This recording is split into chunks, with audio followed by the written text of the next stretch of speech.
A projection of a girl appears in front of the dark-haired boy. Her name is Adriana Balaborzi. She calls the boy her heir and wants to give him who has the same gift as her. Everything. Great magical power that can conquer anyone and the ability to use a magical item. The boy, wrapped in cloth in the Greek manner, does not take his eyes off the projection. Behind him, with her eyes downcast, stands a black-haired girl. The boy is handed a purple ball surrounded by flying particles. How to use it is up to him. The black-haired girl in a blue dress and apron says that she has finished all her chores. The young man addresses the girl. Her name is Automata. He watches as the girl loses consciousness. The scene changes. The dark-haired boy says his name, Nido Jin, and he almost died. The boy is digging around in the electrical panel with a screwdriver. Suddenly, the screwdriver falls out of his hands. Nido Jin reaches for it, but unexpectedly trips and falls down. The boy falls down. The girl, her eyes flashing, whispers what she found. The light flickers. The dark-haired man opens his eyes. He sits up on the bed, not understanding where he is. Nidojin, looking around, realizes that he is lying under the blanket completely naked, but does not know why. A girl with dark long hair and bangs approaches him. She calls him Master. Nidojin is shocked. The boy wraps a large towel around his body to cover his nakedness and asks who she is. The girl, smiling sweetly, explains that her name is Automata, and that they are currently in her mother's research room. Nidojin skeptically asks if she is an automaton doll. The girl says that he should talk to her mother. She will take him to her now. They approach a small ball, and Automata calls his mother. Suddenly the ball begins to shine, and the mechanisms around it begin to hover nearby. The voice greets the young man as an heir. Thus, Naito Jin inherited the power of a magician. So, he became the heir, but his predecessor has been dead for thousands of years, and he has just gained power. The young man is still skeptical. He asks questions with his arms crossed over his chest. However, he was saved in this way, and after teleportation, the young man was healed. But where is Klus? He feels strange when he has only one towel on his body. Nido Jin looks at the cabinet, but remembers that a mage has the ability to create things from nothing. Perhaps he can do it now. He makes an attempt using magical transformation. His hand, lying on the towel, emits a soft light. Suddenly, a strange swirl of threads appears around the towel. The fabric has practically split into threads. The young man smiles and notes that he can create anything he imagines. As a result, the young man got trousers, a shirt, and a coat. Examining the clothes, the heir is amazed that he can even sew the edges without using a needle or a sewing machine. How cool to gain such power. Then the young man goes to Automata. It's her turn. The skin and clothes are tattered, so he needs to make everything from rags. First, he needs to split everything. Muscles are gone, the tendons are torn, the bones are broken and can no longer be used. Looking at the half-destroyed skeleton, Nidojin cannot believe that all this has lasted for 1,000 years. He sees a mechanism on the skeleton. Was this robot created by the previous mage? I wonder what material she needed for this. From the knowledge that the heir received as a gift, he realized that there must be a lot of it. He looks around the place where he was brought. His predecessor's research room must be here somewhere. The dark-haired man opens one of the doors. The room is dark inside. Is this where the vault is? Suddenly, a light flashes. The young man examines the mechanism standing there. Could it be that his predecessor created all of this?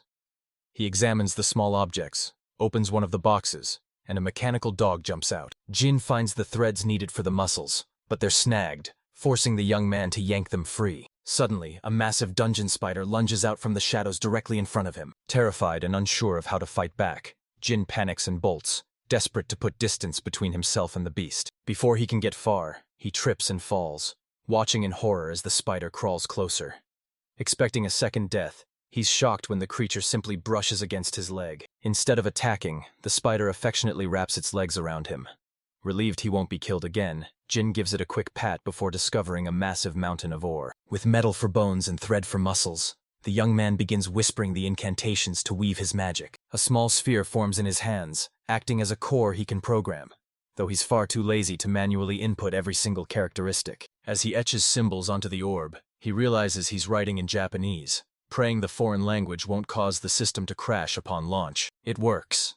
The ball begins to glow brilliantly, successfully absorbing mana, and proving that the Japanese script is compatible with this world's magic. A Mobius strip of hiragana and kanji swirls before him as he fine-tunes the bone mechanism, adjusting the output to maximize both speed and volume. With a determined smile, Jin vows to create an automata that far surpasses its predecessor, obsessively refining every gear and joint. He optimizes the design for peak efficiency, strengthening the bones, reinforcing the muscle fibers with mana, and granting the skin incredible flexibility. The young man soon realizes he's become completely obsessed, lost in the thrill of the creative process. With this godlike power at his fingertips, Jin understands that he can manifest anything he desires with effortless ease. Finally, the masterpiece is complete. Lying on the table is a beautiful girl, her eyes closed and her form awaiting the spark of life. All that's left is to craft her some clothes. But first, he'll need to track down some high-quality silk. Remembering the spinning machine he saw in the storage room earlier, Jin heads back to retrieve the equipment. As he tinkers with the device, he reflects on his sudden transformation into a mage, and wonders what Lady Adrienne truly wants from him. While he works the loom, Jin is forced to admit that he still knows absolutely nothing about the rules of this mysterious new world. But with his unique gifts, he's determined to change everything for the better.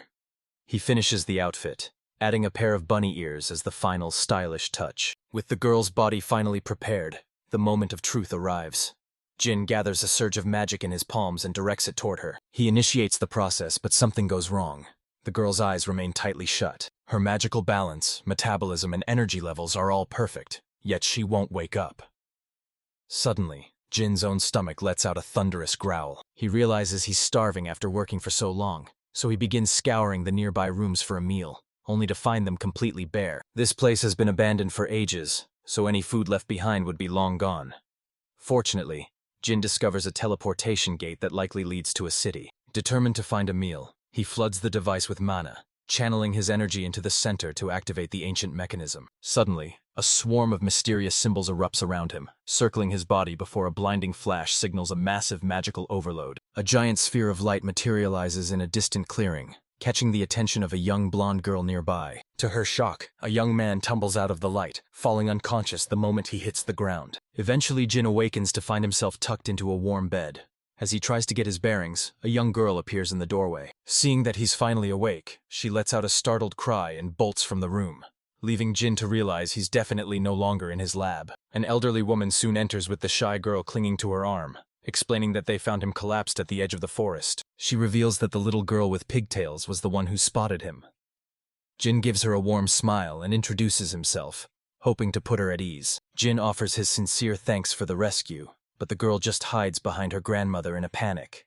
The old woman tells him not to take it personally. As she comforts the young girl named Hannah, she asks Jin how he ended up unconscious in the woods, but his growling stomach answers for him. Mortified, Jin tries to apologize for the interruption, but the grandmother just chuckles, having already sensed his hunger. Noting that a hungry man can't focus on conversation, she heads off to prepare a meal while Jin thanks her profusely for her kindness. Jin mentions the teleportation gate, but the grandmother has never heard of such a thing, suggesting it might be a relic from before the Great Demon War. She looks at him with skepticism, surprised he's never heard of the conflict.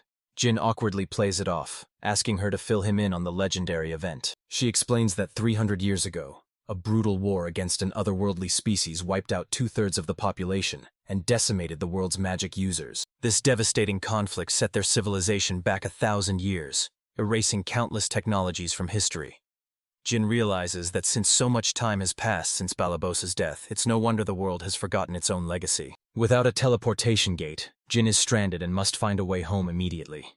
Sensing his plight, the grandmother offers him shelter, and though Jin hesitates to accept their charity without repayment, she reassures him that her kindness isn't for sale. The grandmother smiles, noting that seeing the shy Hannah save someone brings her immense joy, especially since the girl has been shrouded in gloom since her parents passed. Seizing the moment, Jin offers to become the girl's friend. Delighted by the proposal, the grandmother encourages Jin to accompany Hannah. She asks her granddaughter to show their guest the village while picking up some water along the way. With a warm smile, Jin asks if she'll be his guide, and a flustered, blushing Hannah shyly agrees. Together they head out to explore the settlement. As they walk, Jin observes his surroundings, noting the decaying doors and crumbling fences that line the path. The local economy is in shambles, a far cry from the advanced research labs he's used to. It's clear the war dealt a devastating blow to their technological development. A man greets them, acknowledging the young man accompanying Hannah and introducing himself as Oshiku. Jin returns the greeting with a polite smile, confirming the man is a fellow villager. Soon, they are approached by Barbara and the village elder, Kipeku. When the elder inquires about his plans, Jin honestly admits he'll be staying at Hana's home for the time being. Kipeku offers a stern warning. Jin is welcome to stay as long as he doesn't cause trouble, as this village prides itself on its peace and quiet. Jin rubs the back of his head awkwardly as the group departs. Noticing his reaction, Hana asks him with concern if everything is all right. He reassures her that he can handle himself, then shifts the subject by asking where they source their water. Hana points toward a well just within their view. Jin watches as the girl expertly lowers the bucket into the depths and begins hauling up the heavy, water-filled vessel. Eager to help, Jin takes over the heavy lifting, asking if she's always tasked with such grueling chores. Hana simply replies that it's just part of her daily routine. As Jin lifts the wooden bucket, he quietly contemplates his unique abilities, the power to grant magical blessings and interface with mystical tools. Later, Jin asks the grandmother if there's a local metalworker. She suggests he check the old workshop attached to their house, which is still filled with leftover materials. The workshop is a stone chamber that served as a forge for the house's previous owner. Grateful for the opportunity, Jin thanks his grandmother as she gives him full permission to use the space. Scouting the forge, Jin discovers a mysterious alloy. Using his magical perception, he identifies the metal as a blend of copper and tin. These are materials Jin knows well. While Hana watches with curiosity, he uses his magic to reshape the alloy instantly, leaving her both startled and amazed. With wide, sparkling eyes, Hana asks if he's actually a wizard. Jin awkwardly admits that her guess isn't far from the truth. Hana watches with fascination as Jin reveals his latest invention, a manual water pump. Since the device is quite heavy, Jin begins constructing a sturdy wooden cart to transport it. Before long, a small handcart is ready, much to the girl's amazement. Jin has Hana hop in to test the weight as he prepares to move the equipment. The test is a success. Now they just need to install the pump at the village well, with Hana cheering him on every step of the way. As they work, the grandmother and Barbara approach the well. Barbara nervously asks if it's safe to leave the girl with a stranger, but the grandmother trusts Jin's character as they watch the duo install the strange device. Barbara immediately kicks up a fuss, demanding to know what he's doing to their well.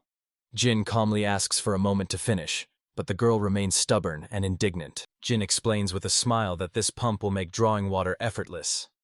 Barbara remains skeptical until Hana pumps the handle, sending a steady stream of water gushing out. Jin surveys his handiwork with satisfaction, while Hana beams with pure, unbridled joy at the miracle before her. The girl cheers as the water continues to flow, while the grandmother stares in shock, convinced she's witnessing a powerful magical artifact. Jin clarifies that it's just a simple machine using suction and a cylinder. Seeing it in action, the grandmother finally realizes why he was so desperate for copper. With a massive smile, Hana thanks Jin, realizing her daily chores just got a whole lot easier. Jin simply tells her to enjoy the convenience. Fast forward a few weeks, and the village headman, Oshiku, approaches Jin to personally thank him for the new cart. The headman was so impressed by Jin's repairs to the market stalls that he's officially invited the young man to stay in the village as long as he likes. Jin watches with a sense of pride as the villagers use his inventions, seeing firsthand how his labor has brought joy to their lives. He realizes then that the true duty of a Magi is to bring happiness to the world. However, his peaceful thoughts are interrupted by strange smoke rising from the mountains. Hana notices him staring and explains that it's the Mountain of Death. It earned that name because any bird that flies too close dies instantly. She explains that a deadly miasma surrounds the peak, but Jin suspects it might actually be toxic volcanic gases, wondering if there's a hidden hot spring up there.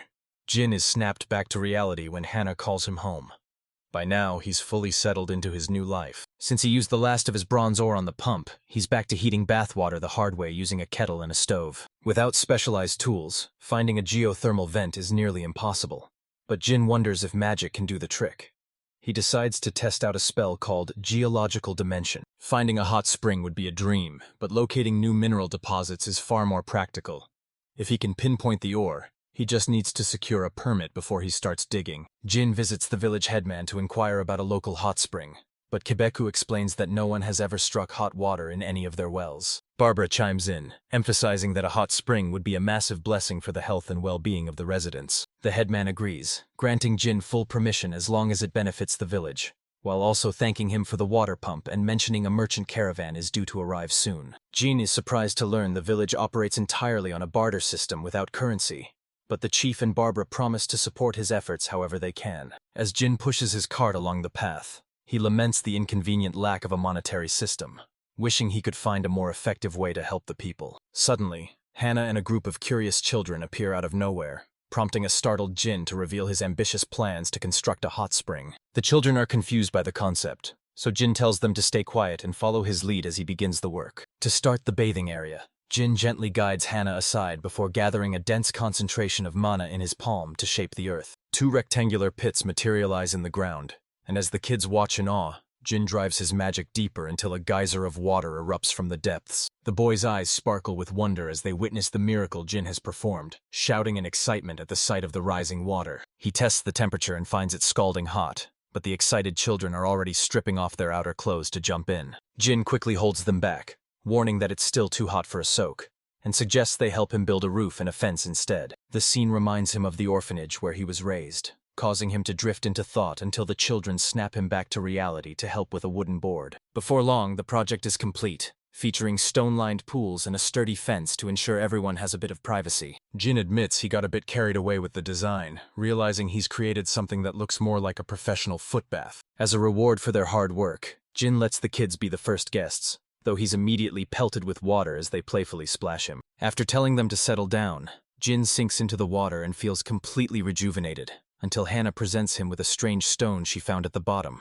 One of the boys mentions seeing similar stones on the shore, but Jin's analysis skill reveals it's actually a rare volcanic magic stone he's never encountered. Sensing its immense future value, Jin decides to keep the stone, and a few days pass as he settles further into village life. Soon, a merchant arrives to showcase new products like salt and sugar, and Jin is amazed by the massive crowd gathering to see the wares. Barbara calls out to Jin, relaying her grandfather's request for him to meet at the village well. The boy complies and heads over immediately. Upon arrival, Jin finds the village headman accompanied by a merchant named Roland.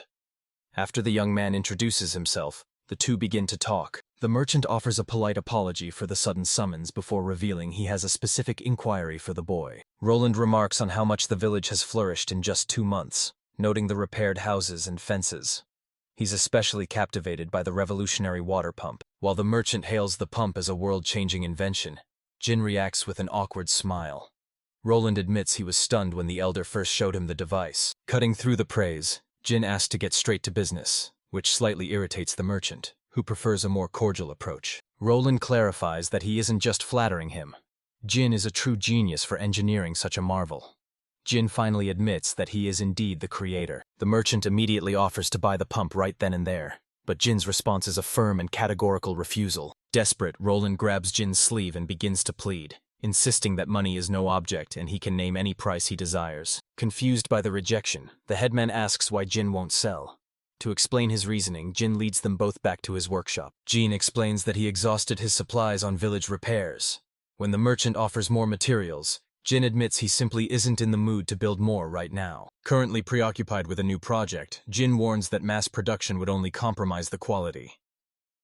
Roland pauses, rubbing the bridge of his nose in deep thought. The merchant then proposes a new deal.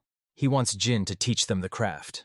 This triggers a memory of the mysterious voice that granted Jin his powers. With an awkward grin, Jin mentions his magic and suggests selling the manufacturing method instead, leaving the merchant in absolute awe. Just then, a young man named Eric enters the workshop, the same person Jin had spotted behind the counter earlier. Eric admits he's been studying the pump and is thoroughly impressed, calling Jin a wizard of immense power. Eric reassures him that there's no envy involved, just respect for the complexity. Roland adds that Eric is a skilled graduate from Cecilio's Magic Academy. The lesson begins as Jin presents some bronze ore. He explains the mechanics of the cylinder and how air pressure drives the piston to draw water. To demonstrate the process, Jin instantly fashions a perfectly finished cylinder right before their eyes. Eric is left speechless, demanding to know how he did it. Jin calmly explains that he simply used his power to transform the raw ore into a new shape. Eric reacts with disbelief, shocked by his own progress as an extraordinary person, while Jin suggests they celebrate by relaxing in the hot springs. Jin gazes at his hands, contemplating how to share his advanced knowledge to help the villagers create even more masterpieces. The merchant and Eric rush over, stunned that Jin built the hot spring himself, and desperately beg him for a lesson in engineering. Eric presents his newly crafted pump. Jin inspects the perfectly machined parts and confirms Eric has finally mastered the craft. Jin points to his workbench and explains his next ambitious project, a gas stove designed to spark fire with ease. Powered by a magic stone, the stove is a success, though Jin plans to refine the heat control before teaching the overwhelmed Eric. Amidst the celebration, Eric reminds Jin that as a foreigner, He'll soon be facing the arrival of the local tax collector. Since currency is scarce in rural areas like Kaina village, paying taxes in cash is a difficult hurdle for most residents. Eric notes that the tax collector usually stays in the neighboring village of Toka, which is a grueling 3-day horse ride away. Jin realizes he needs to build a car before the collector arrives, just as it's time to bid Eric and the merchant farewell. As their cart fades into the distance, Jin knows his deadline to prepare for the tax collector's visit is fast approaching. The next morning, Hannah greets Jin while collecting tea leaves and tree sap, providing him with fresh materials for his research. Realizing the village is surrounded by rare resources, Jin explains to a curious Hannah that this tree sap is the key to making rubber. Back in his workshop, Jin realizes that utilizing this sap could be the breakthrough he needs to finally upgrade his cart. With the raw materials finally gathered, he can begin the process of manufacturing durable rubber tires. He uses transformation magic to perfectly craft the wheels and hubs, a task that requires the precision of a master artisan. To improve the rubber's durability, Jin decides to use sulfur from the hot springs for vulcanization, increasing the material's elasticity. After several trials to find the perfect balance between hard and soft, Jin finally settles on the ideal rubber consistency. Though he lacks black paint, Jin uses soot to finish the wheel, but he's left wondering what to do with the leftover scraps of rubber. Early the next morning, a persistent Hannah wakes a groggy, yawning Jin and leads him out on a new errand. Jin watches as the village kids climb into a cart. Skeptical, he asks the girl what she's doing, but she just tells him to watch before giving the cart a massive shove. The girl boasts about her newfound strength, but Jin reveals the secret. His latest invention is just that efficient. Suddenly, Jin and Hannah share a quiet, lingering look. Hannah pouts when Jin explains it's just a modernized minecart. She's annoyed he tricked her into thinking she was super strong, and the two start bickering. To make amends, Jin hands her a mysterious white sphere. He tells her to take a closer look at the strange object. He drops the ball, and it bounces right back into his hand. The girl is instantly mesmerized by the incredible toy. Hannah remembers Jin collecting tree sap, and realizes he's invented rubber. He explains that even the cart wheels are made from it, as she plays with the bouncy ball. Since the material is buoyant, it's perfect for the local hot spring. As the kids splash around, Barbara thanks Jin for looking after them. He asks if the magic stone was returned, and she confirms it, adding that the spring will now charge an entry fee. Barbara then spots Hannah lounging on a floating ring, a pool float. She's never seen anything like it and immediately realizes Jin is the mastermind behind it. Barbara wonders if they make adult sizes, while the rest of Kane Village enjoys the fruits of Jin's modern ingenuity. The seasons shift, and falling leaves signal the arrival of autumn. The familiar weather reminds Jin of Japan, but his daydreaming causes him to walk straight into a horse. Jin is stunned, wondering if horses in this world can talk, until a voice tells him he's looking in the wrong place. He finds a girl hanging upside down from her saddle, begging for help. After helping her down, the traveler explains she was heading to the village but lost control of her mount. Curious, Jin asks what brings her all this way. Scratching her head, she confesses she's the new tax collector for Kane Village. Her name is Lithia Falheit. Jin introduces himself and Hannah, apologizing for the awkward first impression. Lithia shyly asks if they can lead her the rest of the way. On the way, Lithia explains this is her first royal assignment. She's a new noble, though Jin notes she seems surprisingly down to earth. She clarifies that she's a commoner who was recently knighted. Her father earned the title through military merit, and now she's determined to prove her own worth to society. Jin finds her ambition admirable as they finally reach the village headman's house. To Jin's shock, Lithia asks if the village has one of those new water pumps. He's stunned that she even knows what a pump is. Lithia explains they were only recently introduced at the palace after a man named Roland showcased them at a major exhibition. Hannah beams with pride, revealing her brother created the device, but Lithia remains skeptical. After Hannah indignantly defends him, Lithia finally yields, promising to discuss the matter with the village elder. Hannah later confronts her brother, annoyed he never mentioned the water pump was his own design, though he figures Eric has likely installed them in other villages by now. Jin explains that he's happy as long as people's lives are improved, preferring to avoid the headache of dealing with officials. He only cares about being useful, a trait Hannah notes is the very essence of who Jin is. The village headman checks if there are any tax issues this year before asking when Lithia plans to depart for Toka village. When she mentions leaving tomorrow, he worries she's rushing things and might be exhausted. As the headman recalls the greed of past tax collectors, Lithia firmly reminds him she isn't like them. Changing the subject, she carefully asks how much the village paid for their impressive water pump. The chief admits they didn't buy it, someone built it for them.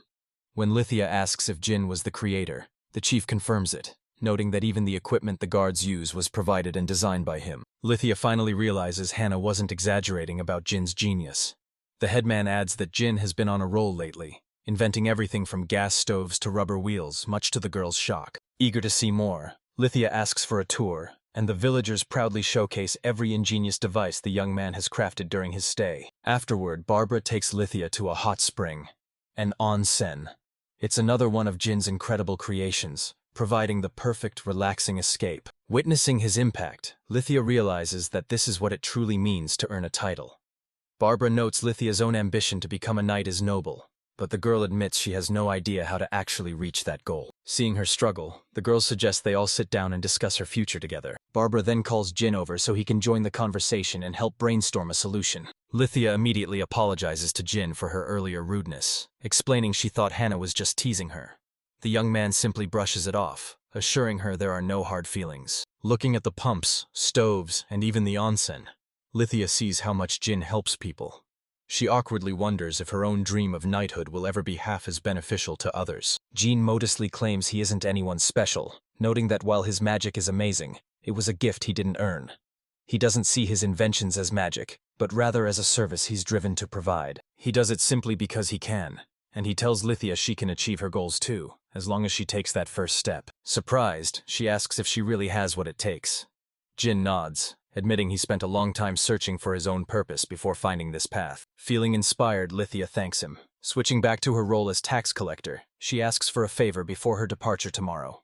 She needs several carts to transport the luggage. Jin awkwardly agrees to the request before bolting back to his workshop in a frantic rush. He quickly tallies the inventory, finding 12 carts in total.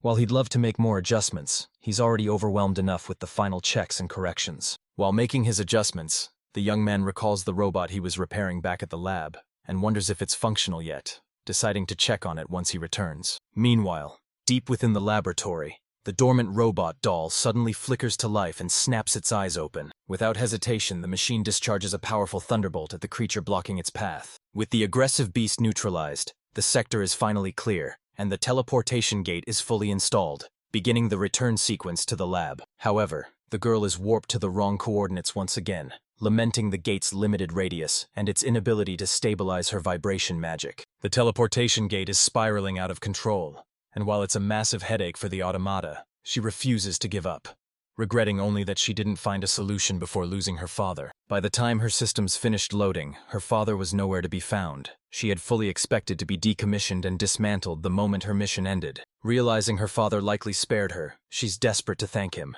But after scouring every inch of the laboratory, she finds it completely deserted. Her father is gone, and with her long-range radar offline, she can only hope to catch a faint trace of his aura somewhere outside the lab's walls. Driven by a new purpose, the girl rushes toward the newly activated teleportation gate. She attempts to trace the coordinates, but the exact destination remains a mystery, suggesting a critical error in the gate's calculations. Undeterred, she prepares for the journey, packing the gate manual, her mother's old clothes, and medical supplies. Though food is scarce, she hopes to barter for supplies using the magic stones she'll collect along the way. With a backpack nearly half her size strapped to her back, the resolute automata steps into the gate to begin the long search for her father. Her quest takes her across rushing rivers, winding roads, scorched deserts, and ancient forests. Surviving off the land and hunting wild game, the girl continues her investigation through various remote villages. Though she has only teleported 12 times, her search has spanned a staggering 1,014 years and 1,601 different worlds, yet she refuses to stop. Her goal is still out of reach, and her next jump brings her to a realm buried under a relentless blanket of snow. Setting up a gate in these frozen mountains proves impossible, but as she searches for a better location, a massive shadow suddenly drops from the sky. A grotesque monstrosity with dozens of arms and eyes lunges at her, crushing the girl deep into the freezing snow with its massive weight. It's a hecatoncheir, a 100-armed giant. Whether it was drawn to her magical aura or simply saw her as prey, the girl barely manages to escape its deadly clutches. The beast lunges forward once more, its massive fist swinging to crush the automata. The girl evades the blow with grace, realizing she can no longer hold back. She'll have to discard her belongings to fight at full strength. In response, the monster hurls a massive chunk of packed snow at her. She meets the incoming projectile with a devastating punch, shattering it instantly. She realizes she has no other choice but to go all out. Initiating ether conversion, boosting processing speed and mana transfer, increasing power output. Sequence start. Gather elemental materials for magic weapon manifestation. enhance movement systems and activate external magic fibers. Deploying ultimate offensive technique. A blinding surge of mana erupts from her palms, illuminating the battlefield. The blast strikes the monster dead on. As the dust settles, the automata marvels at the incredible upgrades her father installed. Suddenly, she senses a familiar presence. Though the sensation is faint, she is certain it's her father's aura. She begins walking toward the source with a hopeful smile, praying he's safe. Elsewhere, a caravan of villagers travels down the road, where a young man stops to take a quick drink. Oshiku asks if he's exhausted, but Jin reassures him, insisting he can keep up the pace. Once they clear the rocky terrain, they'll finally reach Toka village. Thanks to Jin's specialized carts, they're making incredible time, completing a task that would normally take dozens of trips. Still, the young man knows the work isn't over. He estimates it'll take another few days to finish the haul. Jin offers to do even more, but Oshiku reminds him that his role is vital. As the only one capable of repairing these machines, he needs to stay sharp. He's told to conserve his strength for now. Jin agrees. But just as Lithia turns to join them, a thunderous boom echoes through the air. Panic sets in as the group tries to identify the source of the noise. Out of nowhere, massive, dark silhouettes loom over the horizon, blocking their path. Terrified by the sight, the young man asks what they're facing. Lithia's expression darkens as she identifies them. Golems. She desperately orders everyone to retreat so they can coordinate a proper strategy. Her warnings fall on deaf ears as Ian charges forward, attempting a reckless rear attack while Oshiku and Jin scream for him to stop. The golem swings a titanic fist toward Ian, but Jin reacts instantly. He casts Attraction, slamming the monster's hand into the dirt just before it can crush his friend. They scramble to pull Ian to safety amidst the wreckage. Seeing the destruction the golem has caused, a furious Lithia charges into the fray, refusing to let it cause any more harm. Jin shouts a desperate warning, but she's already committed. Her blade carves a gleaming arc through the air, slicing clean through the monster's leg. Lithia's sword shatters upon impact, leaving Jin in total shock. How could such a sharp blade fail now? Even without her weapon, Lithia refuses to retreat, staring down the golem's massive fist without a hint of fear. The monster's blow connects, sending Lithia crashing to the ground as she tries to block with her bare hands. Oshiku screams for her to run, desperate to save her life over a few bags of wheat, but the girl remains on her knees, refusing to flee. She may only be a novice knight, but her pride won't allow her to abandon her duty. If she can't even protect a traveler's property, what kind of knight is she? Lithia resolutely declares that a knight's sole purpose is to protect others. With tears welling in her eyes, she vows to do whatever it takes to stop the beast, no matter the cost to herself. Letting out a battle cry, Lithia charges the golem once more. Jin tries to hold her back, but it's too late. And to make matters worse, a second golem is closing in on the other travelers. Jin frantically searches for a solution. He can't physically restrain them, and his magic is useless unless they're already damaged. Suddenly, a clinking sound from his bag catches his attention. He pulls out a water vessel and a desperate idea strikes him. Could this be the key to their survival? If he strengthens the container and increases the internal pressure, he can create a high-powered water jet. As he modifies the lid for better control, the golem strikes Lithia down once again. With the magical modification complete, Jin aims and unleashes a lethal pressurized stream of water at the monster. The jet acts like a liquid blade, slicing effortlessly through the golem's reinforced stone hide. The massive creature freezes in its tracks, stopping just inches away from the trembling girl. It collapses beside her, completely neutralized. Lithia stares in disbelief, unable to process how the beast was defeated so easily. But there's still one left. Jin recalibrates his aim and fires again, bisecting the second golem with a single devastating blast. Jin rushes over to check on Lithia, who is still dazed and asking how he managed such a feat. Jin humbly explains it was just a simple spell, admitting he's not great at offense but glad he acted in time. However, Lithia's heart sinks when she notices another cart of wheat was destroyed in the chaos. The battlefield is in total disarray, with supplies and debris scattered everywhere. Lithia blames her own weakness for the destruction, but Oshiku insists it's a miracle they're even alive. Ian winces, mentioning that even a glancing blow from the golem left his arm in agonizing pain, prompting a worried Lithia to inspect the injury. Jin is surprised to learn Lithia knows restoration magic. She nods and begins a soft incantation, calling upon a holy light to bestow its healing grace upon them. With her eyes closed, she channels the energy into Ian's wounded arm. To his amazement, the pain vanishes instantly, leaving Lithia to finally smile with relief. The grateful villagers begin showering the young girl with praise for her heroics. Oshiku expresses his deep thanks to the knight, but Lithia simply offers a humble smile, reminding them that protecting the people is her duty. and they should never hesitate to call for her help. As the residents begin salvaging the wheat, Jin utilizes his magic to swiftly repair the damaged transport carts. One cart is beyond saving, leaving them with a massive surplus of wheat and no way to move it before more trouble arrives. Jin ponders the situation and suggests a bold solution, repurposing the very golem that attacked them to serve as their new pack animal. Jin gives a sheepish smile, confident he can make it work even if he hasn't fully mastered the controls, while Oshiku urges him to hurry as they find the control orb. Back at the village, a guard chatting about the serene weather is suddenly interrupted when a massive, terrifying figure appears on the horizon, charging straight for them. Terror grips the men as they see a golem hauling several carts, and they desperately draw their weapons to defend their homes. Just before the guards strike, Lithia leaps in front of the mechanical titan, shouting for the men to stand down as they recognize her. She explains that the golem is now their ally, leaving the guards stunned as they join Jin in unloading the massive haul of wheat. Jin commands the golem to move the supplies, leaving Oshiku in awe of the massive machine that stands 3 times taller than any man. Despite the success, Oshiku is hesitant, questioning if Jin can truly control such a monster long-term, especially since they haven't identified its original creator. Jin tells him not to worry, and even gives the golem a name, Gaon, while Lithia stares mournfully at the shattered remains of her sword. Jin calls out to her, suggesting she finally take a rest since Gaon can handle the village's security for the night. With a pained expression, Lithia admits she neglected to maintain her blade, and now the weapon she relied on is completely ruined. Jin notes that people are much like blades. Without constant self-improvement, we become rusty and dull, causing Lithia to reflect on how close she came to death. She laments missing her chance to visit a blacksmith, but Jin reminds her that he's a professional craftsman and offers to fix the blade himself. With a surge of magic, Jin restores the shattered fragment to its original form,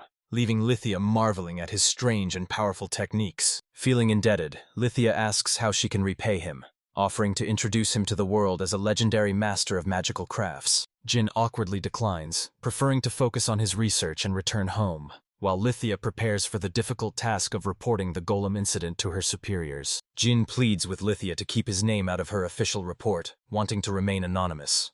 Lithia is initially outraged, unable to believe he took on such a massive threat all by himself. She eventually agrees to hide his involvement for now, though she warns him the truth will eventually surface.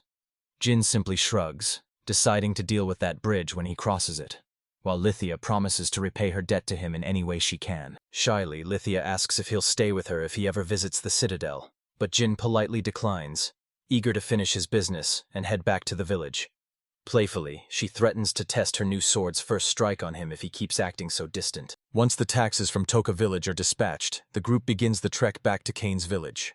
Because of the recent golem ambush, their escort has been significantly bolstered to prevent another disaster. Thanks to Gon's protection, no other attackers dare to show their faces, though the enemy golem provided 0 clues about who sent it. Upon reaching the village, Jin is immediately greeted by a tight, welcoming hug from Hana. Later at the workshop, Hana finds Jin lost in thought with his arms crossed. He's clearly troubled, admitting he's struggling because he hasn't gathered enough rare materials to fully repair his golem. He's been forced to scavenge parts from the fallen enemy golem just to keep Gon functional. Hana picks up a small sphere she found, which Jin explains is a magic crystal, the vital heart required for any high-level golem. When Hana asks if it can power a gas stove, Jin explains that these crystals are far too pure and precious for such simple appliances. However, Hana mentions seeing stones just like it on Death Mountain, leaving Jin absolutely stunned. Realizing his predecessor's inventions might be scattered nearby, Jin decides to investigate and invites Hana along. She joyfully rushes to pack her things, while Jin hopes this trip will finally provide the resources he needs. As Jin prepares Gon for the journey, Hana surprises him by scaling the golem's massive arm and perching herself right on its neck. With a bright smile, she asks to ride the golem, leaving Jin completely baffled. He vividly remembers how terrified she used to be of the mechanical giant. They arrive at the base of Death Mountain, where Jin notices promising granite-like rock formations. He has Gon set Hana down so he can activate his surface research magic to scan the terrain. The scan confirms a massive deposit underground, and he orders Gon to start digging. As the golem tears into the earth, Hana watches in total awe of its incredible power. The haul is incredible. They find magnetic ore, white mica, chalcopyrite, and even a rare earth magic crystal. Jin confirms he's found exactly what he was looking for. He instructs the golem to haul the loot back, planning to prioritize repairs before moving on to some serious performance upgrades. He envisions using the mica for village windows while putting his new golem, General, to work. Jin becomes obsessed, making multiple trips to the mountain and designing new carts for the village until he eventually loses track of reality in his work. Oshiku suddenly calls out to him, warning that wandering these dangerous slopes alone is a recipe for disaster. Jin snaps out of his trance, realizing he's been working on autopilot. Oshiku points out that Jin looks completely exhausted and clearly hasn't been sleeping. Jin tries to play it off, but his tired eyes make the lie obvious. Oshiku urges him to stay alert and stop taking the weight of the world on his shoulders.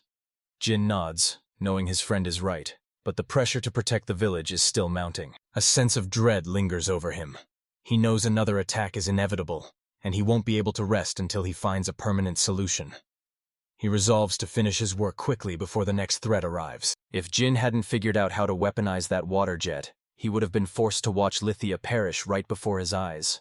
The mere thought of it leaves him hollow, while Oshiku awkwardly admits he would have been devastated as well. In that desperate moment, only Jin and Lithia were capable of fighting back. Oshiku confesses that if he had been in their place, he certainly wouldn't have survived. Oshiku thinks of Maria and Kami. Everyone has something to live for, and no one is ready to die. He turns to Jin, praising his uncanny ability to find a way out of any crisis, doing what ordinary men simply cannot. Oshiku points out that one of Gon's arms is malfunctioning. When Jin investigates, the mechanical golem displays its limb, confirming it's completely broken. Jin assumes the constant labor finally took its toll and begins searching for a durable replacement. That's when Oshiku spots something unbelievable. Could it actually be adamantine ore? This is the strongest metal in existence, so rare that it's a myth even in the capital. Recalling Roland's lessons, Jin wonders how such a treasure ended up on the Mountain of Death. But Oshiku is just thrilled at their luck as they prepare to haul it back. Jin attempts to use his pressurized water jet to excavate the ore, but despite Oshiku's high hopes of breaking through the legendary metal so easily, the attempt ultimately fails. Noticing Jin's exhaustion, Oshiku urges him to rest, reminding him not to carry the world's weight on his shoulders. Jin finally relents, retreating to his room for some much-needed sleep. The next morning, Hana gives him a rude awakening by pouncing on him. The sun is high, and soon they're all enjoying a warm breakfast and cheerful conversation with Grandma. Rejuvenated and well-fed, Jin heads back to the workshop. It's time to stop planning and start building. He's finally ready to assemble everything he's worked on. A standard cart won't cut it for the transport they need. Jin decides to use blue copper for the frame, but for the internal skeleton, he plans to use the adamantine, much to Oshiku's shock. He can't risk the internal structure deforming under pressure, so he integrates rubber dampeners, a mana generator, and an ether converter to act as a controllable heart. His predecessor's genius was staggering, recreating the complex movements of four-legged beasts without any modern technology. Jin realizes that by mastering her designs, he can help anyone. Just then, a curious Hana peeks inside. Standing before her and Gina is a majestic, horse-like mechanical structure. The masterpiece is finally complete. Hana beams at the incredible new toy, which is now fully operational. She's already trying to hop on for a ride, but Jin quickly moves to stop her. Dejected, she asks why she can't ride it yet, but Jin explains he needs to run a few safety tests first. Hana eagerly agrees to wait until tomorrow, hugging the machine and promising to be careful. Now it just needs a name. After some serious thought, Hana decides on Minto, due to its green and blue hue. Jin officially introduces the girl as its new owner, and the mechanical horse responds with a sentient nod. Hana exclaims with joy, asking if it's a giant doll. Jin explains it's more like a golem, showing her the throttle on the right handle and explaining how to steer the beast. To stop, she just needs to release the grip and engage the brake. Jin warns her it'll take some practice, and she nods with intense focus. But just 1 hour later, Hana is already tearing across the landscape at full speed. Jin frantically calls for her to slow down, but she just waves him off, determined to show her new ride to the entire village. With the task complete, Jin ponders how many more units he'll need to manufacture for the village. Meanwhile, Oshiku and Yan head out to hunt, accompanied by the golem, Jen. They soon cross paths with Hana, who proudly shows off her new golem horse, Minto. Hana notes the resemblance to Jin's personal golem, while Oshiku remarks that Jin has a knack for inventing the most bizarre things. Realizing they have plenty of fresh deer meat, Oshiku suggests a feast, which Yan enthusiastically supports. When asked about Jin, Hana assumes he's still locked away crafting more mechanical steeds. Oshiku decides it's best not to disturb the young inventor, telling the group to wait until they can all cook and celebrate the haul together. Back in the workshop, Jin puts the finishing touches on another horse, only to realize night has fallen and his stomach is growling. Stepping outside, he's greeted by a mouth-watering aroma and the sight of the entire village gathered to feast, play, and socialize. Hannah's grandmother explains that the party is a thank you for everything he's done, though the sentiment is interrupted by a very tipsy Barbara stumbling over with a mug of ale. The village chief offers his praise while Jin awkwardly tries to dodge Barbara's advances.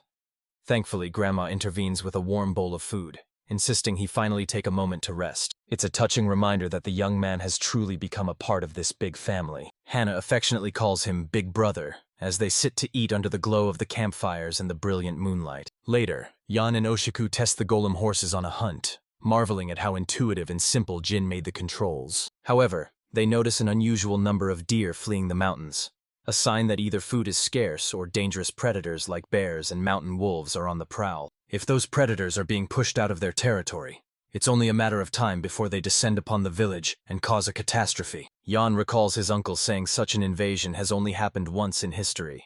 Oshiku orders Yan to stay on guard for any threats, much to the boy's exhausted whining. Jin returns home to consult Grandma Hannah about the situation. She warns that if mountain wolves are involved, the village is in serious peril. She recounts a terrifying childhood memory of a pack of 50 wolves, noting that while they are usually cautious, a desperate pack is an unstoppable force. As deep night falls, Jin lies in bed, mentally cursing himself for not preparing defenses sooner before finally drifting off to sleep. Suddenly the peace is shattered as a violent disturbance jolts everyone awake. A terrified Hannah clings to Jin's sweater in tears.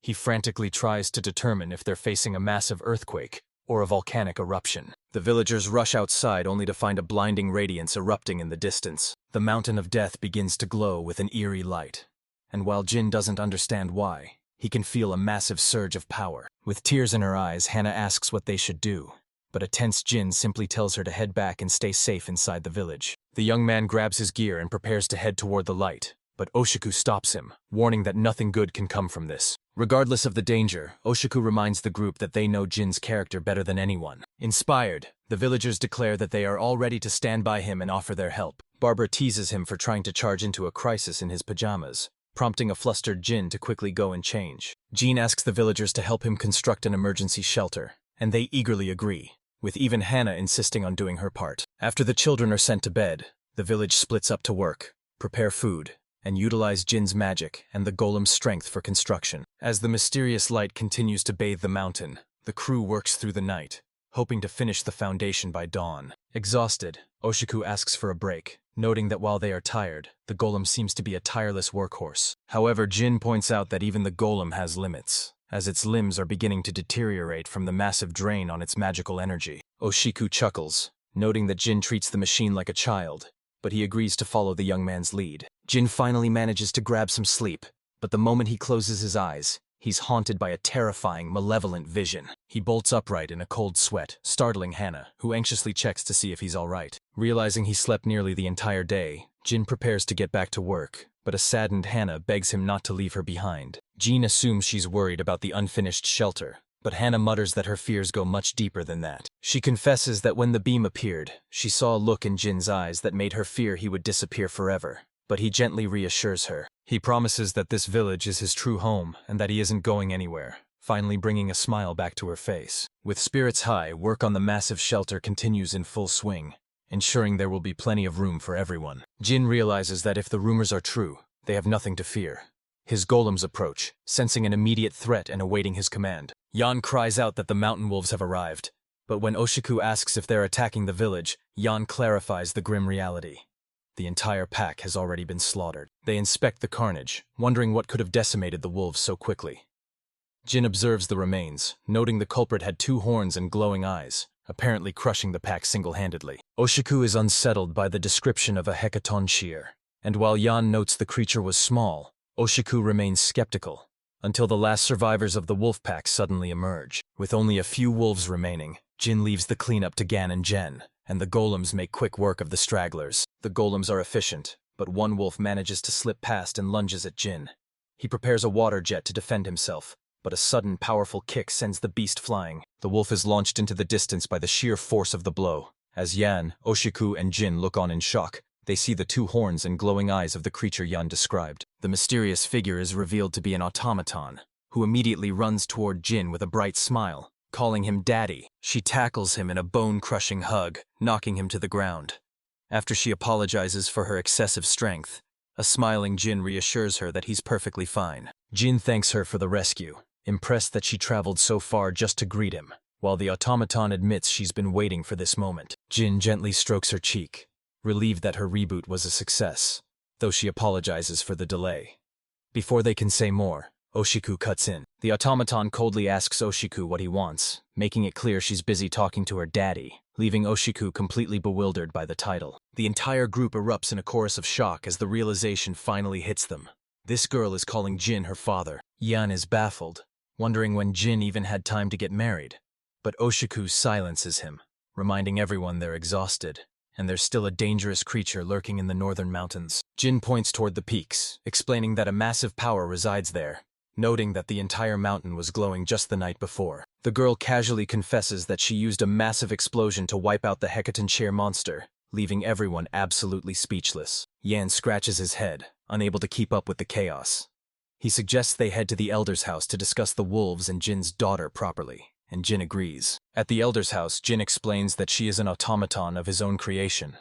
The elder realizes she's the one who cleared out the wolves and the Hecaton cheer, and Jin adds that she's even been hunting deer. Barbara, fidgeting with her rabbit ears, asks if it was difficult to find her father. When the girl reveals she doesn't actually have a name, the room turns toward Jin with judging glares. Barbara is absolutely outraged that he hasn't even named his adorable daughter yet, leaving poor Jin scrambling to defend himself. The automata quickly puts an end to the bickering, remembering how her father repaired her with such care and affection. She's ready to embrace whatever name he chooses, as the crowd watches Jin with bated breath. The villagers urge him to give the girl a name worthy of her beauty, but Jin just scratches his head, feeling the pressure while glancing at his creation. Admitting he's terrible at naming things, he's interrupted when the girl reaches out and hands him a mysterious object. It's a specialized device for creating a teleportation gate, which she suggests using to return to the laboratory. Jin takes it with a grin, realizing they finally have a way back. When she asks if they're leaving immediately, Jin hesitates, deciding it's better to install the gates as an emergency escape for the villagers. He figures the village shelter is the safest spot for it. Entering the hideout, they begin clearing a spot in the far corner for the installation. Before Jin can even finish his instructions, the automata efficiently clears the area in a flash. As she sets up the gate, Jin asks if the locals can use it, but she clarifies that it requires someone with Jin's specific magical signature to activate. Jin sighs, realizing the villagers won't be able to operate it on their own. He wonders if a golem could power the device instead, and the automata confirms that as long as their mana levels are high enough, it should work perfectly. Relieved, he puts his worries to rest, but when she asks if they can depart right now, Jin gently explains that he made a promise to stay for a while. He needs to retrieve his tools, but the thought of the empty, foodless lab still haunts him. The automata nods, sensing his reluctance to return to that isolation. Returning home, Jin is greeted by a cheerful Hannah who says dinner is almost ready, only to freeze in her tracks when she sees his companion. Hannah demands to know who the girl is, and she bluntly introduces herself as Daddy's automata. The word is a tongue twister for Hannah, but the girl clarifies she is his daughter, sending Jin into a panic over the misunderstanding. She honestly states she's here to bring Jin back home, which causes Hannah to frown, reminding him of his promise never to leave. The automata explains he only needs his tools, dismissing his current work as junk compared to his true potential. This sparks Hannah's fury as she passionately defends the village. The automata insists that a powerful heir like Jin belongs in a proper facility, while Hannah counters with the beauty of their river and hot springs. As they bicker, Hannah becomes convinced this girl is just trying to steal Jin away. The argument escalates until Jin tries to intervene, but a heartbroken Hannah calls for Minto and rides off, labeling Jin a liar. The automata calls her rude, but Jin points out that she wasn't exactly polite either. He reminds her that Hannah is the one who found him and saved his life when he had nothing. He recalls how Hannah rarely opens up to anyone, and his desire to help her stems from deep gratitude. When the automata asks if it's only gratitude, Jin admits that's how it started. But now he feels like a true member of the village family. He explains the fear and sadness that comes with losing a loved one, causing the automata to look down as she remembers her own creator. Jin opens up about his past as an orphan, explaining how the loneliness of seeing his friends adopted made him secretive and rebellious. Hearing his pain, the girl's heart grows heavy with sympathy. Jin recalls the day his masters bestowed his name upon him, charging him to be a person of kindness and compassion. He decides to name the automata Reiko, drawing from the virtue of Rei, signifying respect and etiquette, wishing for her spirit to remain forever pure. As night falls, panic sets in. Hana still hasn't returned home. Jin feels a pang of guilt, realizing his harsh criticism of her mount, Minto, is what drove her away. The villagers mobilize into a search party, shouting into the dark woods that Jin isn't leaving just yet to try and lure her back. With the temperature dropping and visibility fading, the situation turns dire. Just as Jin begins to lose hope, Reiko makes an unexpected request for a repair. Jin initially snaps in frustration, but Reiko explains that her search function was damaged while she was desperately trying to track him down earlier. She admits that because she didn't know his exact location at the time, she overloaded her systems and wasted precious energy. To recalibrate her sensors to find Hana, she needs magic crystals, and luckily, she had the foresight to bring a bag of them along for emergencies. Overjoyed, Jin praises her as the best, while Reiko beams with pride, knowing she is the masterpiece of two legendary magical craftsmen. Jin immediately begins the procedure, chanting spells to rebuild her search matrix and install a high-level life presence detection skill. When Barbara tries to interrupt, Jin shuts her down with a cold, intense focus, leaving her stunned by his sudden shift in demeanor. Shaken, Barbara whispers to Masa about how scary Jin looks, but the elder recognizes that look. It's the absolute concentration of a master at work. Masa reassures her that Jin is doing everything in his power to save Hana, as he carefully snaps Reiko's eye back into its socket. With the modifications complete, he initiates the final activation sequence. Systems stabilize, the magic network surges to life, and the new spells synchronize perfectly, leaving Barbara in awe of the spectacle. Data streams through her mind as the information synchronization reaches 100%. Reiko locks onto a signal. She's found Hana, but a dangerous predator is closing in. Before Jin can even give the order, she rockets off, leaving only a cloud of dust. High above the forest, Reiko spots a massive bear looming over the terrified girl and her horse. Just as the beast strikes, Reiko descends like a meteor, delivering a devastating kick that sends the predator flying. Against all odds, Hana is safe. Reiko calmly reminds Hana that she'd be dead if not for her intervention. When the blonde girl asks why she bothered, Reiko explains she had no choice. She had to save her. Reiko came to show her the truth about her father, as Hana's insults and troublemaking had gone too far.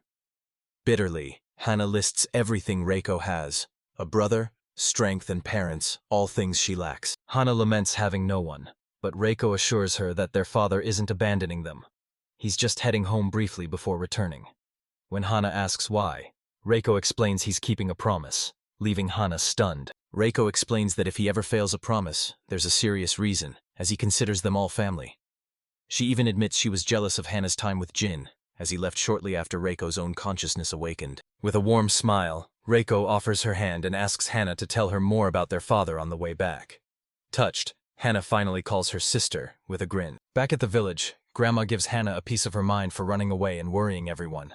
While they thank the neighbors for the search, the village celebrates Hana's safety, and when the chief asks about her savior, Hana finally learns that her little sister's name is Reiko. Hana thought her name was Automata, but Jin clarifies that's just her type of magical doll.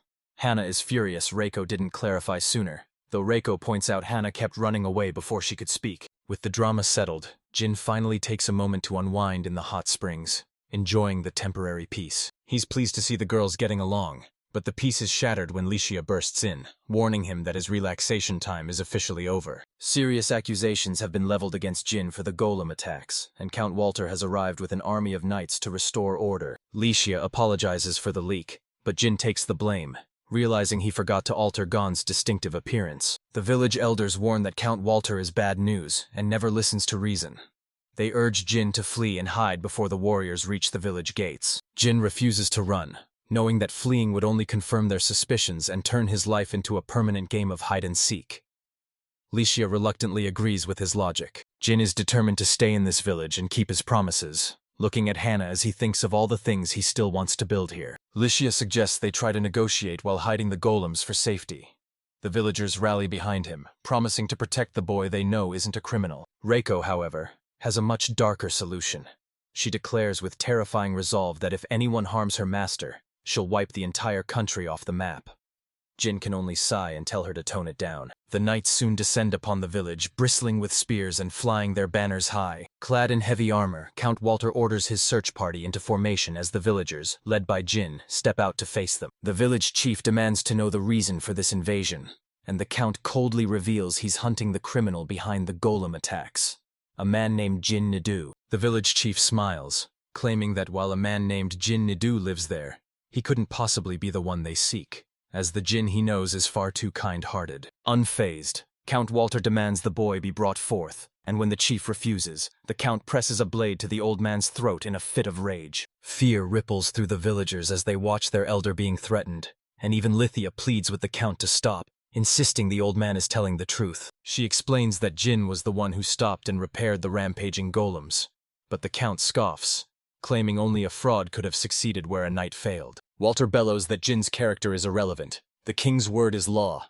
and his orders to seize the boy are absolute and non-negotiable. Indignant, Lithia questions if a true nobleman would ever point a sword at his own people, and she moves to draw her blade in defiance. Jin quickly intervenes, knowing that escalating the fight now would only lead to chaos, despite realizing the Count is far beyond the reach of reason. Stepping forward, Jin identifies himself and allows the soldiers to shackle him, while Reiko watches the scene unfold silently from the shadows. The villagers refuse to stay silent, shouting that Jin is a savior who brought prosperity to their home rather than a criminal. One of the young boys yells for them to release his big brother, and the villagers form a human wall, fueling Count Walter's mounting fury. Little Hannah stands her ground as well, bravely declaring that they won't let the soldiers take Jin away. Losing his patience, the Count snatches a spear from a nearby soldier and points the lethal tip directly at the young girl. Jin's composure snaps as he lunges forward to protect her, his eyes burning with fury now that the Count has finally crossed the line. With a burst of strength, Jin shatters his shackles effortlessly, while Reiko suddenly appears by Hannah's side, snapping the Count's spear like a twig. The Count and his men stand frozen in shock, unable to comprehend how their weapons were destroyed in the blink of an eye. Jin coldly explains that he would have gone quietly to protect the village, but since the Count chose to threaten his friends, the situation has changed. Reiko crushes the remaining wood of the spear into splinters, her eyes locked onto the Count with a terrifying, murderous intent. Moving like a blur, Reiko begins systematically dismantling the soldiers, closing the distance to Count Walter with every strike. After effortlessly incapacitating every guard, the girl turns her icy gaze toward the Count, who is now trembling in absolute terror. Desperate, Walter screams for his fallen warriors to rise, before pathetically ordering Lithia to fulfill her duties as a knight and defend him. Lithia nods, standing her ground.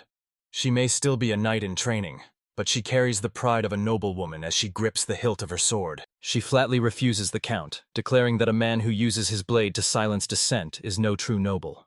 Enraged that a mere girl would defy her lord, the Count seethes with fury. Jin simply smiles and suggests the Count leave, as he's tired of being treated like a criminal. When the Count refuses to back down, Jin casts a dig spell, dropping him straight into a pit. The Count now sits miserably at the bottom of the hole, while Jin, Reiko, and Lithia look down on him from above. He screams at the top of his lungs, demanding to be released, while Reiko praises Jin's handiwork.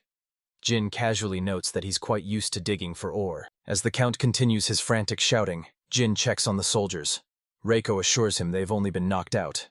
Relieved, Lithia listens as the Count threatens to report her family and the entire village to the capital. Lithia remains firm, stating she will go with him to face the consequences. With the support of Kane's village and the Raglan Confederation, they will testify to prove Jin's innocence. Jin offers his sincere thanks to Lithia, but she humbly insists she doesn't deserve his gratitude. She blames herself for letting things escalate this far by hesitating, but Jin gently tells her not to worry. In his eyes, he's the one who should apologize for relying on her to clear his name. Seeing his kindness, she wipes away her tears and gives him a determined nod. Little Hannah rushes up to Jin, clutching his shirt and sobbing, begging him not to leave. Jin can only offer a soft, regretful apology. Desperate, Hannah begs to go with him, but Jin reminds her that she can't leave her grandmother, Martha, all alone. With a reassuring smile, Jin promises he'll be fine, noting that the time he spent here has given him the strength to face whatever comes next. He vows that they will meet again once he's able to return to the country. With that, Jin and Reiko gather their belongings, ready to depart. Standing before the teleportation gate, Reiko suggests sending Gon through first.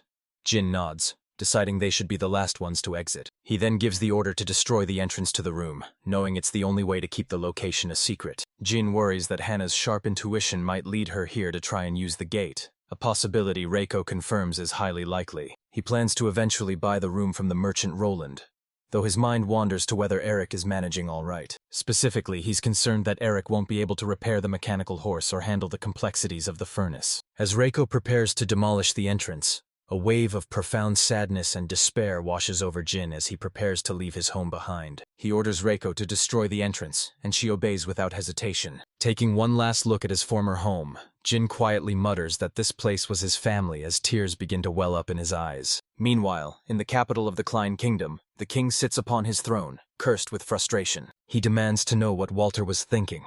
The count tries to justify his actions, but the king cuts him off, furious that he treated Jin like a criminal instead of simply bringing him to the palace. He can't believe the count turned a simple task into such a disaster. The king settles back into his seat, relieved that no soldiers were harmed. Otherwise, Jin truly would have been branded a permanent fugitive. The king is disappointed that he can no longer recruit Jin for the good of the kingdom, while Lithia is thrilled by the king's true motives, leaving the count in total shock. The king admits he intended to harness the boy's incredible talents, which should be no surprise to anyone who has seen Jin's work. He turns to Lithia to confirm their friendship before ordering her to bring Jin before him. Lithia bows her head and begs for forgiveness, explaining that Jin vanished without telling her or the villagers where he was going. She has no idea where he could be. The king instructs her that the next time she sees Jin, she must tell him the king wants him to serve as a royal Magi craftsman. Lithia is ecstatic, realizing this offer would make the young man an aristocrat. Determined to deliver the message word for word, Lithia listens as the king promises to overlook the village chief's defiance toward the count.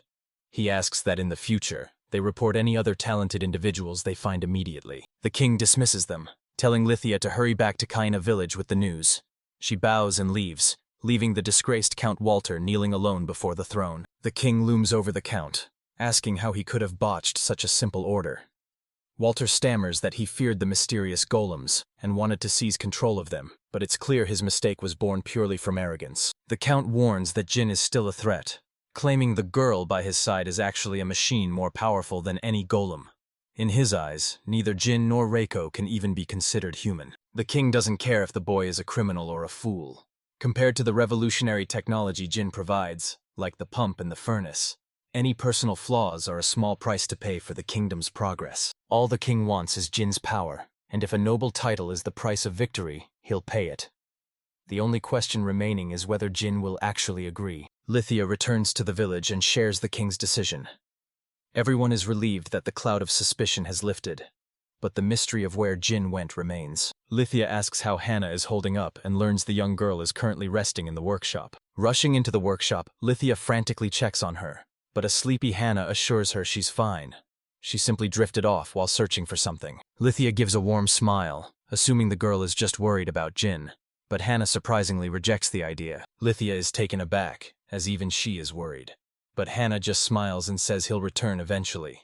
After all, his workshop is full of unfinished inventions and materials, and she certainly can't fix mint on her own. Jin realizes there's a mountain of unfinished work left behind by the previous master. Having promised the girl they'd meet again, Hannah and Lydia depart the workshop, leaving her smiling under the radiant sun. Jin sighs. While returning to the lab is a relief, the place is completely barren. Reiko explains that for millennia, this island has served as nothing but a solitary research facility. With no one around but Reiko, Jin desperately wishes he could return to Kaina village, but Reiko reminds him that's currently impossible. Reiko suggests focusing on the island's golems instead of humans, prompting Jin to go investigate the broken units scattered throughout the lab. The lab is far dustier than Jin remembers, having been abandoned for 5 months. Despite its massive size, Reiko insists her mother was the only one who ever used it. Jin wonders how the previous master lived here comfortably, but Reiko only knows that her mother managed just fine on her own. Pondering the master's lonely life, Jin looks at the ceiling and realizes he simply cannot abandon this legacy. The plan for the lab is set. They'll finish the previous master's incomplete projects and develop the surrounding land to become self-sufficient before their supplies run out. Soon, 5 new maid golems are operational: ruby, amethyst, topaz, chrysolite, and aqua, each sporting their own unique look. The maid squad is officially born, though they immediately get into a heated debate with Reiko over which of them is the cutest. Jin awkwardly reminds them they're maids, not idols, but eventually gives them his blessing to act as they please. To map the island, Jin constructs a specialized golem for aerial reconnaissance, using lightweight silver for its internal mechanisms. Equipped with an autopilot and a crystal ball for image storage, the golem is designed to record everything it sees from above. Wondering if Reiko's power can fuel it, they head to the shore where she launches the device into the sky with all her might. The invention successfully takes off, capturing high-altitude images as it glides over the terrain. Jin reflects on his past life making model airplanes, expressing his joy at seeing this one actually fly through Reiko's assistance. Naming it the gliding golem, Jin plans to add a propeller later, while Reiko admires the aircraft as she holds it aloft. Amethyst interrupts them with a report regarding food. They've found various fruits and nuts, but aren't sure if they're actually edible. Jin examines the hull and identifies oranges, apples, and peaches, much to the confusion of Reiko, who has never seen such fruit before. Jin is stunned as he realizes he nearly forgot he's in a completely different world. Just because the fruit looks familiar doesn't mean it's safe to eat. Reiko reminds him that since they are golems, they have no need for food and cannot determine if something is poisonous. Their iron stomachs are immune to any toxins. Knowing it's a 50-50 shot, Jin decides he has to take the risk. He peels the orange and pops a slice in his mouth, eyes squeezed shut as Reiko watches in a panic. To his relief, it's a delicious, normal orange. While Reiko remains worried, Jin laughs nervously, though she begs him to stop using his own body for these dangerous experiments. Just then, one of the maids arrives with a botanical guide. It looks like their food crisis has finally been solved. With their bellies soon to be full, they continue the restoration.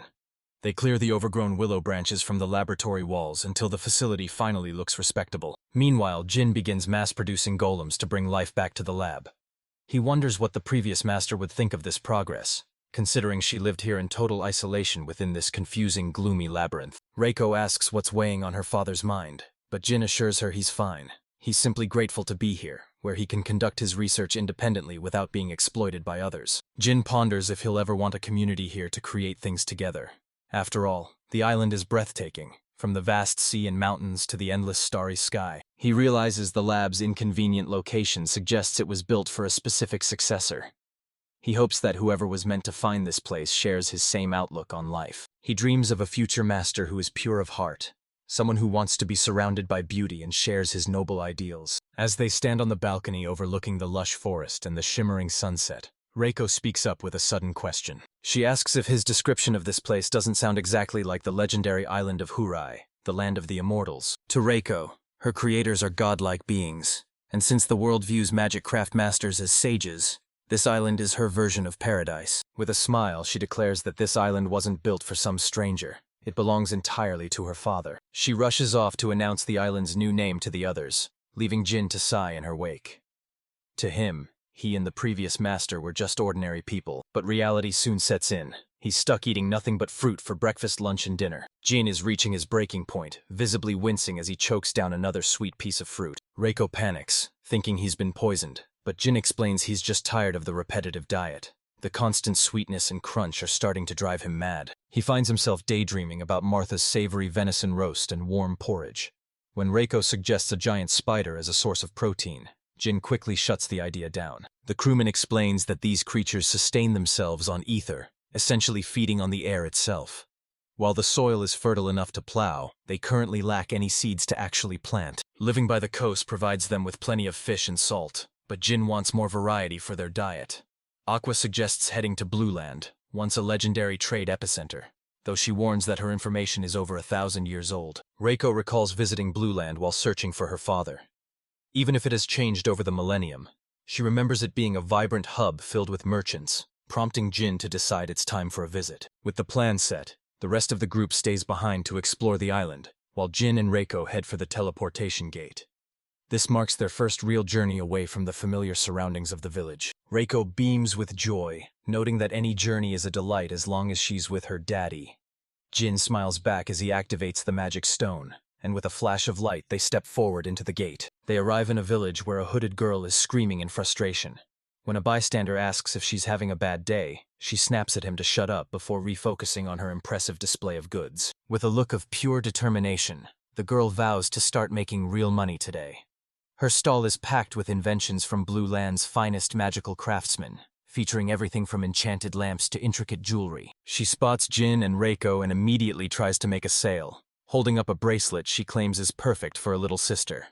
It features a magical lamp designed to light up the dark, the latest and cutest development in magic tech. Jin inspects the bracelet but is unimpressed by the weak glow.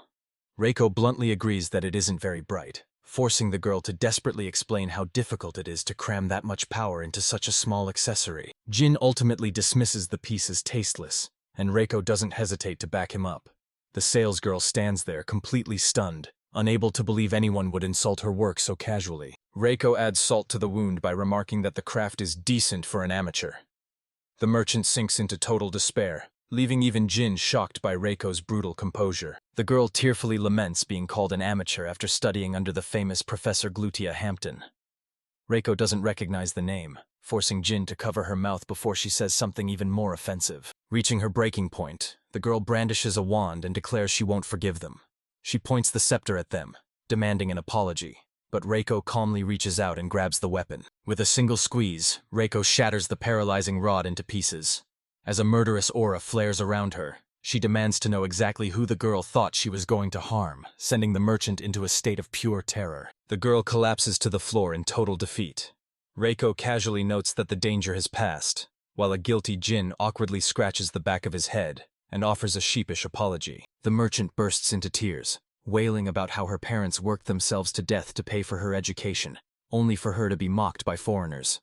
Jin watches awkwardly while Reiko maintains her cold, haughty gaze. A crowd begins to gather and turn on them, prompting Jin to quickly apologize and pull the girl aside to talk.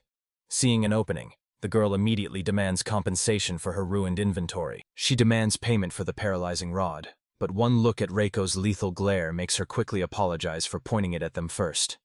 She softens her stance, asking only for the cost of the broken rod. She explains the staff was an incredibly valuable tool that she wasn't even capable of making herself. Since Jin is currently penniless, he offers a different form of compensation. He'll simply fix it for her. Jin hands back the repaired staff, explaining that while he couldn't restore the original wood, he upgraded the magic formula to increase conductivity and lower mana consumption. The girl can only stare in shock at her now superior weapon. Jin offers another apology, but the girl cuts him off, asking if he's truly a magic craft Meister. When he confirms his status, the realization finally hits her. That's why he called her work tasteless. She admits that with his level of expertise, he has every right to be critical. Remembering his earlier claim about being penniless, she looks toward the dark-haired man who gives a silent nod of confirmation. Sensing an opportunity, the girl suggests they team up to earn some quick cash, but Jin immediately turns her down. Desperate, she grabs his hand to plead for help while Reiko pulls him from the other side, creating a tense tug-of-war. Jin explains he only came for seeds and food, prompting the girl to offer a 50-50 profit split if he helps her at the shop. With fiery determination, she declares that as a master of magical craft, she'll do whatever it takes to rake in the gold. She claims she'd endure any humiliation, even begging on her knees, all for the sake of her parents. Her expression turns dead serious as she stares him down. Then she adds that it's also for her pride, luxury, and eternal glory. Jin deadpans that he only sees pure greed, a sentiment Reiko finds disgusting. Still, Jin agrees to offer some advice if she leads them to her shop. The girl introduces herself as Bina, and after Jin and Reiko share their names, the trio heads toward her workshop. They step into a modest stone building, and as Jin surveys the room, Bina insists that despite her tight budget, everything here is top quality. Reiko whispers that this place is a step up from Kaina village since they actually have tools, but Jin quickly shushes her. Bina catches the tail end of the comment, but Jin deflects before asking how she plans to make her fortune. Bina winks, suggesting that with Jin's expert touch, her current inventory could be upgraded for a massive payout. However, Jin bluntly points out that her work is unfinished. Her lamps are dim because she prioritizes aesthetics over actual engineering. He points to a protective barrier she made, noting that the magic stone used is far too weak to be effective. To prove his point, he taps the barrier with a hammer, and it instantly shatters. Bina pouts, arguing that larger stones are too expensive for customers, but Jin counters that the stone isn't the issue. It's her flawed magic formulas, which are currently wasting 50% of their potential effectiveness. Bina begins scribbling notes furiously, but Jin isn't done. He explains that her biggest hurdle is a lack of focus on the product's intended purpose and unique features. He uses a lamp as an example. Whether it's for indoor use or a directional spotlight, the mana consumption and light intensity must be tailored to the user. Bina stares at him, completely blindsided by the logic. He emphasizes that a true creator must understand exactly why a product is being made and who will be using its specific properties. Jin lectures her that as magic craft masters, they must look beyond their own needs and consider the end user. For a moment, Bina's eyes sparkle with newfound inspiration. That inspiration vanishes instantly when she admits she didn't understand a single word. Jin and Reiko collapse to the floor in total defeat. Bina complains that her mentor, Professor Hampton, never taught her any of this. Reiko wonders who that even is, while Jin takes a deep breath and prepares to explain everything from scratch. By late evening, Bina is overwhelmed by the mountain of notes she's taken. Jin reassures her that this is just the tip of the iceberg and she just needs to start applying the theory, but Bina suddenly cuts him off. Bina asks for a moment to head home and feed her younger siblings, and Jin grants her leave. She invites him to join them for a modest meal, and Jin agrees, momentarily forgetting the fruit that usually makes him sick as he follows her home. Upon arriving, they are greeted by her siblings, Rand and Nana, as Bina introduces Jin and Reiko as her new work partners. However, Jin's sharp eyes catch something concerning: bleeding gums and red spots, leading him to suspect the children have scurvy. He tries to be tactful, mentioning he's seen similar symptoms before, while Bina admits she simply can't afford a real healer. She's been doing her best to provide nutritious food, hoping that once she earns enough, she can finally get them professional help. While Bina begins preparing dinner, Jin pulls Reiko aside for a private conversation. He asks about her fruit supply, and though she says they're reserved for him, he insists she bring enough for everyone to share. Reiko rushes off to fetch them, causing Bina to panic that a young girl is wandering the dangerous streets alone at night. Jin casually reassures her that Reiko will be fine because she's actually a robot, leaving Bina absolutely stunned. As they eat, Jin enjoys the hot vegetable soup but notices the poor quality of their ingredients, which Bina explains are all she can afford. Realizing they aren't getting enough vitamin C from boiled scraps, Jin is relieved when Reiko returns with a fresh haul. The children's faces light up at the sight of the fruit, but Bina is frozen in shock, unable to believe what she's seeing. She points at a peach, explaining that these are royal fruits, luxury items so expensive that even nobles struggle to afford them. Jin tells them to dig in, arguing that even if they sold the fruit, the money wouldn't be enough for a doctor, so they might as well enjoy the nutrients. The family experiences the explosive sweetness of the fruit, a rare treat that tastes like pure heaven to them. Bina encourages Rand and Nana to eat their fill of the oranges and apples, finally seeing some color return to their faces. Even Jin is impressed by the flavor, while Reiko's protective comments about her father leave Bina even more confused about their relationship. Later, Jin begins teaching Bina the art of shaping, pushing her to concentrate and find precision despite her exhaustion. When he asks what she intends to create, Bina admits she's unsure what the market needs, prompting Jin to warn her against only making what she personally likes. Bina starts listing her wildest dreams, like a wallet with infinite money or a staff that heals anything. Jin tells her to be realistic, so she suggests a device to help process fruit instead. Bina points out that fruit spoils far too quickly, and Jin agrees that preservation is the way to go. They brainstorm methods like drying, salting, and smoking, but each has its drawbacks. Bina worries that drying peaches would ruin their flavor. Jin mentions that in snowy countries people bury food to keep it fresh, which leads them to the idea of refrigeration. However, constant ice magic would drain too much mana in this heat. Jin suggests a workaround. If they insulate the container, the cold air will stay trapped at the bottom, making it efficient. Bina feverishly takes notes, planning a wooden frame with copper magic circuits for better conductivity.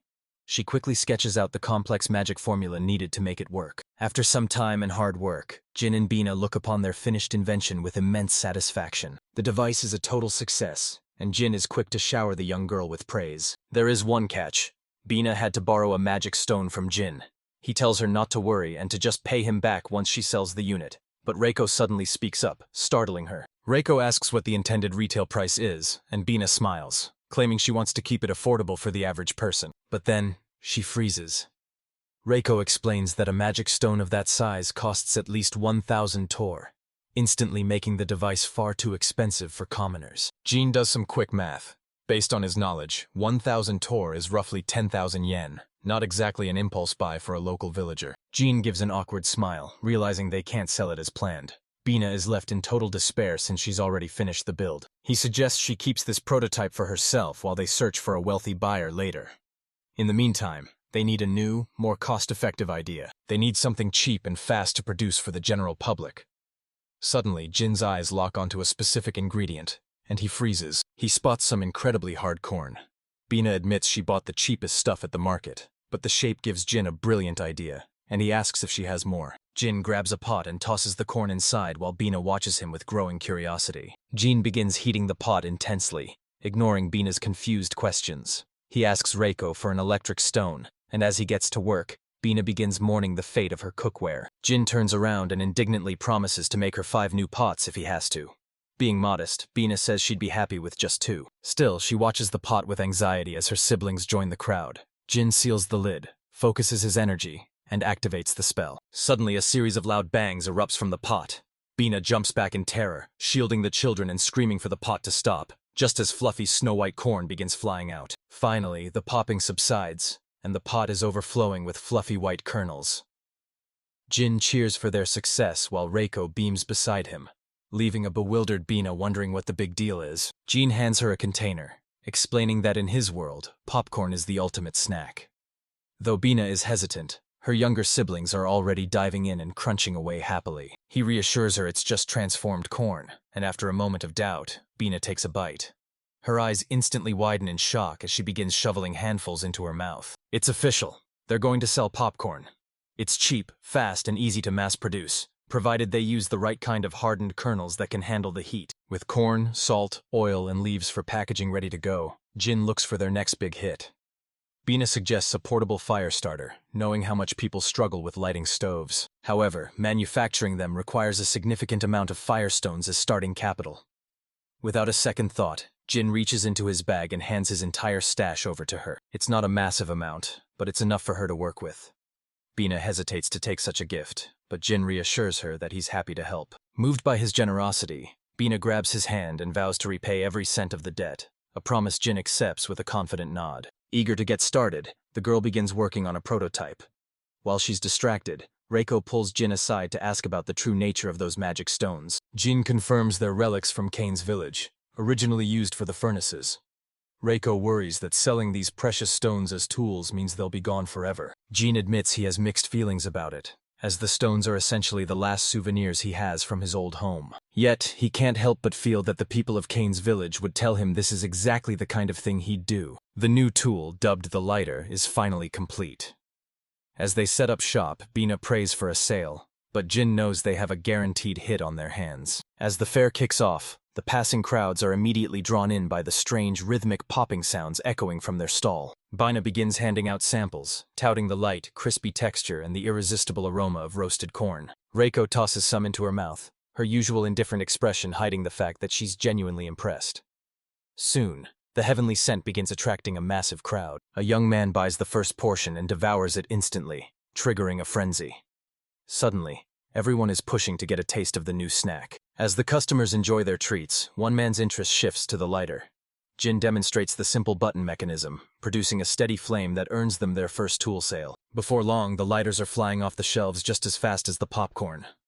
Bina stretches out, exhausted but ecstatic, having never seen such a massive turnout before. She admits that while the profit is great, seeing the smiles on her customers' faces is the real reward, a sentiment that makes Jin truly proud. Bina offers him her most sincere thanks. Jin tells her to save the gratitude for when Nana and Rold are fully cured, noting that the road to recovery will still be difficult. Bina suggests celebrating with a shopping spree, but Reiko warns against reckless spending, even as Jin whines about his craving for rice. When Reiko asks about the new futons, Jin explains they're for Nana and Rold, crafted from surplus giant caterpillar silk and spider thread. He made 10 extra for potential guests, while also pondering the need to build a proper house to hide the lab's many secrets. Between the underground mine and his predecessor's inventions, he needs a way to filter who is allowed to see his high-tech sanctuary. Reiko enthusiastically vows to handle the construction immediately, and the young man knows he can count on her. Reminding her they leave for the village tomorrow, Jin asks for an early wake-up call before retreating to his room to dream of a relaxing bath. Reiko clenches her fist with a determined smile, proud that her father can rely on her so completely. Later,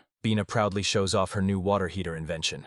When Jin calls her a master crafter, she smugly agrees that she's the best. Reiko soon arrives, looking like a walking mountain of fluffy, high-quality futons. Jin explains he used spare materials for the beds, and after feeling how warm they are, a relieved Bina happily accepts one for herself. Jin wonders if using monster parts is weird, but figures if people eat them, using caterpillar silk is basically the same as using silkworms. Jin tries to claim he's just an ordinary crafter, but Bina scoffs, pointing out that everything about him, from his rare fruit to Reiko, is anything but normal. She quickly apologizes for getting carried away, realizing Jin has secrets he isn't ready to share, and promises not to pry. Reiko teases Bina for actually being tactful for once, prompting Jin to decide it's finally time to trust Bina with a secret. Bina nearly hits the ceiling in shock when she learns about the teleportation gate and Jin's life on a hidden separate island. She finally understands where his strange fruit and advanced knowledge come from, swearing to keep the gate a secret to prevent a global catastrophe. She insists she can keep a secret,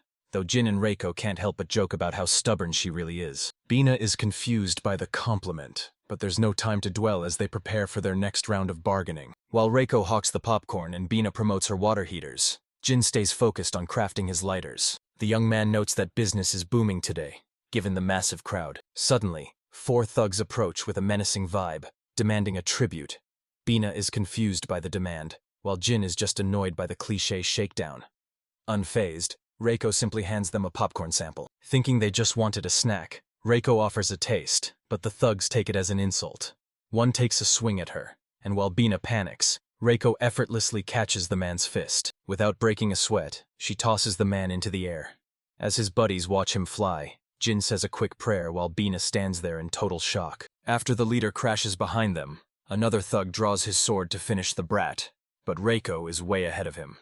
She calmly remarks that extorting money through violence is incredibly tacky. Reiko laments that they could have just enjoyed some popcorn, but they chose violence instead. Suddenly, another blade swings toward her. Reiko counters with a brutal punch to the jaw before leaping into the air to take down the next target. After the dust settles, she effortlessly thanks them for tasting her strength and asks if they enjoyed the experience. Jin awkwardly calls her name, but Reiko reassures him that she didn't kill them as they begin tying the thugs up. Bina suggests handing them over to the fortress guards, and Reiko agrees to handle the logistics. Out of nowhere, a stranger approaches and offers to take the bandits off their hands, praising the wonderful performance he just witnessed.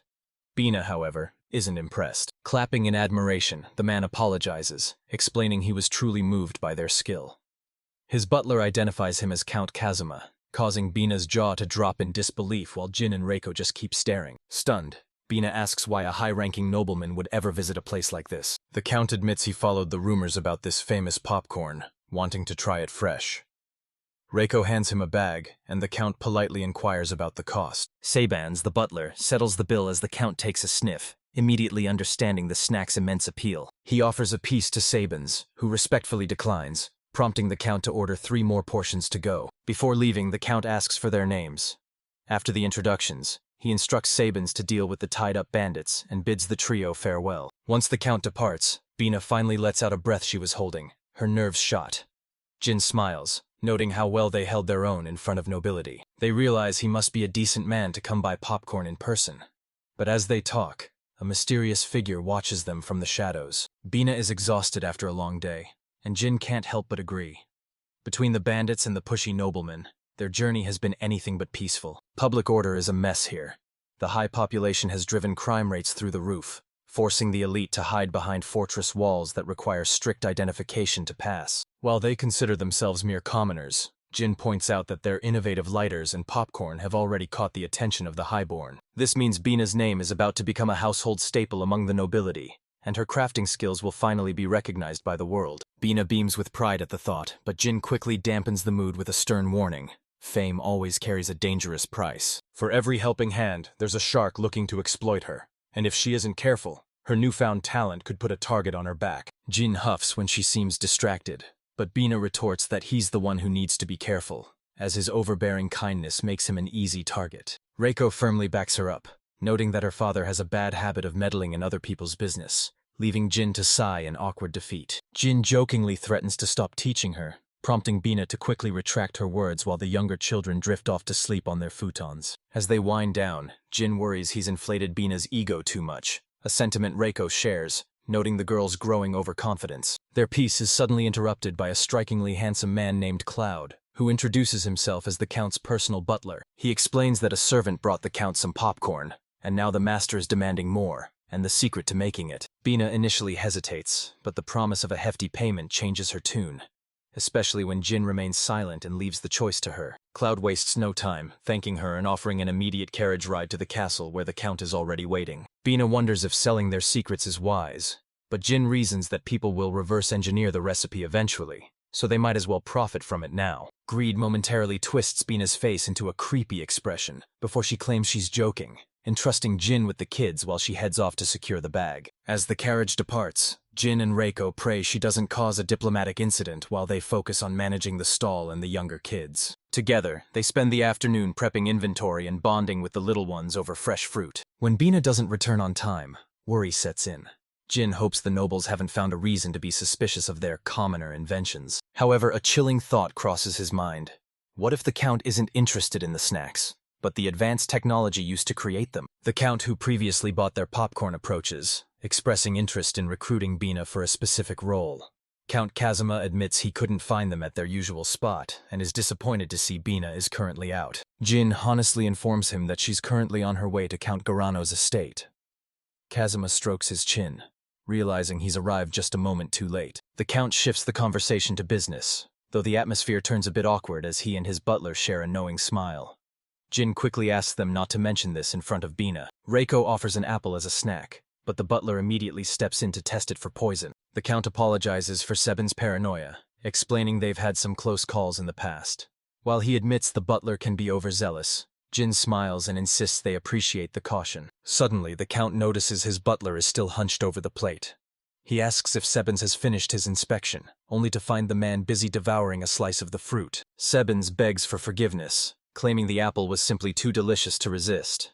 Intrigued, the Count tries a piece for himself and is equally blown away by the taste. Their attention is then drawn to a refrigerator, a magical device designed to keep its contents cool. When the Count asks who invented such a marvel, the answer is, of course, Lady Bina. Jin confirms Bina's handiwork, explaining that it could potentially end hunger by preserving food. However, the high cost of materials makes it impossible for the average person to afford right now. Jin explains they're working to lower production costs so everyone can benefit. He believes that instead of hoarding happiness for oneself, it's much better to spread it to the rest of the world. This selfless philosophy is the driving force behind Jin and Bina's work, and the Count nods in quiet respect. Impressed by their noble mindset, Kazuma happily offers to purchase their products on the spot. Sebens inquires about the water heater as well, and the Count agrees to buy that too. Jin thanks them, while Kazuma admits it's inspiring to see local craftsmen working so hard for the public good. The Count awkwardly scratches his head, admitting that Jin's words about hoarding happiness hit a bit close to home. He originally came to scout them as personal craftsmen, but he's since changed his mind. Kazuma confesses he can't bring himself to involve them in the dirty business of war. He reveals that over the last 6 months, someone has been supplying golems and magical beasts to be used against them in Aglaria. Investigations suggest these supplies are coming from the Siluria region, hinting that a full-scale invasion is being prepared. Because of this, nobles everywhere are scrambling to recruit the best magic craft masters. Every lord is looking to bolster their personal power against the coming storm, whether it be beasts, golems, or the Silurian army itself. While this power is meant for defense, it's often misused for internal power struggles.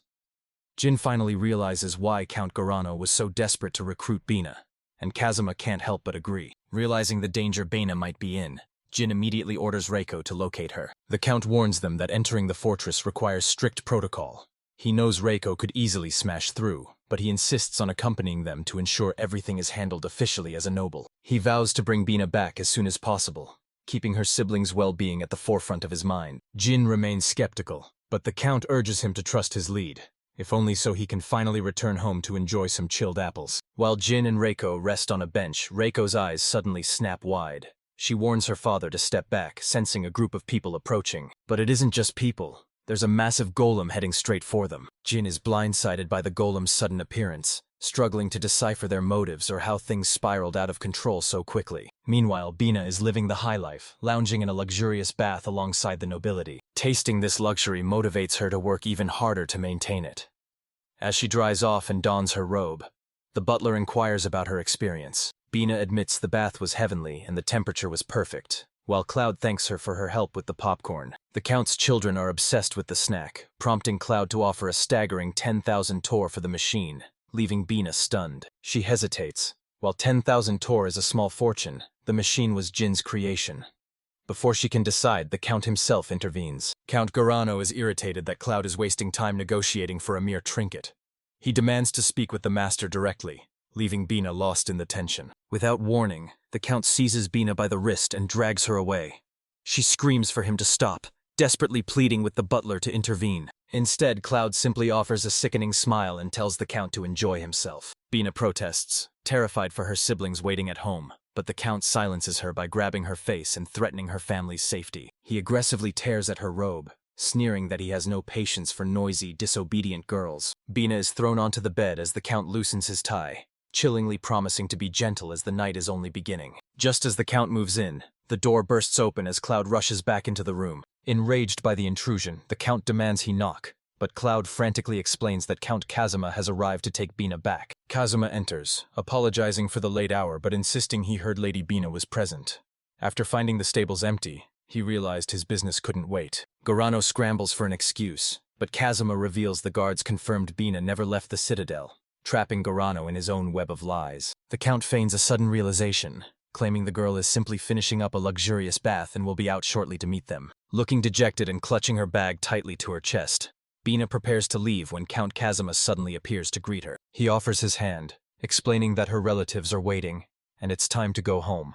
Overwhelmed with relief, Bina takes his hand through her tears. Back inside, Count Grano smashes a vase in a blind rage over Kazuma's interference, but he's confident Bina will be his once he captures her family. Grano asks his butler, Cloud, if their plan is in motion, and the man confirms that by the time the group arrives, it will already be too late. As they ride in the carriage, Count Kazuma offers Bina his sympathy for her ordeal, admitting that he had been searching for her all day as well. He confesses that he originally wanted her as his exclusive magic crafter, but changed his mind after a heart-to-heart with Jin. Jin explained that she crafts for the common folk to bring joy to everyone, and the Count admits he was genuinely impressed by her refrigerator invention. Realizing it would be a crime to monopolize such talent, Kazuma admits he was terrified when she went to Grano's, and encourages her to keep helping the masses. He notes that even under pressure, she refused to compromise Jin's work, and believes that with the right words, Jin will understand his intentions. Seeing them as true friends, Bina nods, realizing Jin has become her family, and now, she just wants to get back to him as fast as possible. Back at the house, Jin and Reiko sense an approaching army targeting their magic tools. Jin hopes to avoid a fight, but Reiko prepares for the worst. Jin argues that if an enemy is strong enough to make him run, fleeing is pointless. Instead, he chooses to put all his faith in his daughter. Reiko nods in solemn agreement just as a group of men in black finish surrounding the entire perimeter of the house. The intruders burst inside to find the children huddled together. But before they can strike, the kids activate a device that generates a powerful barrier. Watching from the shadows, Reiko realizes this is a kidnapping attempt and retaliates with such force that the men are sent flying through the walls. Surveying the damage, Reiko awkwardly comments on how surprisingly fragile the house turned out to be. As the remaining warriors stare in shock at the girl who just leveled 3 men, a voice behind them jokes that this is the perfect excuse for a renovation. It's Jin, pointing his staff at a bandit and warning him of the danger before casting a dig spell right under his feet. As the man plummets into the hole, Jin sheepishly wonders if he's the only one who uses pit traps, while Reiko smiles at her father's signature style. One of the bandits recognizes the girl from their report and immediately summons a golem to intercept her. The massive construct swings at the girl, but she effortlessly evades the strike. Utilizing her immense lower body strength, she delivers a blow that sends the golem crashing to the floor. In a flash, she's perched on the fallen golem's chest, drawing her sword with lethal intent. She drives her blade through the golem's head, leaving the bandits paralyzed with disbelief at her power. Realizing they're outmatched, the bandit leader chooses to incinerate the entire building with her inside. He unleashes a flamestorm just as Jin and Bina arrive, cackling as he orders everything to burn to ash. However, the bandits' triumph is short-lived when Reiko walks out from the heart of the inferno. Jin smirks, noting that his masterpiece isn't going to melt from such a pathetic display of fire magic. While Bina despairs over her burning home, the bandit calls Reiko a monster, but she coldly reminds him she's just a robot. Cornered, the bandit tries to seize a hostage, but Jin is faster, leveling his staff directly at the coward. With a surge of magic, Jin disarms the bandit instantly before handing the staff back to Bina. Jin gives her his blessing to vent her rage, and Bina vows to make the bandit regret ever coming here. With a look of cold determination, Bina aims her staff at the bandit, making him scream in pure terror. Once the dust settles, Nana and Raoul rush toward their older sister, pulling her into a tight hug. They're overjoyed she's safe, and Bina thanks Jin, crediting her survival to his timely intervention. She feels guilty about the damaged popcorn machine, but Jin tells her not to worry as Reiko begins repairing the broken wall. Reiko complains that the wall was too fragile to begin with, and while Jin agrees they need better materials, Bina snaps at them for the critique. They start debating fireproof brickwork, leaving the Count baffled that they're discussing crafting in the middle of a battlefield. Jin just smiles. They are magic crafters after all, and creating things is what they do best. Welcome home.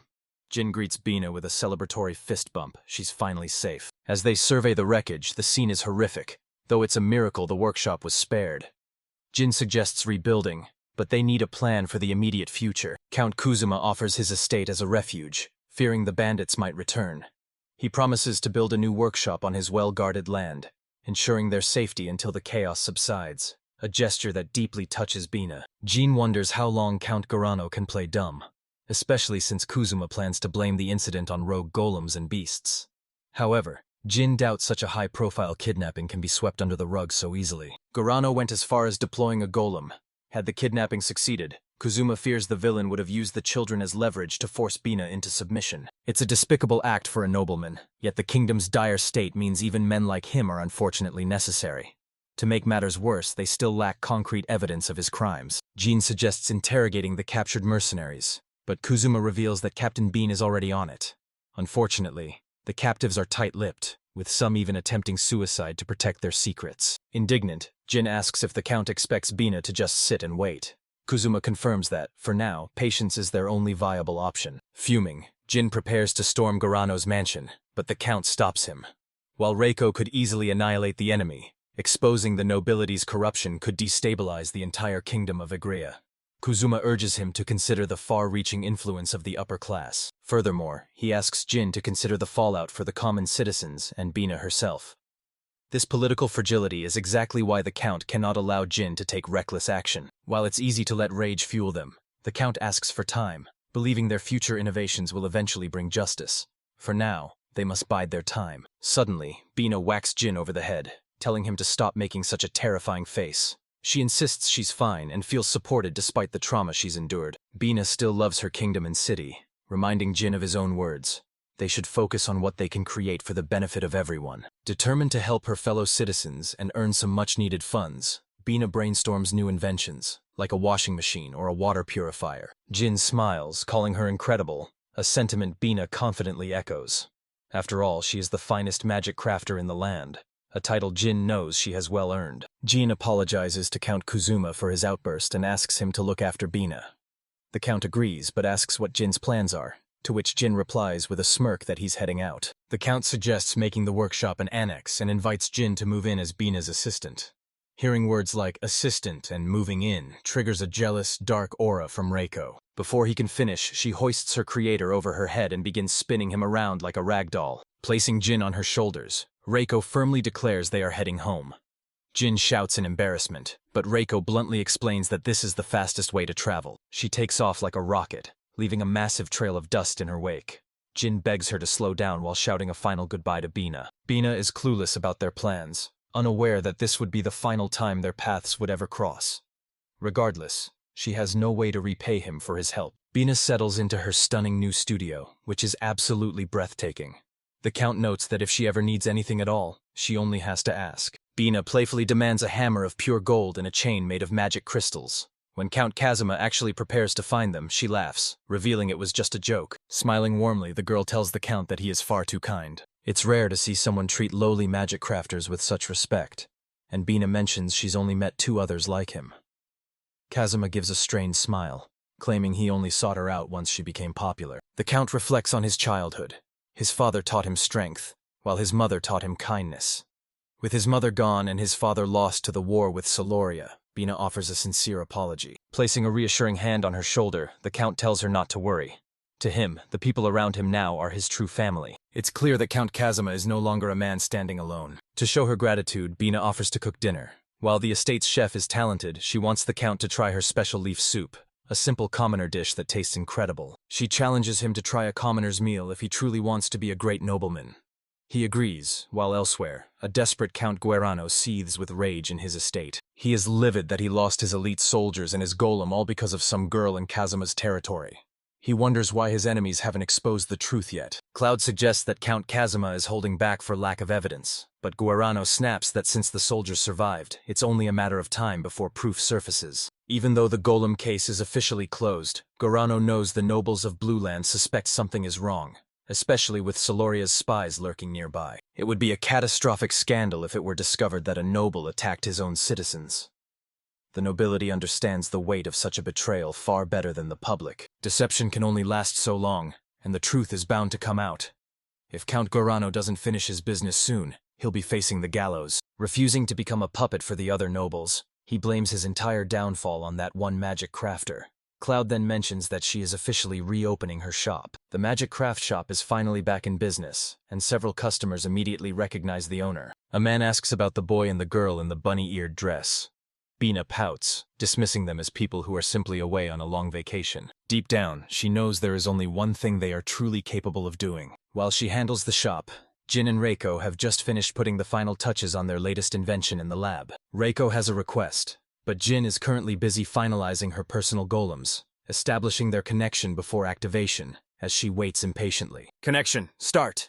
With those words, Reiko's personal golems are officially brought online. Two young girls appear before them, both wearing elegant dresses strikingly similar to Reiko's own. Jin asks for her opinion, and Reiko notes with pure admiration that they are the exact same height as her. Jin explains that he designed them this way for her convenience, making tasks easier, and asks Reiko to give the girls their names. Since they are her personal subordinates, the honor of naming them belongs to her, leading Reiko to cycle through various options in her head. She eventually admits she needs more time to think, and Jin warmly reassures her that there's no rush to decide. Jin then leads Reiko outside to check on the seeds from Blue Land, noting how the incredibly fertile soil has turned their orchard into a thriving field. With abundant mineral deposits and resources at their disposal, they can now craft more efficiently than ever, while maintaining a way to return home. Jin reflects on his time with Biana, realizing he needs to decide exactly who he wants to dedicate his future creations to. While he initially crafts for himself, Reiko points out that everyone here works solely for his sake, catching Jin completely off guard. With a gentle smile, Reiko explains that it's only natural, as this is her father's home.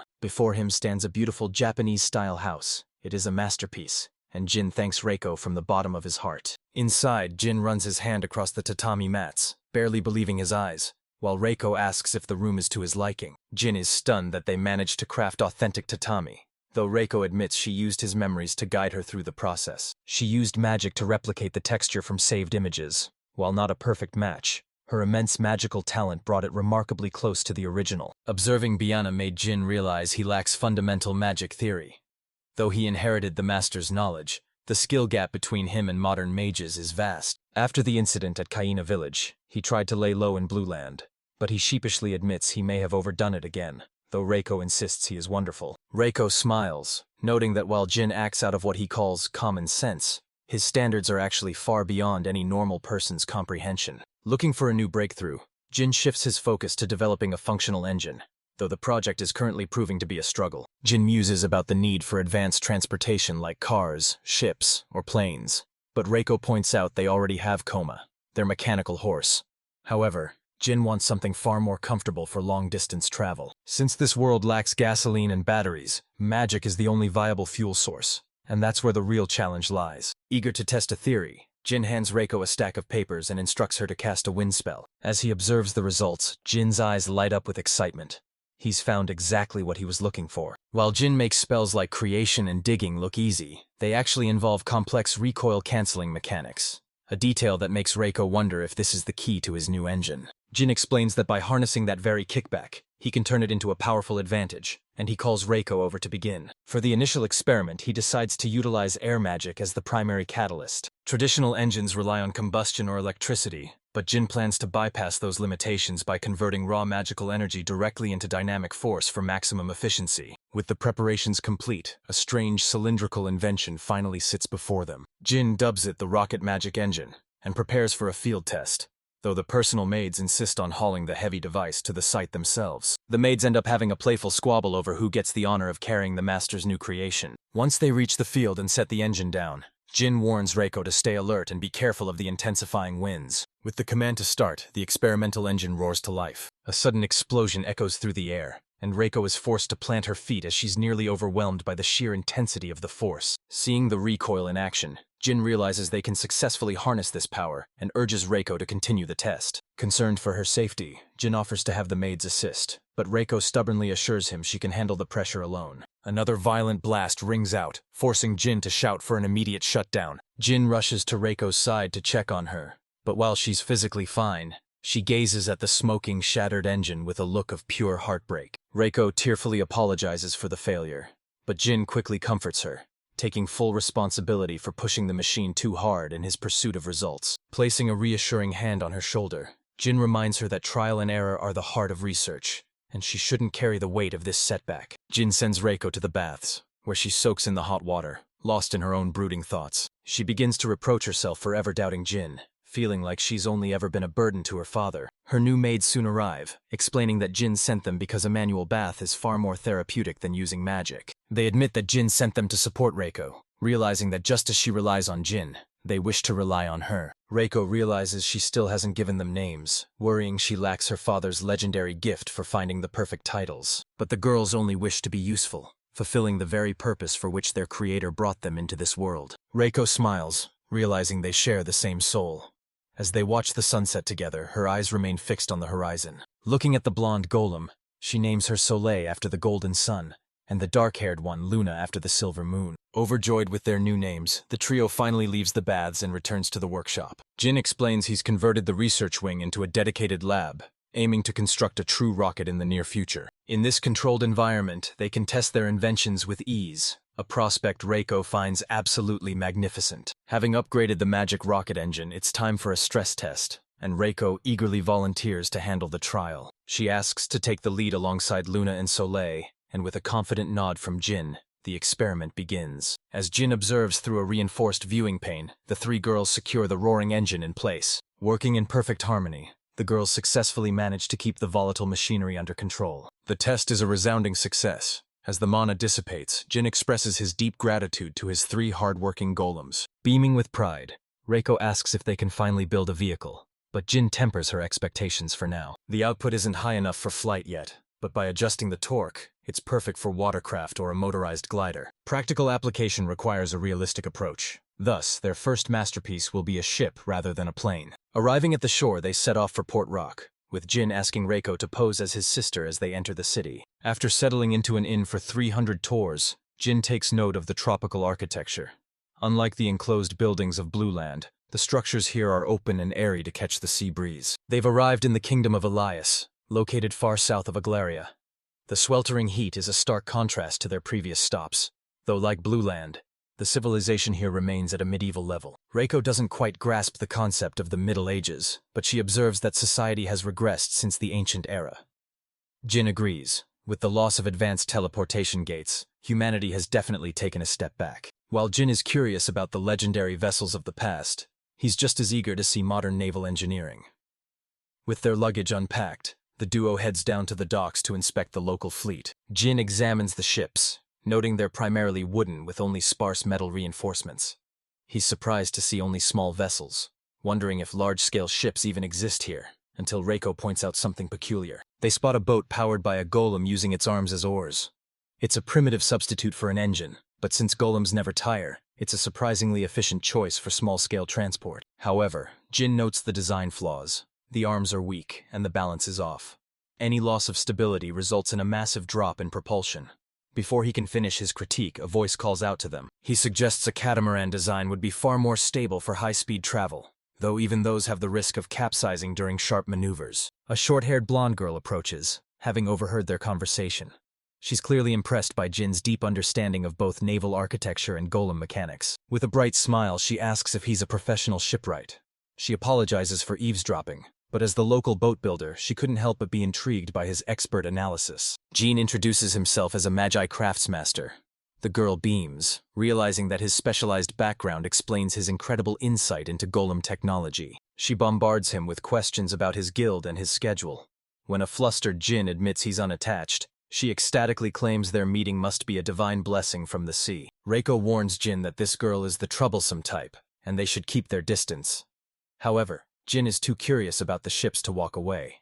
Sensing his interest, the girl grabs his shoulder to ask for a favor. They head to a local eatery where the food is both delicious and affordable. As the girl orders a round for 3, Reiko dryly notes that her master clearly has a weakness for pretty faces. The girl introduces herself as Marcia, a shipbuilder from a neighboring town. In return, Jin and Reiko formally introduce themselves as well. When Jin asks what's on her mind, Marcia points toward a vessel operated by a golem pilot, a craft locally known as a golem ship. Jin remarks on how simplistic the design is, surprising Marcia, who assumes everyone knows about these boats. After Jin explains they're foreigners, Marcia jokes that their boring outfits finally make sense. She explains that the maritime kingdom of Elias boasts the world's finest naval tech and seafood. Between bites of his meal, Jin admits that their frequent ship racing competitions sound fascinating. Marcia immediately suggests they enter a race together and tries to drag him to the registration booth. Jin has to rein her in, pointing out that she's moving way too fast and hasn't even explained the rules. She laughs nervously, admitting her job as a shipwright has made her a bit impatient. With the big race only 5 days away, she explains the core requirement: a golem to act as the engine and a human to pilot it. Marcia refuses to back down, declaring she'll do whatever it takes to earn the prize money and split the winnings with him. To pull it off, she needs Jin to build her a golem. She admits she's out of time and options, realizing a local search is futile. Jin knows that while she's a skilled builder, a rushed project won't stand a chance in the competition. This isn't just a race to her, it's personal. Her family shop was snatched away after her deadbeat father gambled the entire business into the ground. This is her final shot to reclaim both her honor and her store, and she's willing to take the risk regardless of the overwhelming odds. When Jin asks what happens if they fail, Marcia coldly reveals she's already surrendered the shop to cover her debts.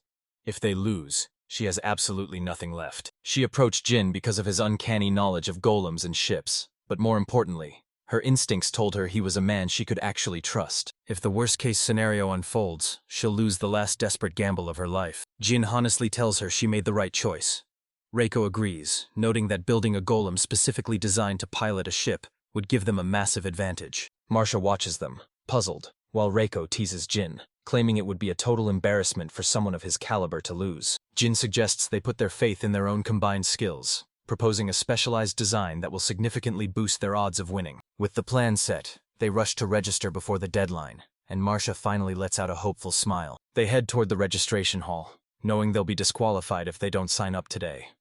Suddenly, a man stops them, noticing Marcia has finally found a magic crafter. Marcia confirms she has a partner. The man, Valentin, sports shoulder-length dark hair and an air of smug superiority. Valentin mockingly suggests she give up the race and become his personal shipbuilder, or better yet, his third wife. Marcia scolds him, pointing out he already has 2 wives, but Valentin arrogantly claims a great man can have as many as he wants. As Valentin tries to pull Marcia away, Jin intervenes, coldly reminding her that they need to hurry. Marcia apologizes and rushes to the counter, leaving a frustrated Valentin behind as his gaze turns dark and predatory. Valentin mutters that Jin is an ill-mannered brat.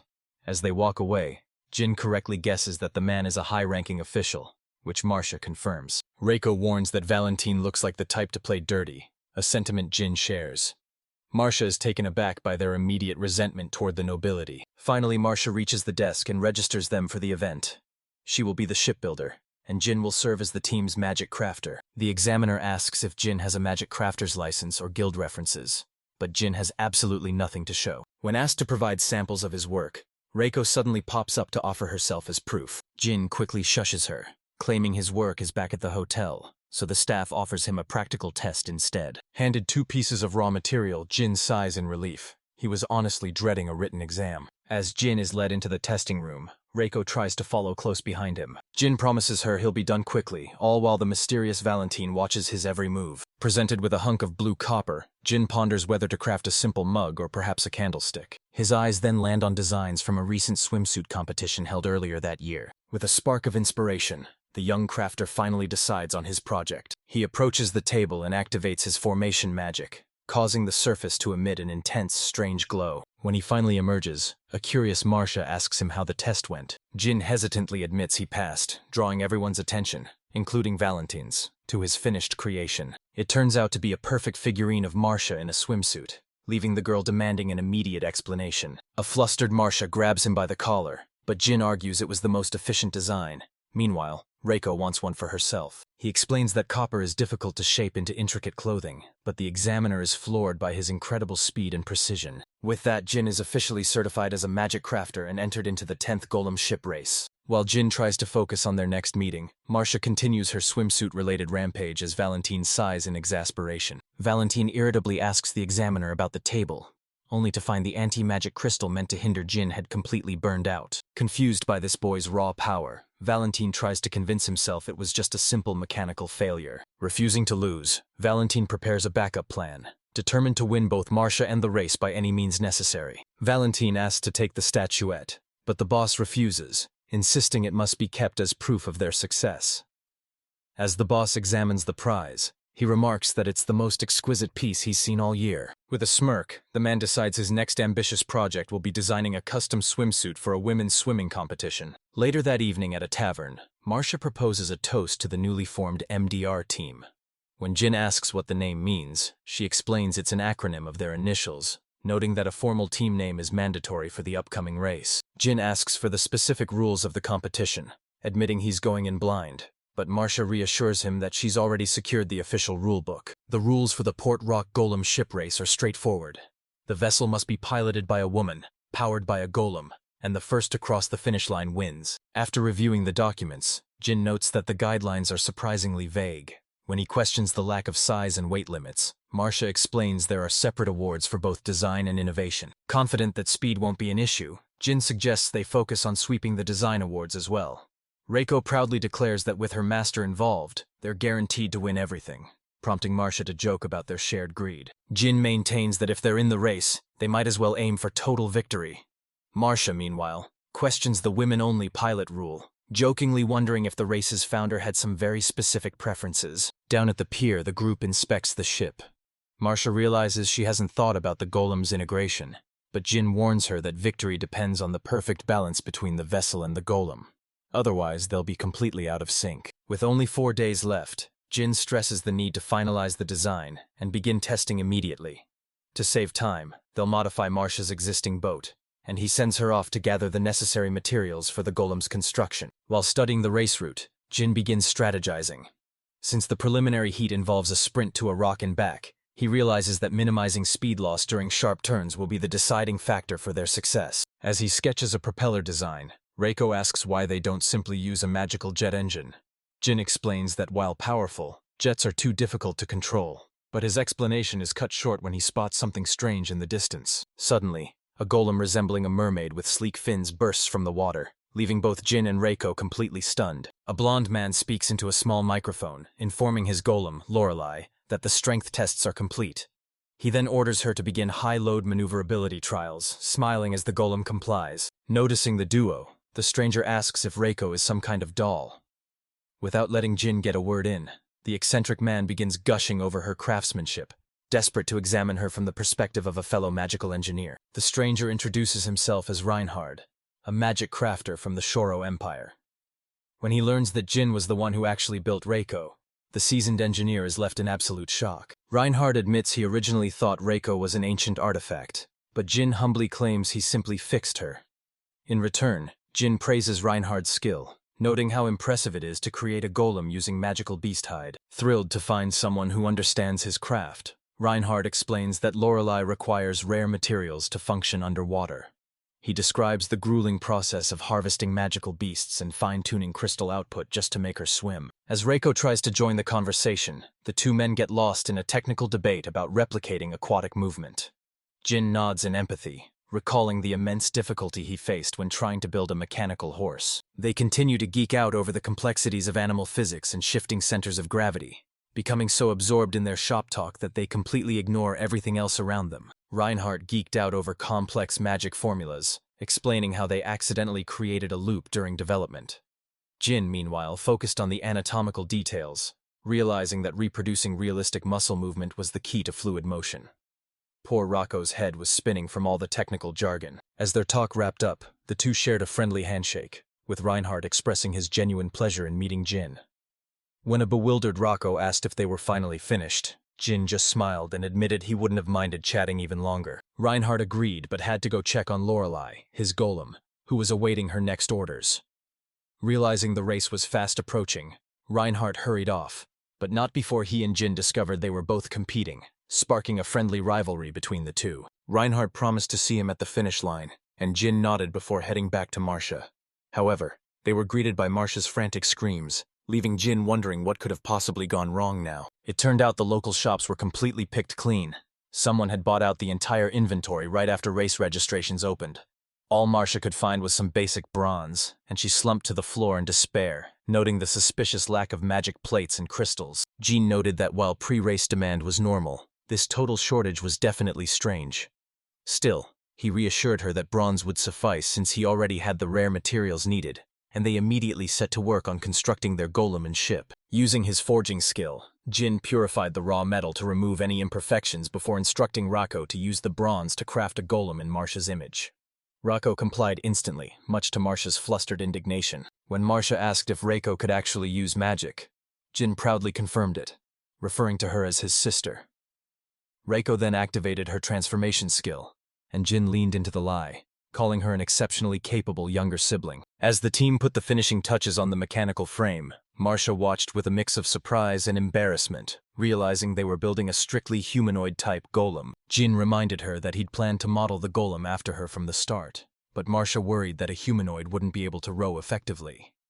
Jin explained that while oars or fins were common, a humanoid body offered unique advantages, then asked her to give the new golem a name. Thrilled by the responsibility, Marcia decided to name the golem Oro, symbolizing their drive to reach the finish line. Jin approved of the name and immediately gave the activation command to bring Oro to life. Upon waking, Oro spoke only in the ancient golem tongue, as Jin had forgotten to install a language pack. To fix this, Jin held both Marcia and Oro's hands, using a magic transfer to pass Marcia's maritime knowledge directly into the golem's core. With Oro now equipped to help build the ship, Marcia finally understood the versatility of a humanoid golem.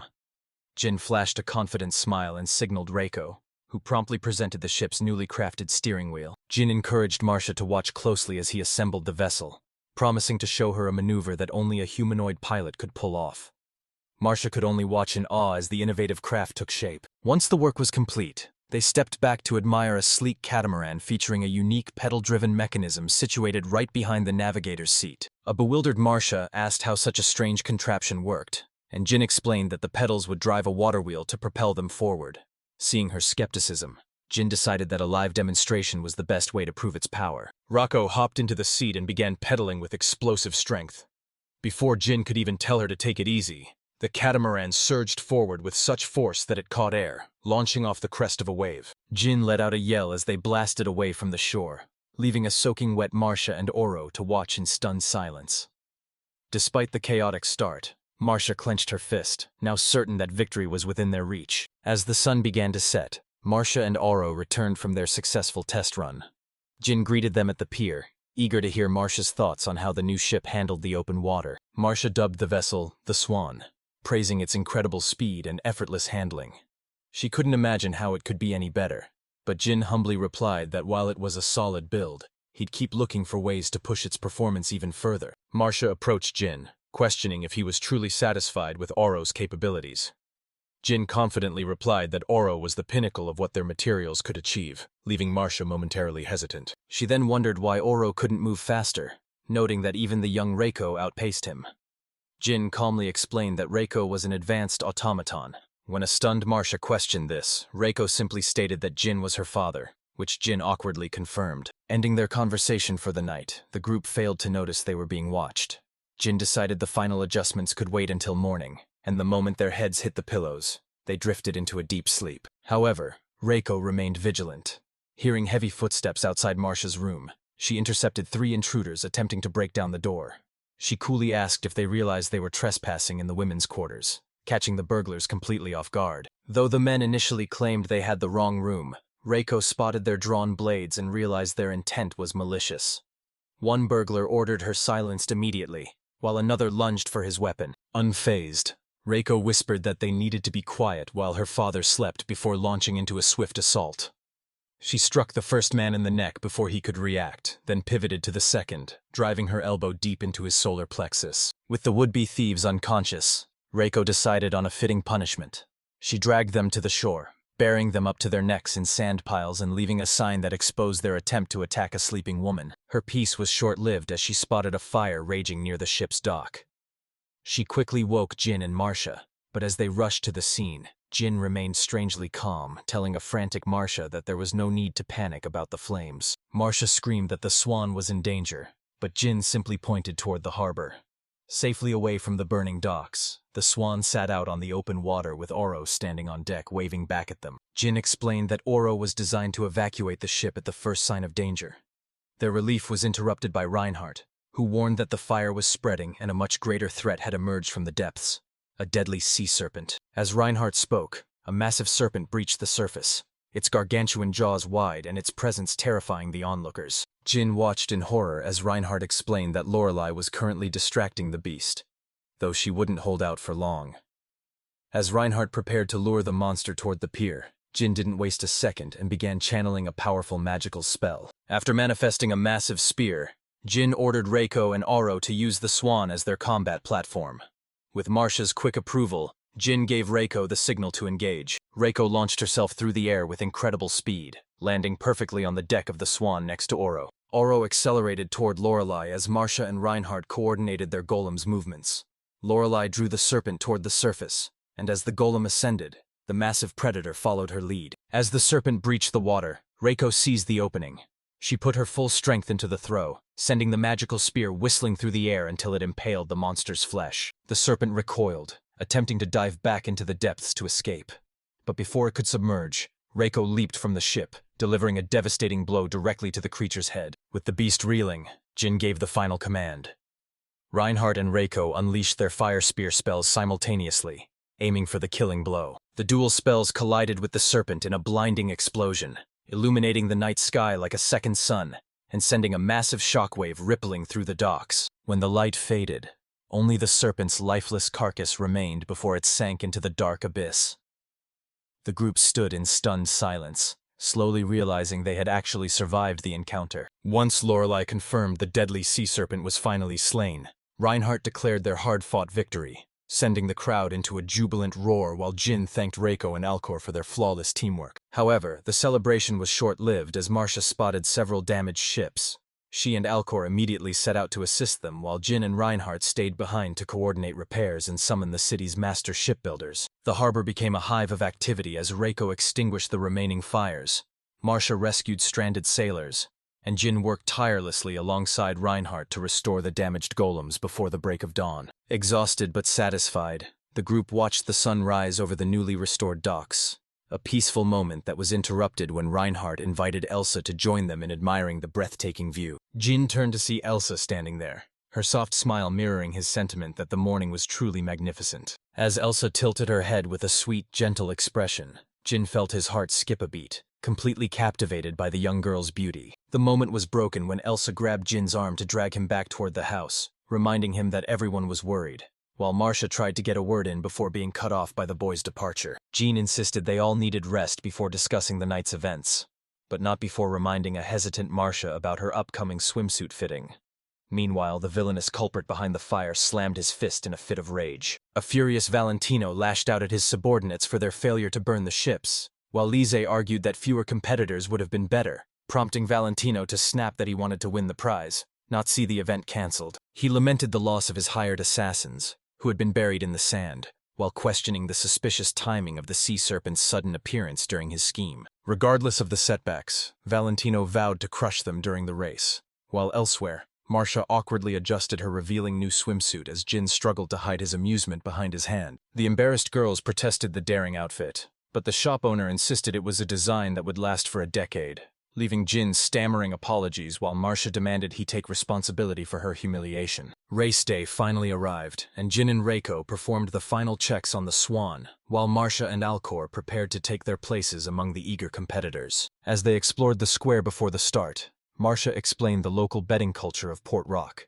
showing Jin how the city thrived on the high-stakes excitement and the massive crowds drawn to the qualifying rounds. Their walk was interrupted by Reinhardt, who pointed out the crowd favorite, Earl Valentino, before formally introducing his younger sister Elsa, who was already dressed in her competition gear. Elsa approached Jin with a quiet grace, thanking him for protecting her brother before introducing herself as Elsa Randall, to which Jin politely introduced Marcia and Reiko in return. Noting Elsa's swimsuit color, Marcia realized they would likely face off in the finals and challenged her not to lose, but the confident Elsa simply stated that she and Lorelei were the strongest pair there. The tension rose as Valentino and his team, glory to Elias, arrived to deliver a backhanded insult before walking away, leaving the group wondering why the arrogant Earl even bothered to approach them. The announcer finally took the stage to kick off the 10th Golem ship race, welcoming a record-breaking 35 groups from across the globe alongside the mayor of Port Rock and the master magic crafter, Mr. Bernard. Highlighting the kingdom's technological prowess, the announcer showcased various magical artifacts like loudspeakers and magic eyes that would allow the massive crowd to watch every second of the action on the big screen. Jin notes the convenience of the magic eye and screen, leading Reiko to ask if he could replicate it.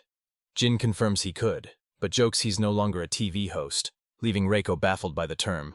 While the announcer notes the crowd's excitement over the new swimsuit designs, contestants are split into 7 color-coded groups of 5, a last-minute change by the mayor, who proudly highlights contestant number 35, Marcia, causing her to blush under the sudden spotlight. The announcer reveals a copper statuette that's a dead ringer for Marcia, much to her outrage, while Mr. Bernard marvels at its precision and the bizarre design of her ship and golem. While water wheels are usually reserved for farm work, Marcia's team is betting everything on one for this race, and she clenches her fist with unwavering confidence. When asked for other standouts, Bernard points to Earl Valentino's team at number 1, whose massive golem sports 2 giant effective oars, making the Count's creation a clear favorite. Next is number 3, the mermaid golem Lorelei, whose sleek design and high stats make her a master of underwater maneuvering and sharp turns. The crowd also eyes the winged number 27 and the 4-armed number 28. But the announcer reminds everyone that control is what truly crowns a victor before the stands erupt in a roar. Drawing a dark blue ball from the box, the announcer reveals Marcia's group will lead the race.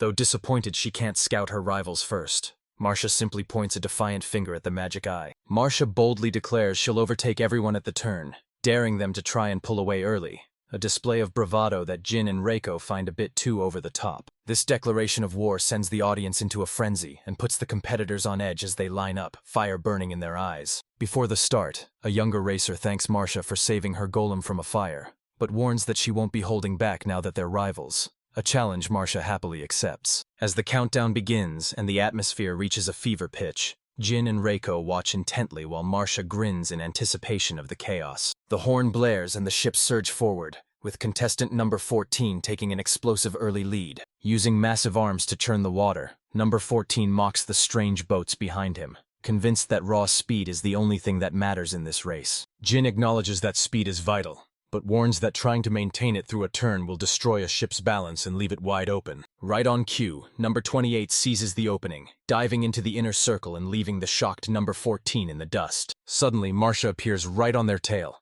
mockingly asking if they're ready to be overtaken. After capsizing her opponent's boat, Marcia and her golem Arrow surge into the lead, with Marcia screaming for even more power. Arrow's legs kick with incredible force, the water wheel sending up massive plumes of spray as the ship hits a speed that leaves both Reinhard and Valentino speechless. Reinhard thought they had peaked during the sea serpent battle, but this explosive dash proves otherwise as Marcia rockets past the competition with a triumphant smile. The sensation Marcia felt in those moments was beyond words. It was as if her senses had expanded to encompass the entire world. She reveled in the wind whipping against her face and tearing through her hair, realizing that at this speed, she could finally leave all her burdens behind. Caught in a whirlwind of raw emotion, Marcia let out a triumphant scream, declaring her love for her companions. They didn't just cross the finish line, they practically tore through it at terminal velocity, leaving every other competitor in the dust. The announcer officially crowned Marcia the victor, marveling at how she overtook the pack exactly as promised.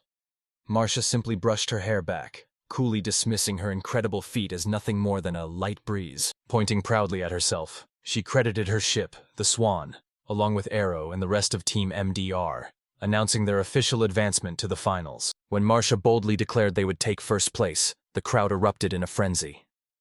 Meanwhile, Valentino sat gnashing his teeth, his fists clenched in fury as he vowed to stop them at any cost. With Ligi from Team Glory of Elias taking the 7th track, the qualifiers officially concluded. The announcer directed everyone's attention to the magic screen, hyping up the final showdown and urging the fans to look forward to tomorrow's ultimate battle. Elsa reiterated that she wouldn't lose, to which Marcia suggested a fair fight, earning a nod from the other participants. However, Jin arrived to scold Marcia for her flashy display, while Reiko could only sigh as Marcia sheepishly apologized. Marcia then admitted that her bravado was actually a way to keep herself from running away.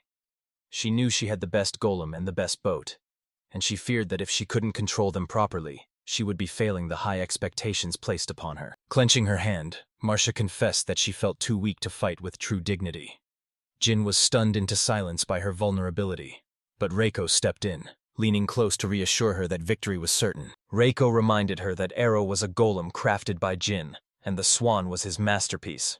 While Jin blushed in embarrassment, Reiko insisted that Marcia was the only one capable of commanding Arrow and piloting the Swan to its full potential. After all, It was Marcia's perfect synchronization with the ship and the golem that had secured their dominant victory in today's qualifying matches. Marcia laughed off the praise, teasing Reiko for being bad at compliments, while Jin jokingly promised to teach her better next time.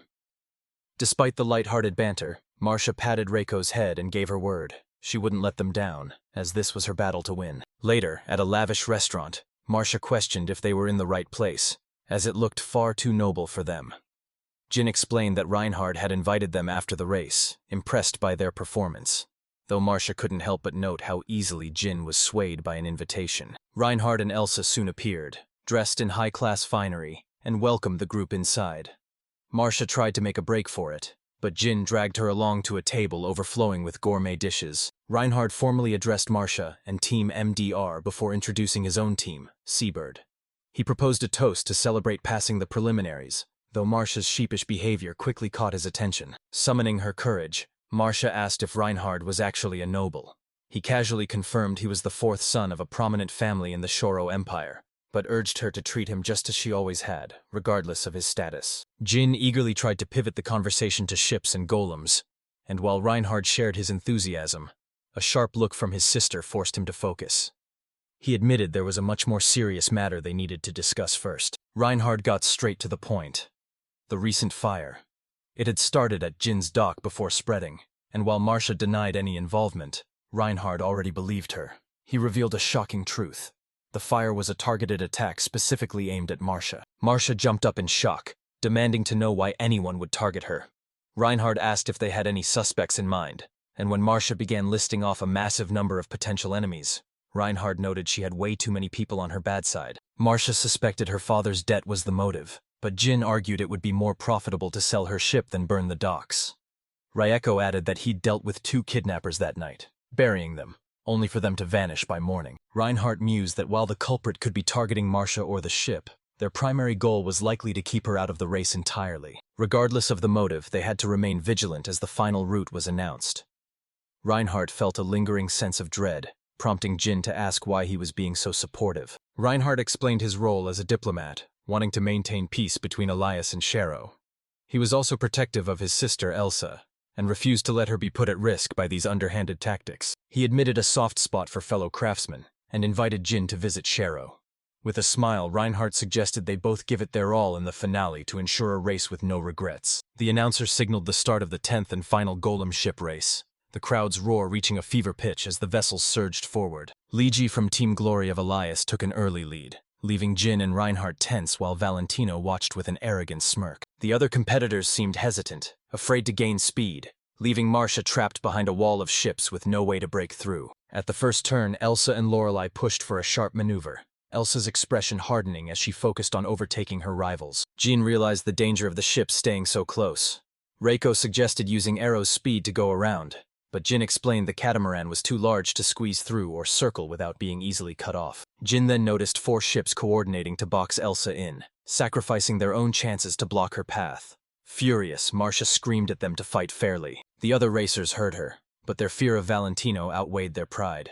Valentino simply laughed, claiming that being cautious was the key to victory, even if it made the race dull. Valentino grinned, relishing his control over the situation and his plan to claim Marcia.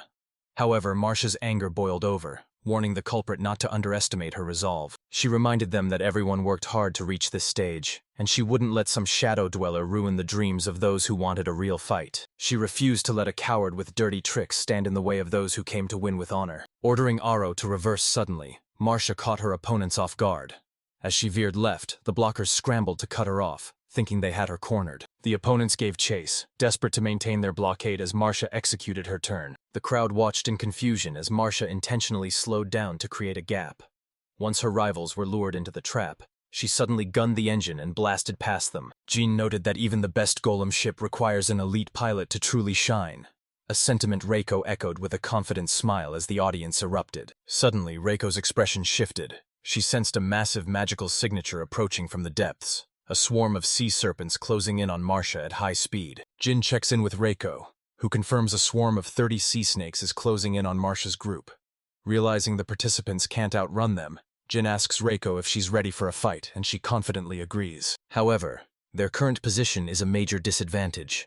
With the mountain route curving around Io Island, Reiko fears they won't be able to intercept the swarm in time. Their only hope is the swan, so they rush to the docks where Reiko reveals a secret weapon, a magical jet engine. Jin is stunned she even brought it, but Reiko explains they'll have to jury-rig it with spare parts, despite the obvious risks to stability. Reiko prays the makeshift engine doesn't explode, while Jin takes the controls, warning her that steering with one hand while he manages the speed will be a grueling test of their coordination. Jin grips the wheel and ignites the magical jet, sending the swan screaming across the water at a terrifying velocity. The sheer G-force leaves the boys feeling nauseous as the boat skips violently across the waves, threatening to tear itself apart at any second. Jin double-checks their course, and Reiko confirms she can sense the snakes just ahead. As Io Island comes into view, she locks onto her targets and prepares to strike. Calling it a formal greeting, Reiko unleashes a devastating blast that erupts in a massive explosion, vaporizing the first snake's head instantly. She doesn't stop there, systematically picking off the serpents one by one until decapitated carcasses litter the surface. To protect Marcia and the others, Jin orders Reiko to blast the water, using the shockwaves to lure the remaining snakes away from the island before they finish them off. The serpents try to submerge and hide, prompting Jin to ask if Reiko can follow them into the depths.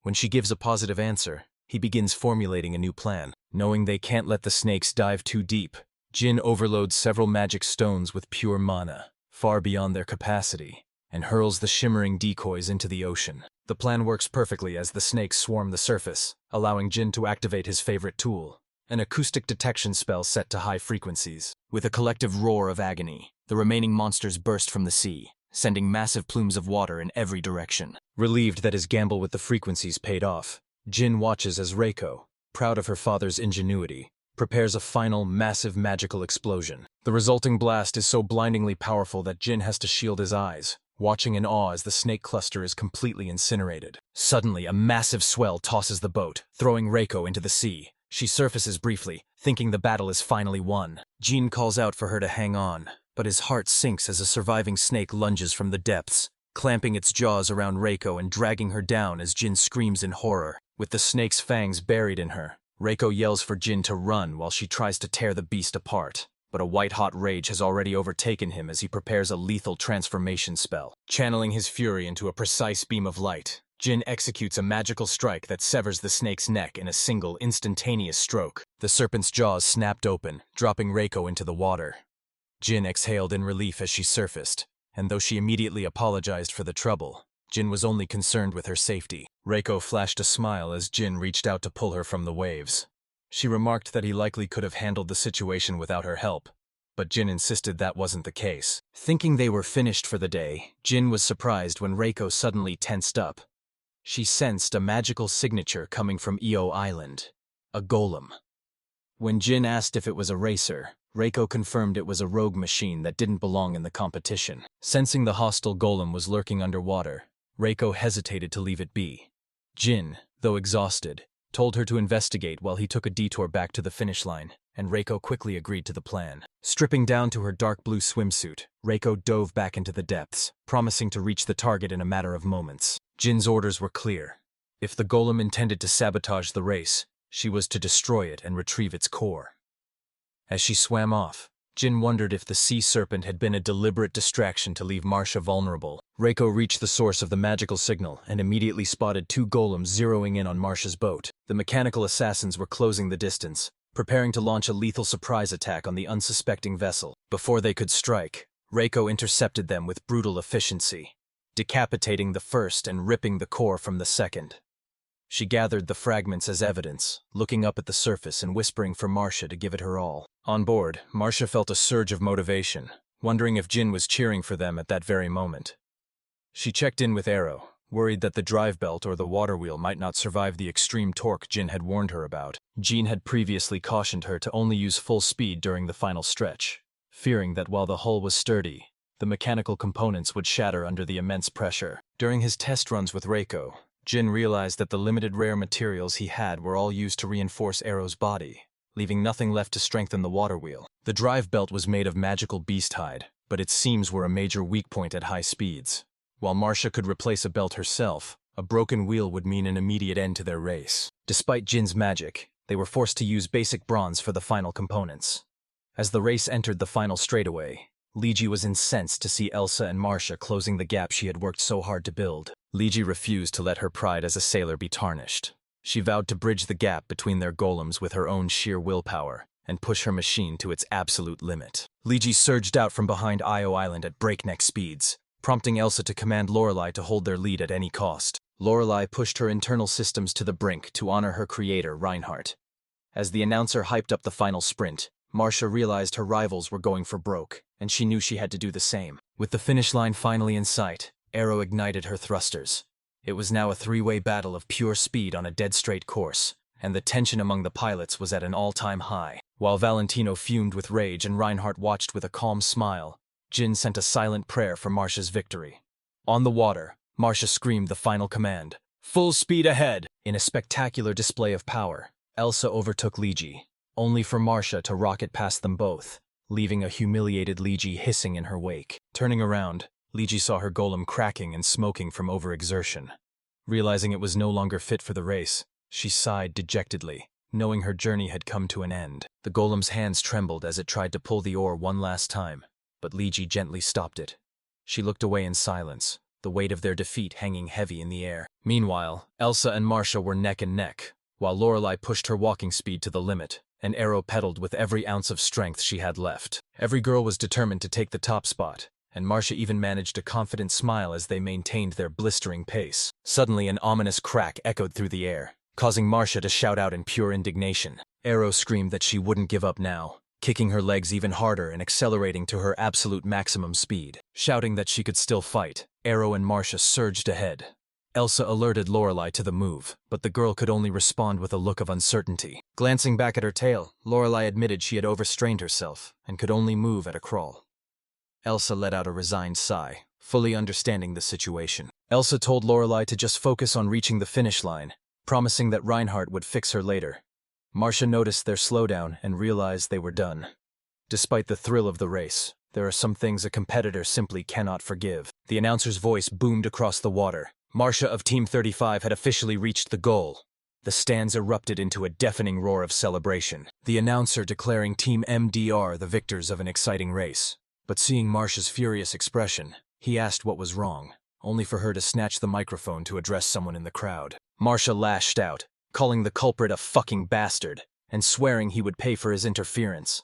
While the audience was confused, Valentino just chuckled wickedly, though someone nearby cursed his name. A woman stepped in front of Valentino, demanding to know what Marcia meant.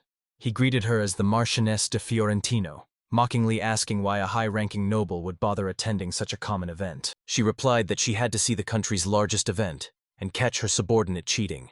She threw a mangled golem core at his feet, leaving the announcer and Mr. Bernard in total shock. Suddenly, Reiko emerged from the water holding another core, presenting it to Marcia as a victory gift. She explained they were hidden near the island of Io, and she was dying to know who created them. The Marchioness glared at Valentino, asking if the core looked familiar. He tried to play dumb, but Jin stepped forward, threatening to use memory-reading magic to expose the truth. Enraged, Valentino finally snapped. Valentino spat out Reinhardt's name in disgust, but Reinhardt stood firm. Since Elsa had been put in danger, he was taking this personally, addressing the villain as the former Count. Reinhardt demanded a confession, while Mr. Bernard used reading magic on the core. He was horrified to find orders to destroy Ship 35 and sabotage Ship 1, sending a wave of shock through the crowd. Bernard confirmed the orders came from Valentino. The Marchioness added that he'd even threatened players into abstaining. Valentino just gave a nasty grin, clutching his ring and claiming he never intended to play fair. Suddenly, a massive golem burst through the wall to cover Valentino's escape. Jin recognized it as the same machine that attacked their ship, but Valentino warned them that his plan was only beginning. In an instant, dozens of golems erupt from the sand, surrounding the group. Valentino laughs, mocking them for forgetting his family's golems helped build this place, before ordering the machines to unleash total chaos. As the crowd flees in terror, the Marquis demands answers, but Valentino simply blames those who denied him the power he deserved before making his grand escape on the shoulder of a golem. Infuriated that the villain is fleeing without a confession, Jin prepares to give chase, but Reinhardt insists they focus on evacuating the civilians and holding back the golem onslaught. Reiko leaps into the fray, effortlessly crushing 2 golems, while the former member 14 suggests using their own golems to form a defensive line for the public. Elsewhere, Liggy desperately tries to keep her golem functional as it smokes and grinds.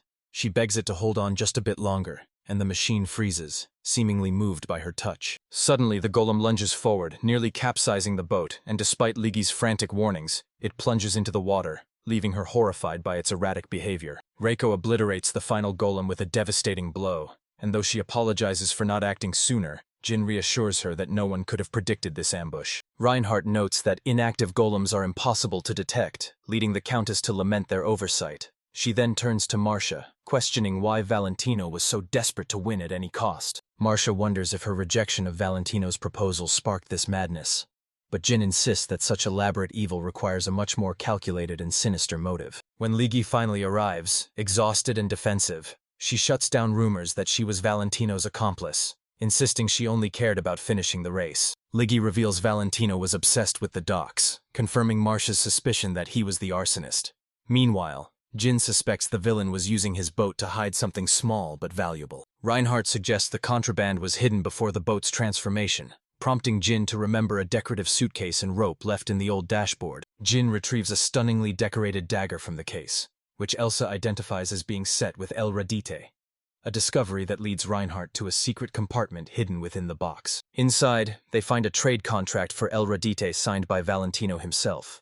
As the gravity of his treason sinks in, Liggy frantically pleads her innocence. Jin asks about the significance of El Radite, and the Marquis explains it's a legendary gemstone that massively amplifies magical power, making it both rare and highly regulated. Valued at over 10 million torre, 10 times the tournament's grand prize, smuggling such a stone is a crime punishable by death in the kingdom of Elias. The Marchioness orders an immediate manhunt for Valentino, but her frustration boils over when the guards report they've already lost his trail. The Countess prepares to brief the king on Valentino's crimes, while Reinhardt invites Jin to travel back to Shurro with him in 2 weeks, an offer Jin promises to consider. With the turmoil in Patrock finally settled, Marcia finds herself staring at the massive bag of prize money, unable to look away from their hard-earned reward. While the boys celebrate their million torre windfall, Marcia's mood sours as she calculates the mountain of debts and expenses they still owe, leaving Jin to try and cheer her up. Jin notes that Marcia is now fully capable of managing the shop on her own.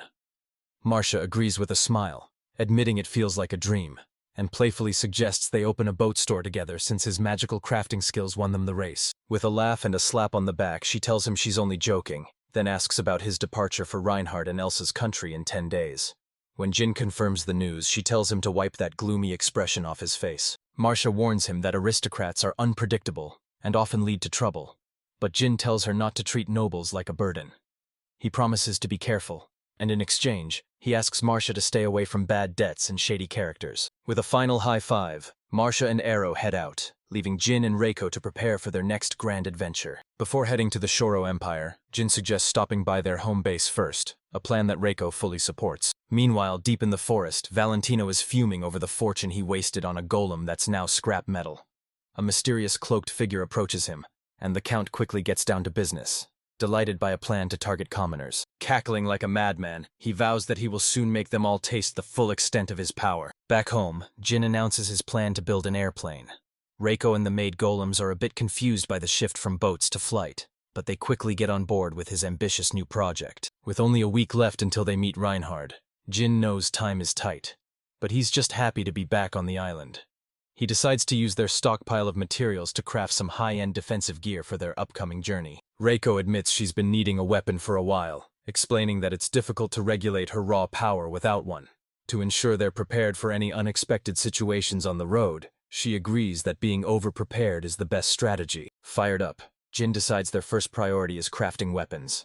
He considers a firearm but realizes it's far too lethal and misunderstood for this world, potentially causing more trouble than it solves. They decide on a paralysis staff and a portable barrier generator to deal with monsters or bandits. Jin wants to avoid using flashy magic like water blades or light beams in public, as it would draw too much unwanted attention. Jin crafts a stunning baton, mana-linked transmitters, protective rings, and a custom katana for Reiko. The baton is designed for self-defense, offering a more portable and adjustable alternative to a standard staff. The protective rings are built to deflect both physical and magical attacks, while the offensive rings are imbued with every elemental attribute. However, the true masterpiece of the collection is his final creation. He presents the tuka, a katana forged exclusively for Reiko that can slice through adamantite in a single stroke. The golems cheer as Reiko praises Jin for his incredible craftsmanship. The other golems immediately start requesting their own gear, and Jin promises to take care of them soon.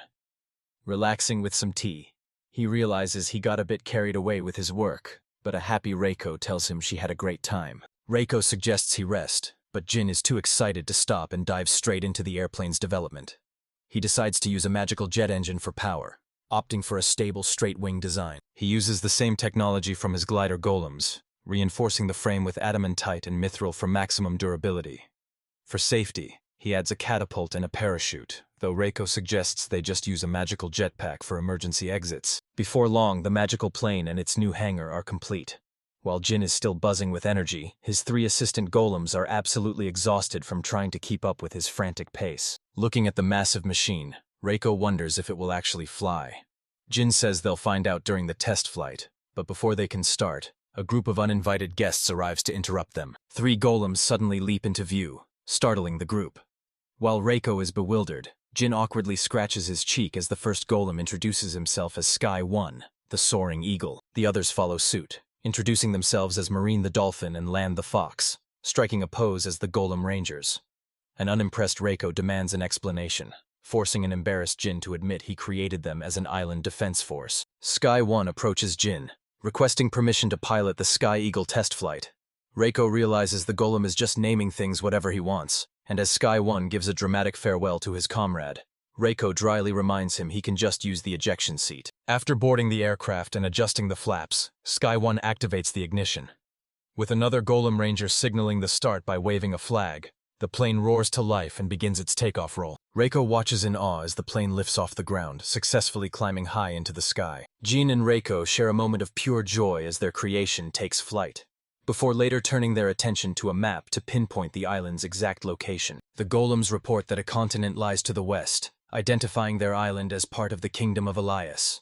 They map out the neighboring kingdoms of Agria and Klein, even locating Kaina village, prompting Jin to sink into deep thought until Reiko calls for him. When Jin turns around, Reiko playfully reveals she has the keys to the plane.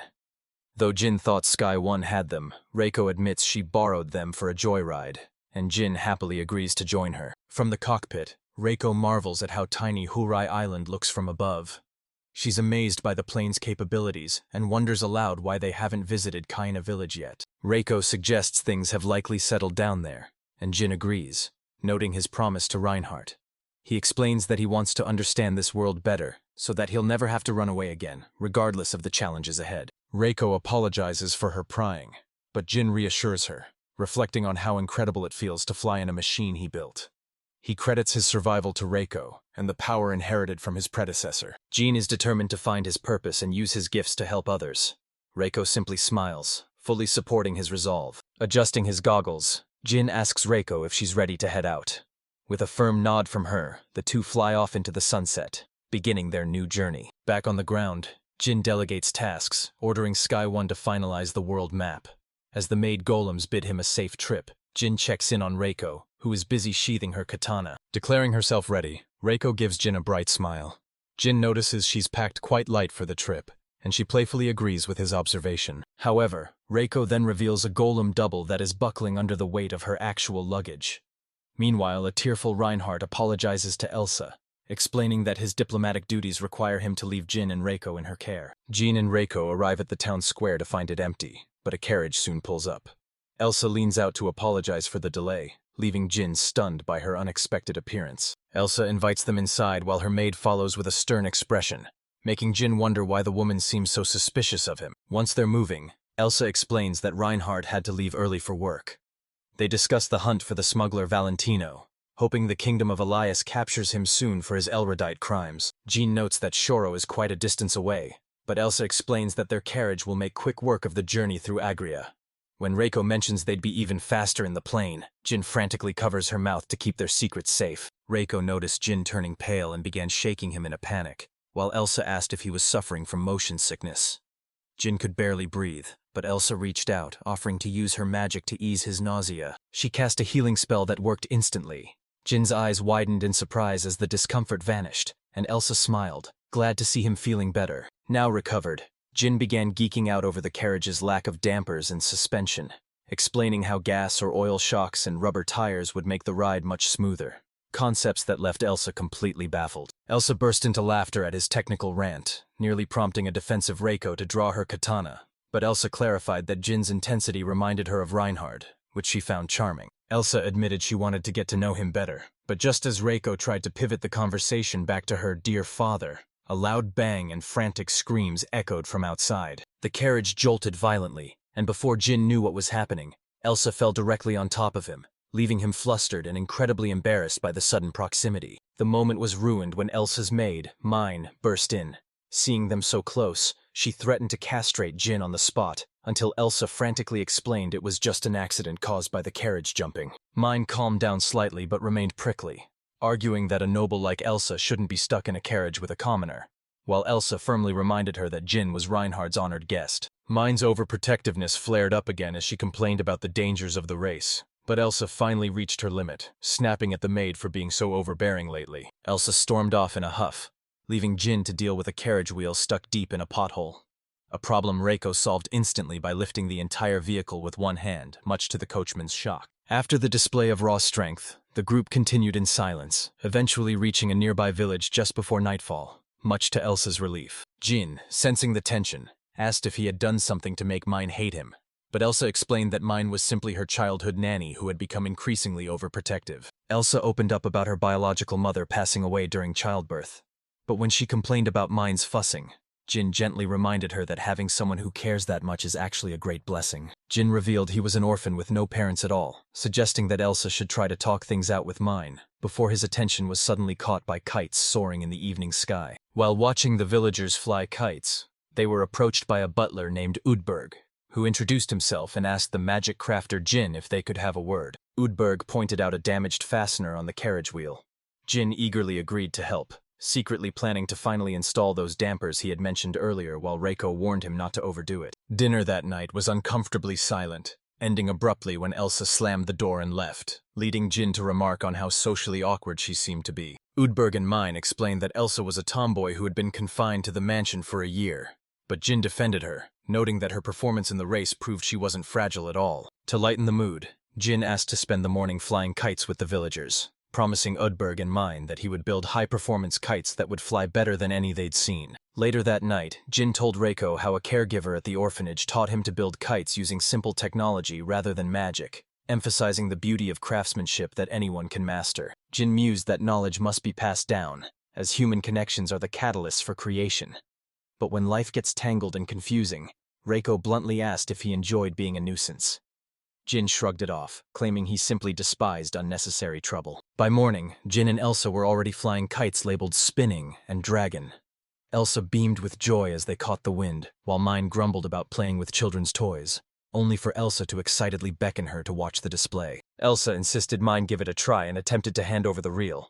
However, as Mine hesitated, a sudden gale surged, wrenching the string right out of Elsa's grasp. Thinking fast, Mine leaped into the air and snatched the trailing rope before it could escape. Elsa cheered in relief, though Mine's face settled into a bizarre, unreadable expression. The moment was cut short when Mine took a spill, prompting Elsa to rush over and offer a hand. Elsa noted the fall was uncharacteristic, though seeing Mine covered in dirt reminded her of the times she used to stain her own apron. Elsa apologized for ever calling Mine a nuisance, but Mine responded with unwavering loyalty. Even if Elsa hated her, she only cared that her mistress remained safe and sound. Touched, Elsa took Mine's hands and gave a silent, meaningful nod. After their kite-flying session, the group resumed their journey by carriage.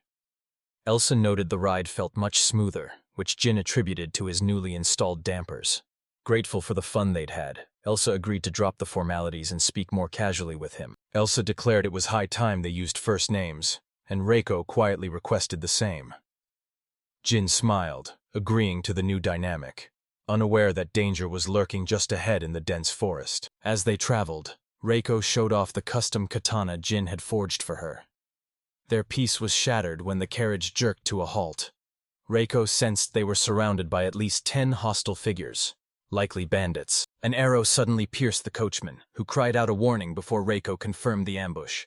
Jin let out a heavy sigh, cursing their luck as the situation escalated. Udberg barked at the dirty pigs, appalled that they'd dare attack a carriage belonging to a viscount of the Shurro Empire.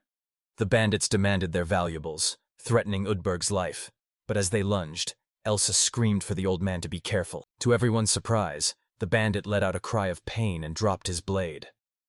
Udberg delivered a punishing blow to the man's solar plexus, sending him face first into the dirt before flexing his knuckles for the next round. Watching Udberg toss bandits aside, Jin realized the man was a master martial artist.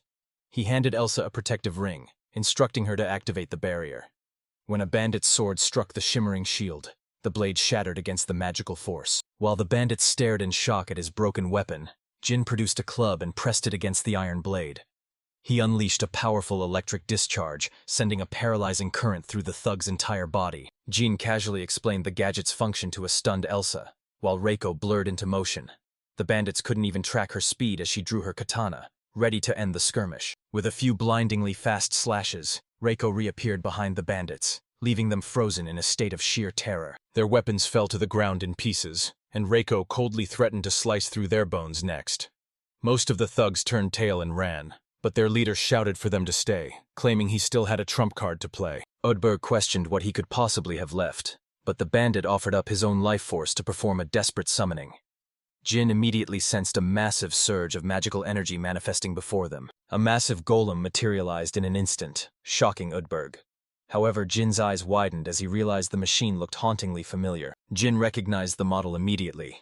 It was identical to his own golems, suggesting these bandits were linked to the previous attacks. Reiko warned of a second golem approaching from behind, and Jin ordered her to neutralize it while keeping the control core intact. Jin immediately prepared to strike with a beam of light, while Reiko swung her katana to intercept the second golem. Jin's blast tore a hole right through his target, and Reiko sliced the other clean in half even as it tried to charge. The terrified bandit couldn't believe they'd downed 2 adamantium-armored golems in a single blow, but his shock was cut short when Udberg stepped in and knocked him unconscious. Jin could only sigh as the butler prepared for an interrogation, while Elsa and Mine peeked out to see if the coast was clear. With the bandits apprehended, Reiko admitted she was getting used to these skirmishes, much to Jin's annoyance. Upon inspecting the core, Jin found it lacked data, identifying it only as Prototype 11. The realization that these were mass-production test copies didn't sit well with him at all. Elsa remarked on Jin's incredible strength, despite having seen him in action back in Port Rock. Jin humbly insisted he was nothing compared to Reiko, but the loyal automaton simply beamed, declaring her father to be the absolute best. After handing the bandits over to the local authorities, the group reached Borgia, the capital of the Elias Kingdom, a few days later. They were greeted by a jubilant Reinhardt, who was immensely relieved to see Elsa and Jin arrive in one piece. Reinhardt admitted he'd been anxious after receiving a troubling messenger report, but seeing them safe and noticing Reiko's new katana brought a smile to his face. Their reunion was interrupted by the Marchioness de Ferenziano, who urged them to move the conversation inside after personally thanking Jin for his heroics in Port Rock. The Marchioness then pivoted to a darker subject, the bandits. She suspected a man named Valentino was behind the attacks, a revelation that caught Jin and Reiko off guard. Over coffee, they shared the details of their encounter, and the Marchioness noted with concern that these incidents were becoming alarmingly frequent across the kingdom. Jin explained that while the creator's identity remained a mystery, the Prototype 11 label confirmed the Marchioness's fears. These golems were being battle-tested by bandits for an upcoming war. Since Valentino had been spotted with similar models before, the kingdom now faced the urgent task of tracing their origin and bolstering their defenses. Out of the blue, the Marchioness offered Jin a position as a royal magic craftsman of Elias once his travels were over. Reinhardt was stunned into silence while Jin stood there, speechless. She even suggested he could receive a court title and be stationed in Port Rock to satisfy his love for ships, prompting Elsa to watch his reaction closely. Jin scratched his head, admitting he wasn't quite in the mood for seafaring just yet, and asked to table the offer for now. He then shifted his focus to a strange tuber plant nearby. The Marchioness identified it as the Devil's Tuber, or Ihotrak, prompting Jin to perform a quick magical analysis. To everyone's shock, Jin joyfully identified the poisonous plant as a simple potato. Ignoring Reinhardt's warnings about its toxicity, Jin sent Reiko to gather more, and announced his intention to take over the kitchen to whip up something delicious. Before long, Jin served up a batch of golden fried potatoes. Despite Reinhardt's lingering hesitation, seeing Jin and Reiko eat with such gusto finally convinced him to take a risky first bite. Reinhardt was floored by the crispy, light texture, and Jin explained that only the sprouts of the ahotrak are toxic. Once peeled, the tuber is perfectly safe. As the Marchioness and Elsa enjoyed the snack, Jin politely declined the job offer, stating he wasn't ready to commit to any one nation just yet. Jin clarified that he wanted to use his skills to help everyone in need, rather than being tied to international politics he didn't yet understand. He wanted to see the world with an unbiased perspective. Reinhardt finally understood Jin's wandering spirit, and before leaving, Jin shared a recipe for potato chips, hoping it would help people see the plant's true potential. Jin warned the Marchioness that if she continued to wield her power recklessly, she might eventually lose control of it. She sighed, admitting that her experiences in Port Rock had indeed tested her patience. Accepting the recipe, she thanked him and promised to share the new food source with her people. However, she left Jin with a warning. Goals without the power to enforce them are nothing but dreams. She hoped his ideals wouldn't prove impossible to achieve before wishing him, Elsa, and Reinhardt a safe journey as they prepared to depart Borgia the following morning. Jin quietly pondered the meaning of power, while Reinhardt snacked on chips, supporting Jin's unique philosophy. The mood shifted when Elsa noticed a ring, sparking immediate questions from her brother. A flustered Elsa tried to explain that everyone was jumping to conclusions about her and Jin's future plans in Shurro. When Reinhardt pointed out that a ring on the left hand usually signifies marriage, both Jin and Elsa shrieked in shock. Elsa frantically explained it was just a magical tool that only fit that finger, but Reinhardt was already planning how to talk to their parents. Amidst the chaos, a panicked Jin insisted he wasn't settling down and offered to resize the ring immediately. Deep in the forest, Valentino received word that Jin and Reiko were heading for the border. Armed with the superior Prototype 20, he felt certain this new golem could finally crush Albus. Consumed by the thought of revenge, he grinned, eager for the slaughter to begin. Later, the group arrived at the V-Gorge. Examining a massive landslide, Jin noted that their carriage wouldn't be able to pass, just as 3 enemy golems emerged from the shadows. Jin ordered Reiko to attack, while Reinhardt commanded his own golem, the Schwarzritter, to join the fray. The Schwarzritter impaled one golem with its spear, while Reiko expertly sliced through the second one with her katana. With the initial threats dealt with, Reiko and the Schwarzritter stood back to back, ready for the next wave. Suddenly Valentino appeared, mocking their old models. He summoned his ultimate golem, Albus, which immediately struck the Schwarzritter, tearing its arm clean off. Jin and Reinhardt were stunned by this sudden turn of events, and Jin immediately recognized Valentino as the mastermind behind the ambush. Valentino spat insults at Jin, calling him a dirty peasant. Reinhardt tried to demand a surrender, but Valentino refused, fueled by a long-standing grudge and a desire to crush Jin once and for all. As Albus and the Schwarzritter clashed again, Reiko sensed something was wrong. Her magic detection was clear, yet she couldn't feel the golem's presence until it was right on top of them. When more golems targeted the carriage, Jin ordered Reiko to protect Elsa.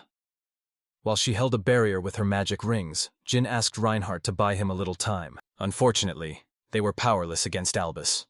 Valentino boasted that the golem was armored in mithril and adamantium, with the added ability to disperse all magic. With a screeching mechanical roar, Albus activated its rewrite ability, releasing a pulse of force that radiated across the battlefield. The pulse acted like invisible threads, freezing the Schwarzritter in its tracks. Reiko collapsed to her knees, her movements completely locked. Reiko struggled against the invisible shackles while Valentino mocked Reinhardt's craftsmanship. With a single blow, Albus sent the immobilized Schwarzritter crashing to the dirt. Albus then turned its sights on Reiko. As Elsa cried out in terror, Jin stood his ground, questioning why Valentino found such joy in causing chaos and pain with stolen power. Jin declared that he would never surrender to someone who used power for such pathetic goals, especially power that Valentino didn't even truly own, unlike the legacy Jin inherited. Jin attempted to attack, but Albus neutralized the spell. Valentino laughed, ordering his golem to destroy Jin, who barely managed to block the strike with a barrier. Jin called out to Reiko, telling her not to worry about the carriage. He promised that no matter how much damage she took, he would always be there to fix her. Valentino claimed his rewrite had severed the connection between the golem and its master, but Jin just smiled. He knew Reiko was his greatest masterpiece, the best thing he had ever created. With fire burning in her eyes and a look of absolute determination, Reiko defied the system and forced herself back onto her feet. Reiko gave a confident wink, agreeing that her father truly was the best. With those words, she launched herself toward Albus with incredible speed. After Reiko slapped the golem with all her might, she smiled as the massive machine shattered into pieces. Valentino screamed that this was impossible, ordering Albus to crush them. But Jin touched the golem's fist the moment the barrier began to crack. Declaring the examination complete and the data received, Jin ordered the current commands to be erased and initiated a full system rewrite. As Albus ground to a halt, Jin exhaled in relief while a panicked Valentino demanded to know why it wasn't attacking. Jin simply replied that Albus no longer recognized him as its master. Jin had used a laser to bypass the mithril plating and access the magic core directly, leaving Reiko to boast that Jin is the world's greatest magic craftsmaster. Driven to hysteria, Valentino rushed the golem, cursing his family and his status as a worthless third son, while Jin and Reinhard watched his pathetic breakdown in silence. Valentino struck the golem in a fit of rage, but the massive machine simply toppled over and pinned him to the ground, ending his tantrum once and for all. When Jin asked if Valentino was dead, Reiko explained that the golem's joints had simply failed after the battle with the Schwartz Ritter, then assured Jin she was unharmed. As Jin wiped the dirt from her cheek, Reiko smiled radiantly, telling him she was happy simply because her father believed in her. Reinhard was amazed that Jin could boost Reiko's output like that, though Elsa insisted it was all thanks to the overwhelming love Jin poured into his creation. While Reinhard wondered if he hadn't loved his own golem enough, Jin privately realized Reiko was just further away from the energy-dampening source. After clearing out the fallen stones, the group spent 5 days traveling toward the fortress city of Agria. Jin recognized the area as Blue Earth, and while Reinhard explained the city's aristocratic layout, Jin found himself wondering how Bina was doing. Reinhard mentioned a friend who needed a skilled craftsman, a man named Count Kuzuma, who was known for his eccentric but soft-hearted nature. Upon arriving at the Count's estate, Louis Kuzuma greeted them warmly, eager to hear about their journey through Elias. The moment Louis saw Jin, he was overjoyed and immediately dragged him off to his workshop, leaving the rest of the group standing there in shock. They burst into the workshop to find a devastated Bina, who was crying because she had been tasked with building a complex golem in just 10 days. After Jin examined the blueprints, Bina finally realized he was standing there and began tearfully pounding on his chest for leaving her worried for so long. After Elsa introduced herself as a noble's daughter, a thick tension filled the room when Bina noticed the matching ring Elsa was wearing. Sitting down to talk, Louis explained that Prince Ernest loved golems, and they had only 10 days to prepare for the Royal Golem Garden Party. Louis has invited master magicians and masters from across the land to a peaceful summit. He is particularly interested in Ernesto, a favorite of the royal family, as he seeks a high-quality golem from a true master creator. Louis then presents an invitation to Reinhardt, mentioning that the world-famous Black Knight golem is currently out of commission. Reinhardt admits it's broken, so Louis offers to provide all the necessary materials and a massive reward if they can manage to repair it. Reinhardt feels he has no choice but to agree, though he privately doubts they can fix such a complex machine. He suggests that only Jin could pull it off, but to everyone's shock, Jin initially refuses the request, leaving the entire group speechless. Vina and Elsa immediately begin bombarding Jin with questions, worried that he might be ill. Jin assures them he's fine, but explains that he won't just do the work for Vina. He wants her to prove her own skills rather than relying on him or Reinhardt for everything. Jin brings up Marcia, who poured her soul into building her ship with fiery determination. He believes Vina has that same potential to succeed on her own. He acknowledges the difficulty of the project, but insists that if he steps in now, all of Vina's hard work will be for nothing. Reinhardt understands Jin's sentiment, but explains that in noble society, golems are more than just projects. They are the backbone of national defense and labor. Every country focuses on golem development because it shifts the entire balance of power in their world. This is exactly why golem creators are so highly valued. At the prince's upcoming party, every guest will be looking to test their skills against one another. Reinhardt notes that while a boat can move on its own, a golem is what truly optimizes its performance. Navigating a ship through rough waves and strong winds using a golem requires immense precision. The golem must execute commands with perfect accuracy to guide the crew safely through such a treacherous and complex route. Reinhardt confirms that this is their current mission.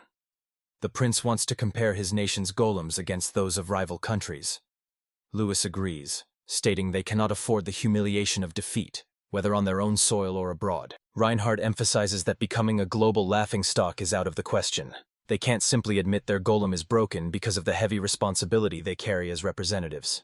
Jin is initially annoyed by the aristocratic pressure, but eventually agrees with their logic. Ultimately, they decide that Vina will do the heavy lifting while Jin acts as her mentor. Louis thanks him, and with a mischievous grin, Jin tells Vina it's time to sharpen her skills. Though she's a bit intimidated, she eventually agrees to the challenge, and so the intense training begins. Jin teaches Vina the fundamentals of golem anatomy and creation, while Reiko and Elsa join in to assist. Between studying martial arts and receiving guidance from Reinhardt, Vina works tirelessly until the very eve of the party. When the big day finally arrives, Vina is amazed by her own progress. Just days ago, building a golem seemed like a distant dream, but now she feels unstoppable. Louis confirms the materials are ready and asks if she's truly prepared, to which Vina gives a confident nod. Stealing her resolve, Vina gathers her mana and begins forging the golem's skeleton. As she skillfully shapes the material into a sturdy spine, Louis watches on, deeply impressed by her technique. She thinks back to when Jin used to handle everything, leaving her feeling useless and helpless. She sighs, remembering how she questioned her own worth when she was just standing in his shadow. While she isn't sure if she can become the greatest mage in Blue Land, she refuses to let doubt win. If she wants to call herself Jin's student with pride, she has to push past her limits and create something meaningful for others. Now, it's time for the rest of the world to watch as Vina evolves into a true magician, crafting something truly extraordinary. After hours of intense focus, the golem is finally complete. As the magic around her fades, Vina realizes she succeeded. But the exhaustion is too much and she collapses. Fortunately, Louis is there to catch her before she hits the ground. Jin realizes she simply depleted her mana and gives her a proud pat on the head, bringing a smile to her face. Reinhardt examines the finished product and declares it a masterpiece, though Jin looks it over with a more critical, discerning eye. Jin jokingly remarks that the golem's appearance could use a bit more polish, prompting a chuckle from Reinhardt. When Vina wakes up the next morning, Jin is right there to greet her. She immediately bolts upright, asking about her creation, and Jin warmly assures her that she did an amazing job. Jin noticed Vina had forgotten to design the golem's aesthetic, so as her mana began to fail, he stepped in to finish the job for her. Though Vina grumbled about needing his help again, Jin reassured her that she'd handled the core work herself and he was proud of her progress. Touched, Vina vowed never to forget the invaluable skills and knowledge he had shared with her. Realizing she still had much to learn, she asked Jin to continue her tutelage, to which he readily agreed. She then suggested they go inspect her finished handiwork, and Jin praised her for a job well done. However, when she saw the golem was a perfect replica of herself, she was absolutely mortified. She screamed that this wasn't what she had drawn at all, demanding to know why the machine looked exactly like her. Louis recalled how Jin once built a golem based on Elias's pilot, while Reinhardt admitted they thought it would be a stylish tribute to the creator. Jin tried to explain his good intentions, but Vina branded him a pervert, an accusation Elsa and Reiko were quick to support. On the day of the party, the group arrived at the royal castle in Sando, the capital of Agria. Jin was overwhelmed by the massive crowd, admitting it was his first time inside a castle. While he noticed Reinhardt and Louis were perfectly at ease, Elsa explained that the two were simply natural-born socialites. In contrast, Vina was a nervous wreck, literally shaking with anxiety. When Jin complimented her magnificent dress, she snapped at him to stop mocking her, terrified that a single social blunder among the aristocrats would be her end. Reiko tried to comfort her by stating she could wipe out everyone in the room in 60 seconds, which only served to further traumatize the poor girl. Jin wondered if he truly belonged at such a prestigious gathering, but Vina insisted he stay to greet the many legendary magic artisans in attendance. Suddenly, she spotted her old mentor, Professor Hampton. She rushed over to greet him, but while she was happy to see him, the professor was skeptical when she claimed to have built a golem for the event. Hampton scoffed, accusing her of lying and claiming she lacked the talent to build a golem on her own. He even suggested that Jin had done all the work for her. Elsa immediately intervened, testifying that she had watched Vina work tirelessly to master the craft, and that the golem was undoubtedly Vina's own creation. Elsa shamed the professor, questioning his worth as a teacher if he couldn't believe in his students' potential. As Elsa led the group away, Jin watched the exchange in silence while Vina stood firm, validated by her friend's defense. That night, maids escorted the group to their quarters within the royal castle. When they offered the girls a variety of spa treatments and access to a hot spring, the ladies were instantly revitalized, dragging Reiko along with them once Jin gave his approval. Reiko noticed a strange mechanical clank coming from one of the maids, but soon the girls were enjoying the massive bath. As Vina marveled at the luxury, Reiko accidentally let slip that her spring back home was even bigger, and mentioned their arrival via a warp gate, forcing her to quickly cover her mouth before she revealed too much. Vina teased Elsa for her lack of knowledge, but Elsa grew somber, admitting that Jin was incredibly secretive about his origins. Every story he told was vague or contradictory. One moment he was a loner, the next he was from a nursing home.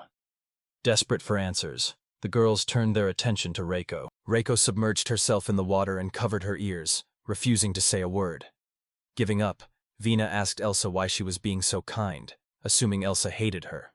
Elsa confessed that while they had a rocky past, she refused to let it define them now, opening up about her own depression after learning she and her brothers had different mothers. Elsa explained how she found her own path through the ship races and her time with Jin. Despite his mysteries, he had saved her and taught her so much. She realized that Vina had likely endured similar hardships, and she felt a genuine connection to her through their shared experiences. Elsa flashed a warm, sincere smile, admitting she just couldn't help but feel a bond. Surprised by Elsa's kindness, Vina smiled back and thanked her for her honesty. Vina admitted she initially feared Elsa and Reinhardt were just using Jin, as she'd had terrible experiences with nobles in the past. Elsa asked if she felt the same way about Kazuma, but Vina blushed, claiming he was different from the others. Elsa teased Vina about having feelings for Jin, but Vina insisted she saw him more as a father figure. Reiko grew visibly tense at the mention of Jin having a daughter, but the girls eventually laughed it off, dropping all formalities and officially becoming friends. When the girls returned looking refreshed, the men were already deep into their drinks. Louis noted how well Elsa and Vina were getting along, while Vina teased the guys for being the only ones in the castle who couldn't seem to stay sober. Jin explained they were just discussing the high stakes of tomorrow's event. While it was a party, the golem showcase was a serious competition. The winner would earn the prestigious honor of serving as Prince Ernest's personal escort. Louis was confident that their golems, Rotherin and Schwarzritter, were superior to the rest. However, a political question remained. Would the kingdom really allow a foreign golem to serve as the prince's primary protector? Louis notes that besides himself, the ministers of foreign affairs and magic, Earl Garana, and the Blue Land nobility are all in attendance. Jin is wary of Garana, but Louis is more focused on Chancellor Galeli, who has recruited a master artisan named Starina from Shurro, along with a special envoy named Dominica. Reinhard recognizes Starina Gamma as one of Shurro's elite magic craftsmen. Louis observes that by partnering with the Chancellor, Shurro is making a blatant power play, using the event as a demonstration of their influence to the entire world. Reiko interrupts the boys' discussion to confront one of the maids. Before anyone can react, she abruptly lifts the maid's skirt to investigate a lingering suspicion, leaving the poor woman completely bewildered. The embarrassed maid screams for Reiko to let go, but the action reveals hidden knives strapped to her thighs. Jin is the first to cry out in shock as he and Reinhard realize these maids are actually armed to the teeth. While Vina tries to shield Louis's eyes, Reiko explains that all three maids are packing hidden weapons. When asked how she knew, Reiko points out their disciplined body cores and constant scanning of the room, noting that she could even hear the faint sound of metal rubbing against their uniforms. Realizing Reiko's senses are far beyond human, the lead maid admits their cover is blown. She calls out to her comrades, Lila and Kate, questioning if they should proceed with their secret mission now that they've been compromised. Shedding their humble personas, the girls explain that while they pose as peasants or servants, they are actually the kingdom's elite secret royal maids. The group is stunned by the revelation, while the maids bicker over their failed disguise. Despite the blunder, the lead maid insists their mission is to eliminate threats and protect the crown, though Jin points out that they're the ones acting the most suspicious. Jin calls them out for their clumsy spying, while Reinhard questions why they're wearing swimsuits under their uniforms. The interrogation ends when Lila accidentally spills the beans about an active assassination plot against the prince, leaving Louis in total shock. After the slip-up, the maids explain that they can't cancel the party over a mere what-if, so they're operating in the shadows to identify the killer. They believe the prince is safe for now, but they are determined to root out anyone targeting his life. Jin realizes they were being followed as potential suspects, but notes that no assassin would strike so openly within the castle. Reinhard suggests the threat likely involves a golem from the escort, leading Louis to suggest using elite units like Rothturn or Schwarzritter for the prince's protection. After thanking the maids for the intel, Jin remains deep in thought as they depart.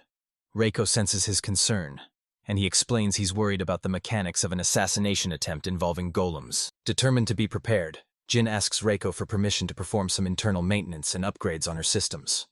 The next day, the group heads to the massive arena where the festivities are set to begin. The announcer introduces King Harold Ruin Agrea II and Prince Ernest, followed by the host of the golem party, the renowned magical craftsman Bernard. Jin is surprised to see Bernard of Petrock taking the lead on such a massive stage. The king opens the ceremony by thanking the artisans for gathering to celebrate his son. He expresses his high expectations, wishing for every craftsman present to demonstrate the full extent of their magical prowess and creativity. With a brief but commanding speech, the king officially declares the golem party open, and the atmosphere among the competitors turns intensely serious. The festivities kick off with Chancellor Galeli's entry, a golem named Celis, crafted by the legendary Starina Gamma of Shurro. The golem is a breathtaking masterpiece made of pure crystal, leaving the prince in awe. Jin and Reinhardt are equally impressed, noting that Starina's use of complex transformation magic to facilitate movement is a feat of top-tier engineering. While a few entries are stunning, Jin finds most of the other golems uninspired. Many are just oversized brutes designed for military use, lacking the refinement and soul of a truly advanced magical creation. Finally, it's Louis and Vina's turn. The announcer introduces Count Kuzuma of Blue Land and his artisan Vina, famous for her everyday magic tools. But the crowd greets their golem, Rothturn, with visible skepticism. Noting the uncanny resemblance between the golem and its creator's style, the announcer and Bernard realize this machine was a dead ringer for Sir Jin Nadu's work. Caught red-handed, Jin playfully stuck out his tongue, while Vina proudly confirmed that Jin was indeed her mentor. Vina explained that Jin had taught her everything about golem engineering, even assisting with Rothstern's refined aesthetics. Thrilled by the revelation, the announcer asked to see the golem's true potential, and Vina immediately signaled Rothstern to prepare for a demonstration. Rothstern instantly launched into a display of martial arts, moving with a fluid precision that left the audience breathless. Both the king and the third prince were awestruck, noting that her movements were far more graceful than any machine they had ever seen. The announcer marveled at the golem's incredible speed, noting that very few models could match such agility. As Vina blushed at the praise, the surrounding aristocrats began to whisper that she was the perfect match for the prince. But the festive atmosphere was shattered when a mysterious crystal began to pulse with an ominous sound. While the announcer tried to proceed with the event, Rothstern suddenly froze, sensing a looming threat. Ignoring Vina's calls, the golem bolted toward the third prince and reached out her hand before the young royal could even process what was happening. In a flash, Rothstern intercepted a lethal sword strike, shielding the terrified prince from a rogue golem that had suddenly turned hostile. With incredible force, Rothstern shoved the prince to safety and counterattacked, punching a massive hole straight through the rogue machine's chest at the cost of one of her own fingers. The king rushed to his son's side, relieved to find him safe thanks to Rothstern's intervention. However, a second golem lunged from the shadows, prompting Ernest to scream a warning. Grabbing a massive blade, Rothstern cleaved the attacker in half just as Lewis realized the Royal Guard golems were losing control and turning on their masters. A full-scale rebellion broke out as the machines turned their weapons against the crowd, and even the professor's golem was about to strike until its head was suddenly obliterated by a massive spear. Schwarzritter had arrived just in time. On Reinhardt's command, he activated a new hidden weapon, deploying 4 lethal blades from his shield that began to spin like a deadly whirlwind. With a series of powerful dashes, Schwarzritter tore through the enemy ranks, leaving nothing but scrap metal in his wake as the spinning blades finally came to a halt. While Elsa tended to the wounded, Jin used his precision lasers to pierce through 2 golems simultaneously. Standing back to back, Reinhardt admitted he never expected to fight a war like this, but Jin told him to stay focused. The battle was far from over. Reinhardt noted that Jin's magical countermeasures were the only reason they were still standing. Jin lamented that he could only protect a few people at once, but Reinhardt assured him it was enough, especially since Reiko was now on the move. Watching from above, Reiko realized that fighting so many golems would be a slog without her katana, especially since she couldn't use wide-range magic near the civilians. Spotting a fallen golem's spear, she snatched it up, much to the horror of the sponsors who were still mourning their financial loss. Reiko channeled mana into the spear, a playful smirk crossing her face as she taunted the remaining golems to come at her. Eager to finally cut loose, she began swatting golems left and right, recalling Jin's descriptions of a home run as she sent the rogue machines flying into the distance. After the dust settled, Jin and Reinhardt found a golem literally embedded in the ceiling. Bernard remarked that the scene of absolute carnage gave him serious déjà vu from the events at Port Rock. While Jin rushed over to ensure that Lewis and Vina were unharmed, Reinhardt and Elsa assisted Layla with the evacuation and medical treatment of the survivors. While the king and Prince Ernest were physically unscathed, Louis remained visibly shaken by the ordeal. Jin's heart sank when he saw Rothdern lying broken on the ground, cradled in the prince's arms. She was heavily damaged and unresponsive, yet a gentle smile remained frozen on her face. Vina explained that Rothdern had pushed herself far beyond her limits to protect them. Moved to tears, Prince Ernest begged for her to be repaired, declaring that he had never seen a more heroic golem, one who fought with a smile just to keep him calm. Vina initially claimed repairing Rothdern was impossible, but Jin cut her off, insisting it could be done. Squatting down, he declared that since the prince valued Rothdern so deeply, it was his duty to help. He reminded them that everything has a soul. Even golems and tools can shine when crafted with love, just as Vina had originally intended for Rothdern. Jin asked the young prince if he would truly look after her, and Ernest solemnly vowed he would. Vina, moved by their resolve, nodded and promised to give it her all. Reassured, Jin told her not to worry, as he'd be right by her side, and the two masters began their work. Piece by piece, Jin and Vina meticulously reassembled Rothdern, breathing life back into the machine while Ernest and the king watched in silent anticipation. As Rothdern's eyes flickered back to life, Vina let out a sigh of relief while Ernest beamed with joy. When the prince thanked her, Vina humbly brushed it off, noting she was simply caring for her own creation. Jin then gestured for Vina to follow him, and when she asked where they were going, he simply replied, "Isn't it obvious?" Pointing to the mountain of broken golems Reiko had gathered, Jin declared they would fix them all. Immediately, the professor and his sponsor rushed over to beg Vina for repairs. Meanwhile, Starina clutched her golem's head, marveling at the duo's skill, while Dominica noted that their talent was almost enough to make her want them for herself. Later, a giddy Vina celebrated their success, but Jin remained deep in thought. He wondered why none of these golems showed signs of Elredite corruption. Was it a new method, or was the source still hidden nearby? Unbeknownst to him, a bird-like golem watched them intently from a high window. Starina approached Jin to thank him for the swift repairs, noting that he was clearly no ordinary craftsman.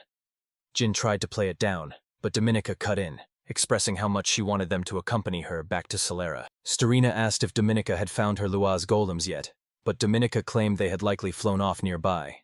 Jin clarified that they were bird-type golems, which Dominica confirmed, explaining she'd built them as pets for the prince, though Vina's servant golem had ultimately won his favor. Dominica hinted that if Reiko had entered the competition, she would have easily crushed the opposition.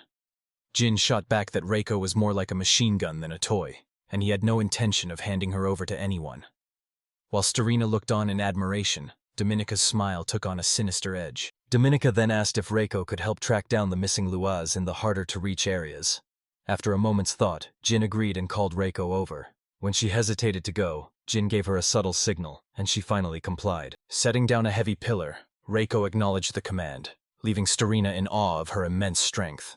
Dominica thanked her, and Reiko politely stated she would return once the Luas were found.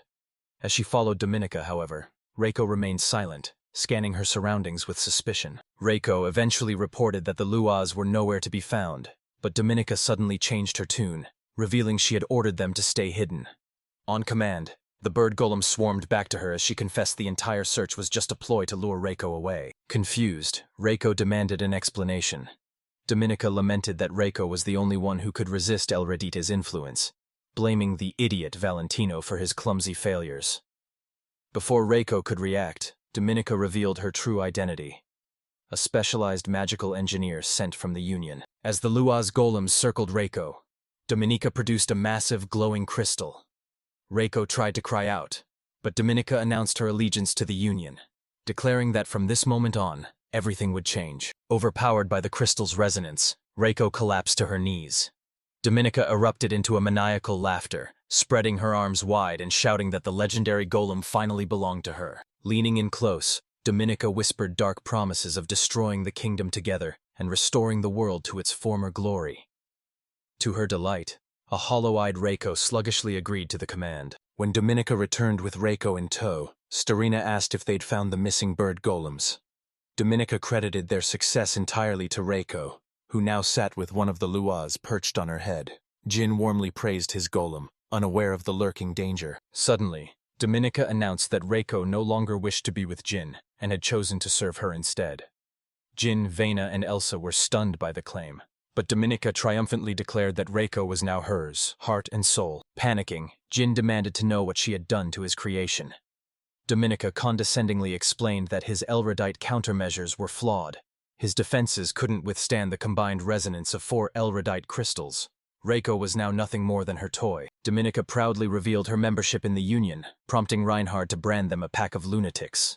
The king explained their goal was to forcibly reunify the world as it was before the Great Magical War, while the prince realized the recent global golem attacks were all their doing. Dominica simply scoffed, asking why they were all acting like such fools. Unfazed, Dominica sneers that it doesn't matter. She'll slaughter them all, seize Reiko, and rule with absolute power.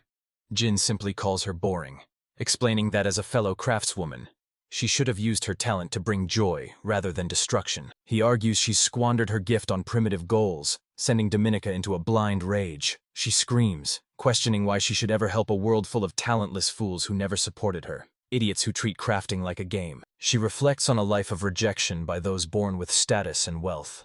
Despite her relentless hard work to become Siluria's special envoy, she was never treated as an equal, leaving her with a heart full of bitterness and no room for laughter. Dominica scoffs that nations are merely trying to outwit one another, using this lavish party for a child as a pathetic political front. She claims everyone here is just looking for an opening to exploit their neighbors. She reveals that the unification aims to dissolve these borders entirely, but Jin counters that while he understands her pain and the anger she's suppressed, it doesn't justify her nihilistic worldview. He tells her that trauma is no excuse to hurt others or desecrate the legacy of her fellow craftsmen by turning protective golems into weapons. Hysterical and unwilling to listen, Dominica covers her ears and shrieks for him to shut up. Pushed to the brink, Dominica commands Reiko to execute that vile craftsman Jin, but the automaton remains perfectly still. With a cold expression, Reiko flatly refuses the order. A stunned Dominica stares in disbelief as Reiko mockingly asks for clarification on exactly who is supposed to be killed. As Dominica tries to repeat the command, Reiko flashes a sweet smile before lunging, pinning the woman down with a bone-crushing grip. Reiko quips that she's simply following orders, forcing Jin to step in and tell her to stand down. Now bound and defeated, Dominica demands to know how Reiko resisted her, only for Jin to reveal they had been broadcasting their entire conversation via long-distance communication devices. Jin explains they used the devices to gather intel, while he used Manakamu transmissions to redirect the Elrodite's resonance. He adds that he suspected her from the start since the rampaging golems conveniently left her untouched. Sterina asks why she didn't just reach out to her fellow artisans, but Dominica snaps, refusing to be compared to someone of high status. To her, their worlds were miles apart, one filled with crystal golems, and the other with failures that couldn't even fly. Dominica mourns her shattered dream of flight, while Sterina offers her apologies to the king. The king, however, blames the unification rather than Solaria, hoping to avoid a diplomatic crisis despite Dominica's actions. Vina admits she understands that feeling of utter despair, but Louis insists that treason demands a heavy price. When the surrounding nobles begin clamoring for Dominica's execution, Vina coldly silences the room. Vina confesses that she once used her meager skills just to keep her siblings fed. If Jin hadn't saved her, she might have fallen down the same dark path. Reinhardt adds that the real issue is the systemic exploitation of magical artisans. Reinhardt warns that villains using Elrodite to control golems is a terrifying prospect that proves Vina's point. While Louis calls for justice, Jin reminds them that magic itself isn't evil. It's the intent of the wielder that causes harm. Embracing Reiko, Jin declares that while Dominica must pay for her crimes, he cannot bring himself to hate her. He vows to guide her toward the right path, then surprises Reinhardt and Elsa by announcing he's heading home. Jin explains he needs his home workshop to properly tune Reiko after her battle with Valentino. When Reinhardt worries about the distance to Elias, Vina reveals there's actually a warp gate hidden near her old house, leaving the men speechless. As the group realizes they can bypass the long journey, everyone insists on visiting Jin's home. Overwhelmed, Jin eventually agrees, while Reiko lets out a sigh, amused by her master's inability to say no to his friends. In a quiet moment, Reiko recalls her time in Kana village after saving Hana from a bear. She remembers Hana playfully calling her a strong little sister, a memory the battle-hardened automaton holds dear. Reiko beams with pride, explaining that her body was crafted by her mother and restored by her father. To her, she is the pinnacle of strength because her parents are the greatest in the world. Hana agrees, noting that her big brother Jin is incredible too, having built everything from water pumps to stoves. Reiko confirms Hana's praise, leading Hana to describe how Jin gets so absorbed in his work that he ignores everyone around him. Reiko adds that he even forgets to eat and sleep when focused, which worries her, before asking Hana to share more stories about him. Watching the interaction, Reiko realizes that Hana's words are true. Jin really does have a glaring weakness, and that is his overwhelming kindness. When the boys finally arrive at Jin's estate, they are greeted by clear skies, azure seas, and an endless army of golems. Vina is left speechless, wondering what kind of magical fortress they have stumbled into. Jin simply smiles and welcomes his guests to his private sanctuary on Horai Island. The island immediately erupts into a whirlwind of activity as the 5 colored maid golems and the golem rangers line up to receive them. The guys are swarmed by talking golems offering everything from gourmet food to plane rides, prompting Jin to quickly usher his stunned guests toward the mansion. Over lunch, the guests sit in a cautious, stunned silence, while Jin casually sips his tea, looking completely relaxed and at peace in his home. Jin makes a comment about home sweet home, but the others find the bizarre structures and autonomous golems anything but normal. When Jin apologizes for the island being empty, Vina points out the bustling golems and asks if they truly move of their own free will. Jin explains that he gave the golems autonomy so they could maintain the island, farm the land, and gather materials while he was away. He wanted them to have lives of their own so they wouldn't be lonely. When Elsa asks about other inhabitants, Jin reveals he lives alone, as his master left ages ago. Impressed by the quality of the warp gate, Reinhard asks for the master's name. Jin replies, Adriana Barbora Suse, but Reinhard thinks he is joking. He assumes Jin must be using a legendary name because the real master's identity was likely lost to time. Elsa explains that Adriana is a mythical figure from 1,000 years ago, known for teaching humanity how to farm, heal diseases, and protect themselves. Reinhard even uses magic to project an image of the legendary craftswoman who once brought light to the darkness. He describes how she traveled the world helping everyone, but eventually, her students used her gifts to create weapons of war. Heartbroken that her life's work had become a tool for death, Adriana despaired and vanished from history. While the group sees the story as a tragic warning for all mages, Reiko suddenly snaps, insisting that her mother was not a fairy tale. She was real. Jin quickly steps in to calm her down before the situation escalates. Jin notes that even after a millennium, her legacy is still respected. He offers the group a full tour of the island, but only on the condition that they keep everything a secret. If they break their word, they will never see him again. The boys spend the day exploring the island's wonders, from riding golem horses along the shore to tasting exotic fruits they have never seen before. Next, Jin brings them to his laboratory, the birthplace of his greatest inventions. As their eyes adjust to the light, the guests are hit with a wave of awe, and Reinhard begins to grin like a researcher who has just found heaven. They find a massive library serviced by robots and a workshop filled with experimental units, including a golem minotaur in development. Vina and Lewis can barely wrap their heads around the sheer scale of Jin's technology. Moving deeper into the lab, Jin demonstrates a magical jet engine experiment. The raw power of the machine leaves the boys even more shaken than the initial island tour did. The guests then visit a massive mining operation, where Jin explains that they extract the world's rarest minerals, including adamantite and mithril. Jin reveals that his golems have been mining 24/7 for 1,000 years, resulting in a literal mountain of precious ores and magic crystals. Reinhard and Lewis are stunned to their very souls, staring at a fortune that defies imagination. Louis noted that if this advanced technology ever hit the open market, the global economy would collapse. Reinhard agreed, marveling at the forbidden treasure chest of knowledge Jin possessed. To them, it felt as if a legend had come to life, and they were standing in the middle of a fairy tale. Lewis remarked that they felt like explorers in a dragon's lair. Meanwhile, Elsa and Vienna were exhausted after a long day of sightseeing.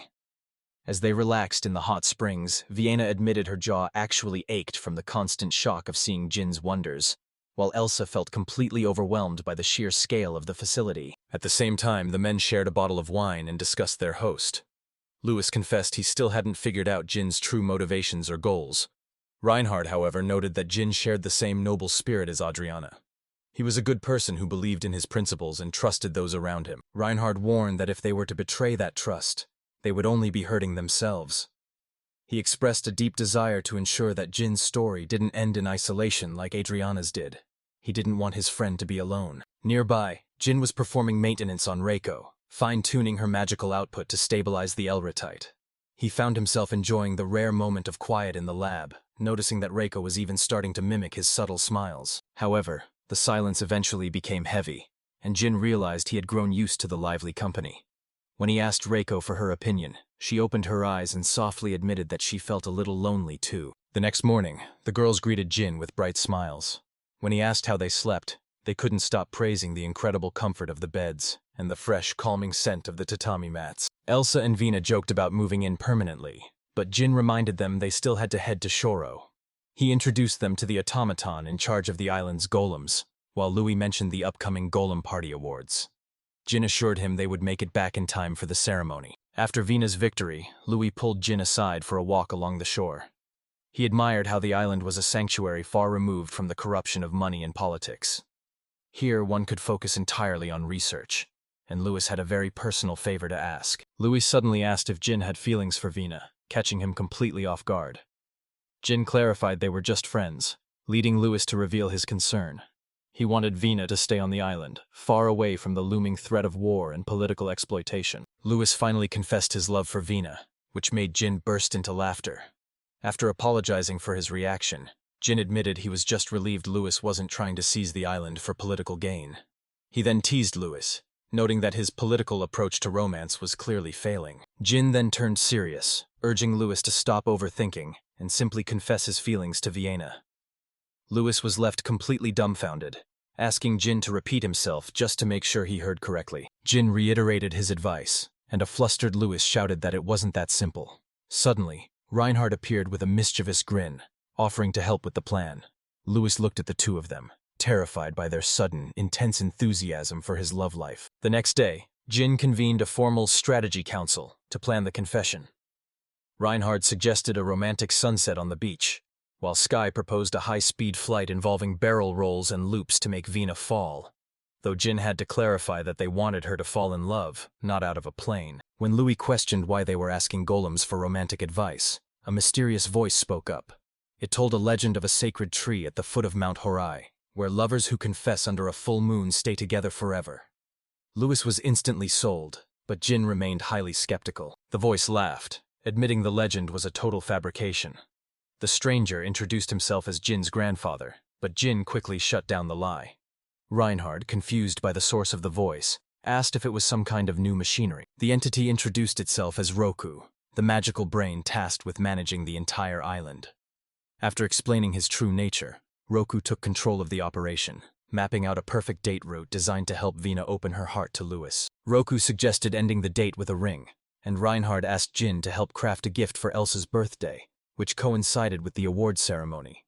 Jin agreed but wondered why Reinhardt wouldn't do it himself, to which Reinhardt admitted he simply wasn't skilled enough to match Jin's work. On the day of the date, Vina wondered why the others had declined the picnic. Louis played it off as everyone being busy with the awards. As Reiko monitored the couple from afar, Roku signaled for the surprise to begin. Suddenly, a powerful beam of energy blasted the ground between Louis and Vina.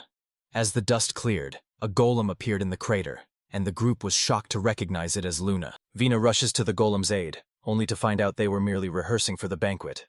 Louis offers his horse to help them reach Jin, insisting the golems make haste. The golem thanks her, teasing that she doesn't want to ruin their date. As Vina blushes, Louis seizes the moment and invites her for a ride together. During their ride, a nervous Vina worries about being too heavy, while Reiko reports their progress to Roku, who orders the team to proceed with the plan. Their peaceful moment admiring the birds is shattered when golems leap from the shadows, prompting a protective Louis to scoop Vina up and flee. Louis looks surprisingly noble in action, earning Vina's admiration while Jin watches the drama unfold over popcorn, with Reinhardt praising the young noble's sincerity. Catching his breath in a tree, Louis questions the island's sanity, while Vina finds the golems fascinating. They suspect Roku's cunning handiwork but agree that the thrill is worth it. Vina wishes this moment could last forever, and Louis suggests she stay on the island. However, Vina clarifies that the magic isn't the island, it's being with him. Moved by her words, Louis confesses that he's happy anywhere as long as she's by his side. Finally, he summons his courage and confesses his love, making Vina's heart race. Despite her insecurities about being a stingy commoner, Louis promises to face the future together, presenting her with a ring that brings tears to her eyes. With a tearful smile, Vina admits she's loved him since the day he saved her from Count Garon. throwing herself into his arms in a warm embrace. Under the glow of the full moon at the foot of the mountain, the two lovers share a long-awaited kiss, while Reiko watches silently from the shadows. With the mission a success, Roku reflects on the nature of legends, explaining that they only become true when they are shared and passed down as a legacy. Jin agrees that legends are kept alive through stories and suggests they create their own fairy tale before heading to the official awards ceremony. Vina and Jin receive honorary titles for their achievements, though the origin of the Master of Magic Craftsman title remains a mystery to them. Later, the group gathers for Elsa's birthday. Vina scolds her for keeping it a secret, but Elsa admits she didn't want to distract from the awards ceremony. Vina gifts Elsa a cat-themed popcorn machine, while Louis raises the stakes by presenting her with a full-sized carriage for her travels. Feeling the pressure, Jin presents a beautiful brooch made of magic crystals. Elsa's face lights up with pure joy at the thoughtful, collaborative design. Elsa looks radiant in her new brooch, earning compliments from everyone while Reiko looks on with a hint of envy. As the party winds down, Jin keeps a secret gift for Reinhard, while Reinhard pulls Elsa aside to give her his own special present. Elsa is breathless to find a dagger just like her mother's. Reinhard explains that while Jin crafted it, the weapon is meant for protection, not for seeking out conflict. Reinhard told Elsa to use the dagger only in dire emergencies to protect her dignity. He hoped she would live a life without shame, and Elsa, deeply moved, called him Big Brother in thanks. Later, Bayana was indignant that it was time to part ways, but Jin assured her they'd meet again soon. Reinhard then recalled a warp gate in the ancient ruins that might lead to Adriana, and Jin immediately agreed to investigate. On the journey to Shurro, Elsa fell ill, forcing the group to set up camp to treat her. Despite her condition, Elsa insisted that she still wanted to see the ruins for herself. Jin grew concerned, but Reinhard explained that Elsa suffered from a rare disease called magical hyperplasia. While most people only restore spent mana, Elsa's body absorbs it in excess, far beyond her natural limits. This excess magic slowly eats away at her body, though Reinhard assured Jin it wasn't life-threatening as long as she regularly released the energy.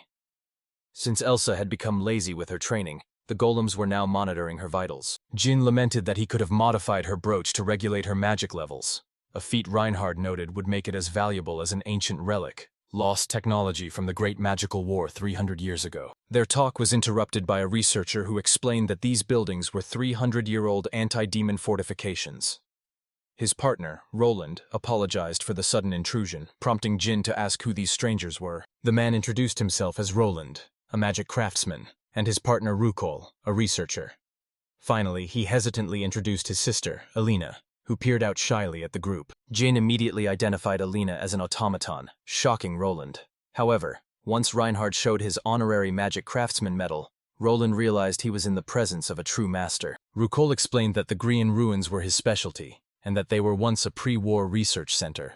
He mentioned rumors of a warp gate hidden within the site, though it had never been discovered. The ruins were littered with traces of ancient weapons and rare metals like adamantite and mithril. When Jin analyzed a fragment and identified the complex mithril formation used for artificial muscles, Roland was floored by his expertise. Roland lamented how the craft had declined since the war, leaving fewer masters to build such advanced golems. He hoped that by exploring these ruins, they could finally reclaim the lost glory of the past. Jin admired Roland's passion, while Reiko joked that the man was a total ruins nerd. Roland admitted their research had hit a wall, specifically a massive object they simply couldn't move. They arrived at a colossal, intricately patterned door. Jin remarked on its absurd size, leading Reinhard to speculate that it might be a massive emergency exit. The door was magic-resistant and impenetrable, leading Roland to ask Jin for his professional assistance. Jin was hesitant, but Reinhard encouraged him to help, curious about what lay behind the seal. Reinhard admitted that Elsa would be thrilled to hear about this discovery, and his own curiosity was piqued. With that, Jin agreed to help, and an excited Roland led the way. As the group discussed their plan, Reiko stood silently, her eyes fixed intently on the automaton girl, Alina. Alina stared back, and for a moment the two automatons moved in perfect eerie synchronization. Later, the group returned to camp with their new acquaintances. Roland was in high spirits, while Reiko seemed a bit overwhelmed by the powerful company. When Roland jokingly flirted with the girls, Alina promptly punched him in the gut. Reiko scolded her, telling her to respect her master, but Alina just grimaced, clearly annoyed by Reiko's perfect attitude. The group stood in shock as Reiko echoed Alina's blunt words, only for Alina to snap back, telling her to stop sticking her nose where it wasn't wanted. Reiko argued that as an automaton, Alina should protect and honor her master, but Alina scoffed, declaring that her only true master was Mama, not Roland. Alina mockingly stuck her tongue out at Reiko, further provoking her until a fight nearly broke out. Meanwhile, Jin and Roland were busy fussing over the automatons like overprotective parents, a sight so ridiculous that Elsa couldn't help but laugh. Mine remarked that the scene reminded her of Elsa as a child. Though Elsa was horizontally embarrassed, Mine explained that all children are like that, and to a parent, it's nothing but adorable. Elsa smiled, touched by how Mine viewed her, and gently rested her head on her lap. Mine suggested it was time for Elsa to rest, but Elsa's condition suddenly took a turn for the worse, sending everyone into a panic. Jin shouted for Reiko to use healing magic, but Alina immediately stepped in to stop them. Diagnosing the condition as magical hyperplasia, Alina called Reiko a fool for trying to saturate Elsa with even more magic. Jin calmed the enraged Reiko and asked how Alina identified the illness so easily. She explained it was once a common disease, and mocked the magical artisans for their ignorance. Alina briefly explained that they needed to redistribute the magic within Elsa's body. She began a complex process of converting ether into mana, and establishing a magical connection to stabilize the outflow before finally giving the command to start. With the process underway, Alina began to absorb Elsa's excess magic, drawing the volatile energy into a glowing sphere. Once Alina finished, Elsa gradually regained consciousness. Alina dispersed the sphere and warned her that the ether density was dangerous and putting a massive strain on her body, though she insisted she only helped so they could continue examining the ruins. Roland accused Alina of being a liar regarding her motives, but Jin realized she had used her own internal ether converter to save Elsa. Thanking her, Jin noted they were now even more committed to the ruin exploration, a sentiment Reiko silently pondered. Looking into Alina's eyes, Reiko felt a strange premonition of what was to come. The next day, the group returned to the sealed door in the ruins. Roland remained convinced it was unopenable, but Jin insisted there had to be a hidden mechanism. Jin noted that the door was too massive to force open without collapsing the entire structure, and its magic reflective properties made standard spells useless. After analyzing the flow of ether and mana, Jin had an epiphany and requested a map of the ruins from Lukul. After studying the map, Jin realized the entire facility was actually one giant ether converter. While Roland suggested it was a mechanism for moving something small, Jin argued it was designed for something much larger, a massive spatial structure. Jin concluded that the ruins housed a warp gate system that had become damaged, causing excess magic to build up behind the door. He explained that they needed to treat the door just like they treated Elsa, by draining the excess magic, and tasked Reiko and Alina with the job. Alina bragged that such a feat was impossible for an ordinary automaton, claiming she was the strongest in the world. Reiko calmly asked for her help, which sent Alina into a flustered rage, yelling at her to be silent even as she prepared to assist. Working in perfect sync, the two automatons activated their ether transformation at full power. As they commanded the door to open, the ancient patterns began to sparkle, and the central core erupted with light. The massive doors finally groaned open, and Reiko cheered at their success. Reinhardt was absolutely stunned that they had managed to drain the magic from the entire ruin complex, while Roland looked on in pure admiration. Watching Alina, Jin wondered if there were other powerful machines like her out there, or perhaps her mama was the creator. Before he could finish the thought, Alina caught his gaze and shot him a smug, knowing grin. Jin patted Reiko's head, keeping his theories to himself as Lukul excitedly led the way forward. However, the excitement was short-lived, as Reinhardt stopped dead in his tracks at the sight of several destroyed golems. As they ventured deeper inside, Roland examined the mechanical wreckage, wondering what could have caused such total destruction. The group then looked further down the dark passage, sensing the history of the place. Lukul noted that the columns were destroyed in a way that suggested a violent battle rather than natural decay. Jin analyzed the ruins, noting they were built with iron-reinforced concrete and mithril-plated copper. He realized that if this was meant for high-level magic conduction, the design was strangely inefficient. Alina pointed toward a hidden staircase, and Rukul's eyes lit up at the discovery of a secret room.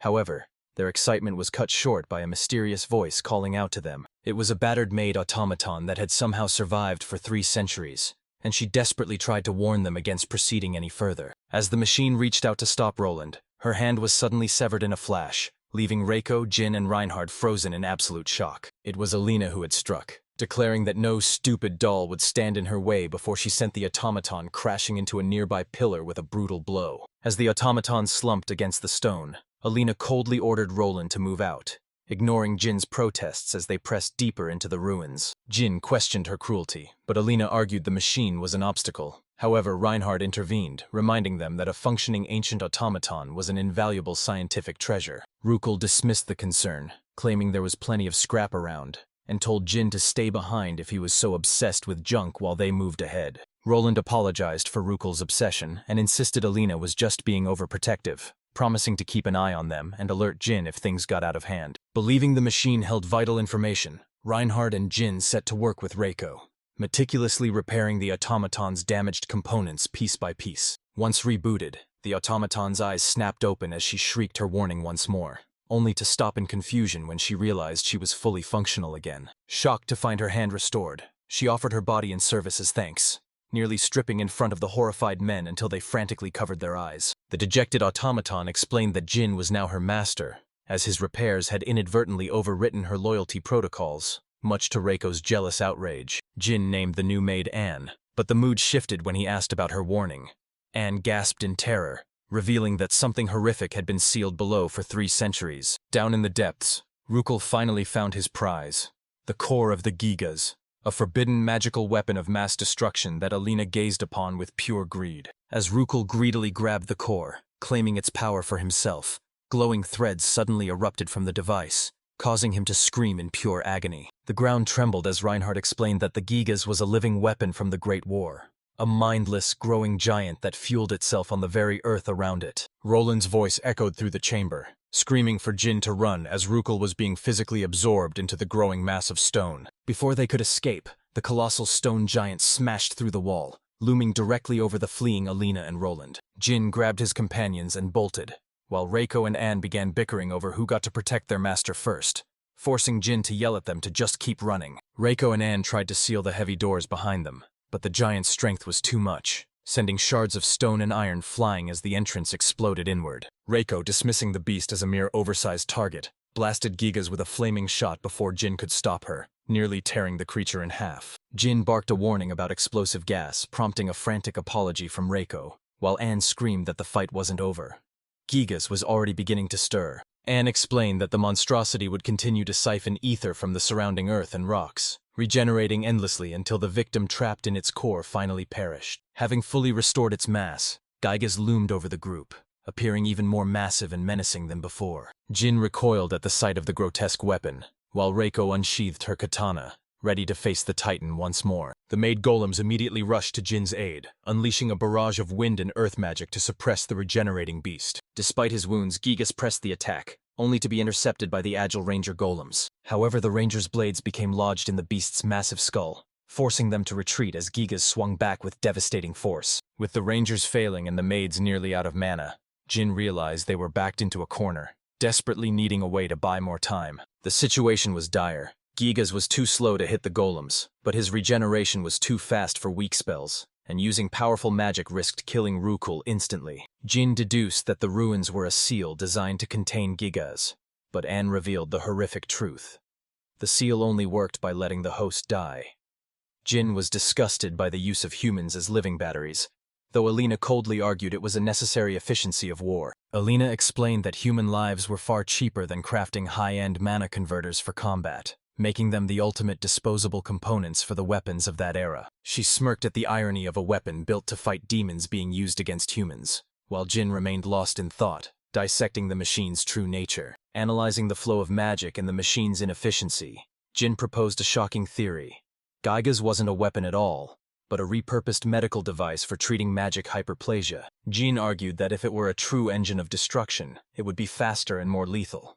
Instead, its priority seemed to be keeping the person inside alive at any cost. Jin chose to believe the original creator shared his values, and Alina, sensing his resolve, pointed out the exact spot where the magic flow concentrated, suggesting a precision strike. Jin prepared to act, but Roland suddenly winced in pain, his expression darkening as he watched the scene unfold. Deciding the situation was too volatile, Roland told Jin they were taking Elsa and retreating, satisfied that their goals had already been met regardless of who won. Reinhardt suggested using digging magic, but Jin refused, fearing the interference would cause them to accidentally kill Rukul. Instead, he planned to modify the Schwartz Rider's spear. Jin's plan was to forge a makeshift excavator.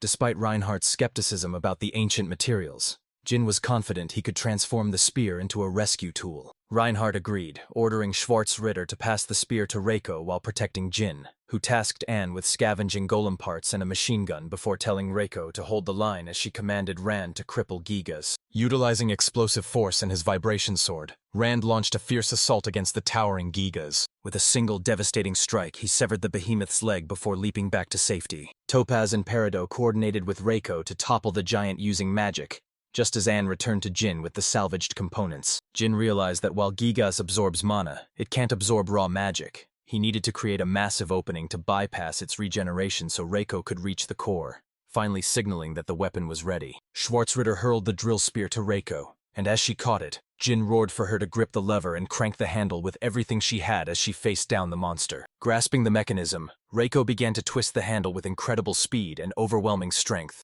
Aiming the drill at the Titan, Reiko bored a massive hole through its armor, prompting Jin to declare that it was finally time for their counterattack.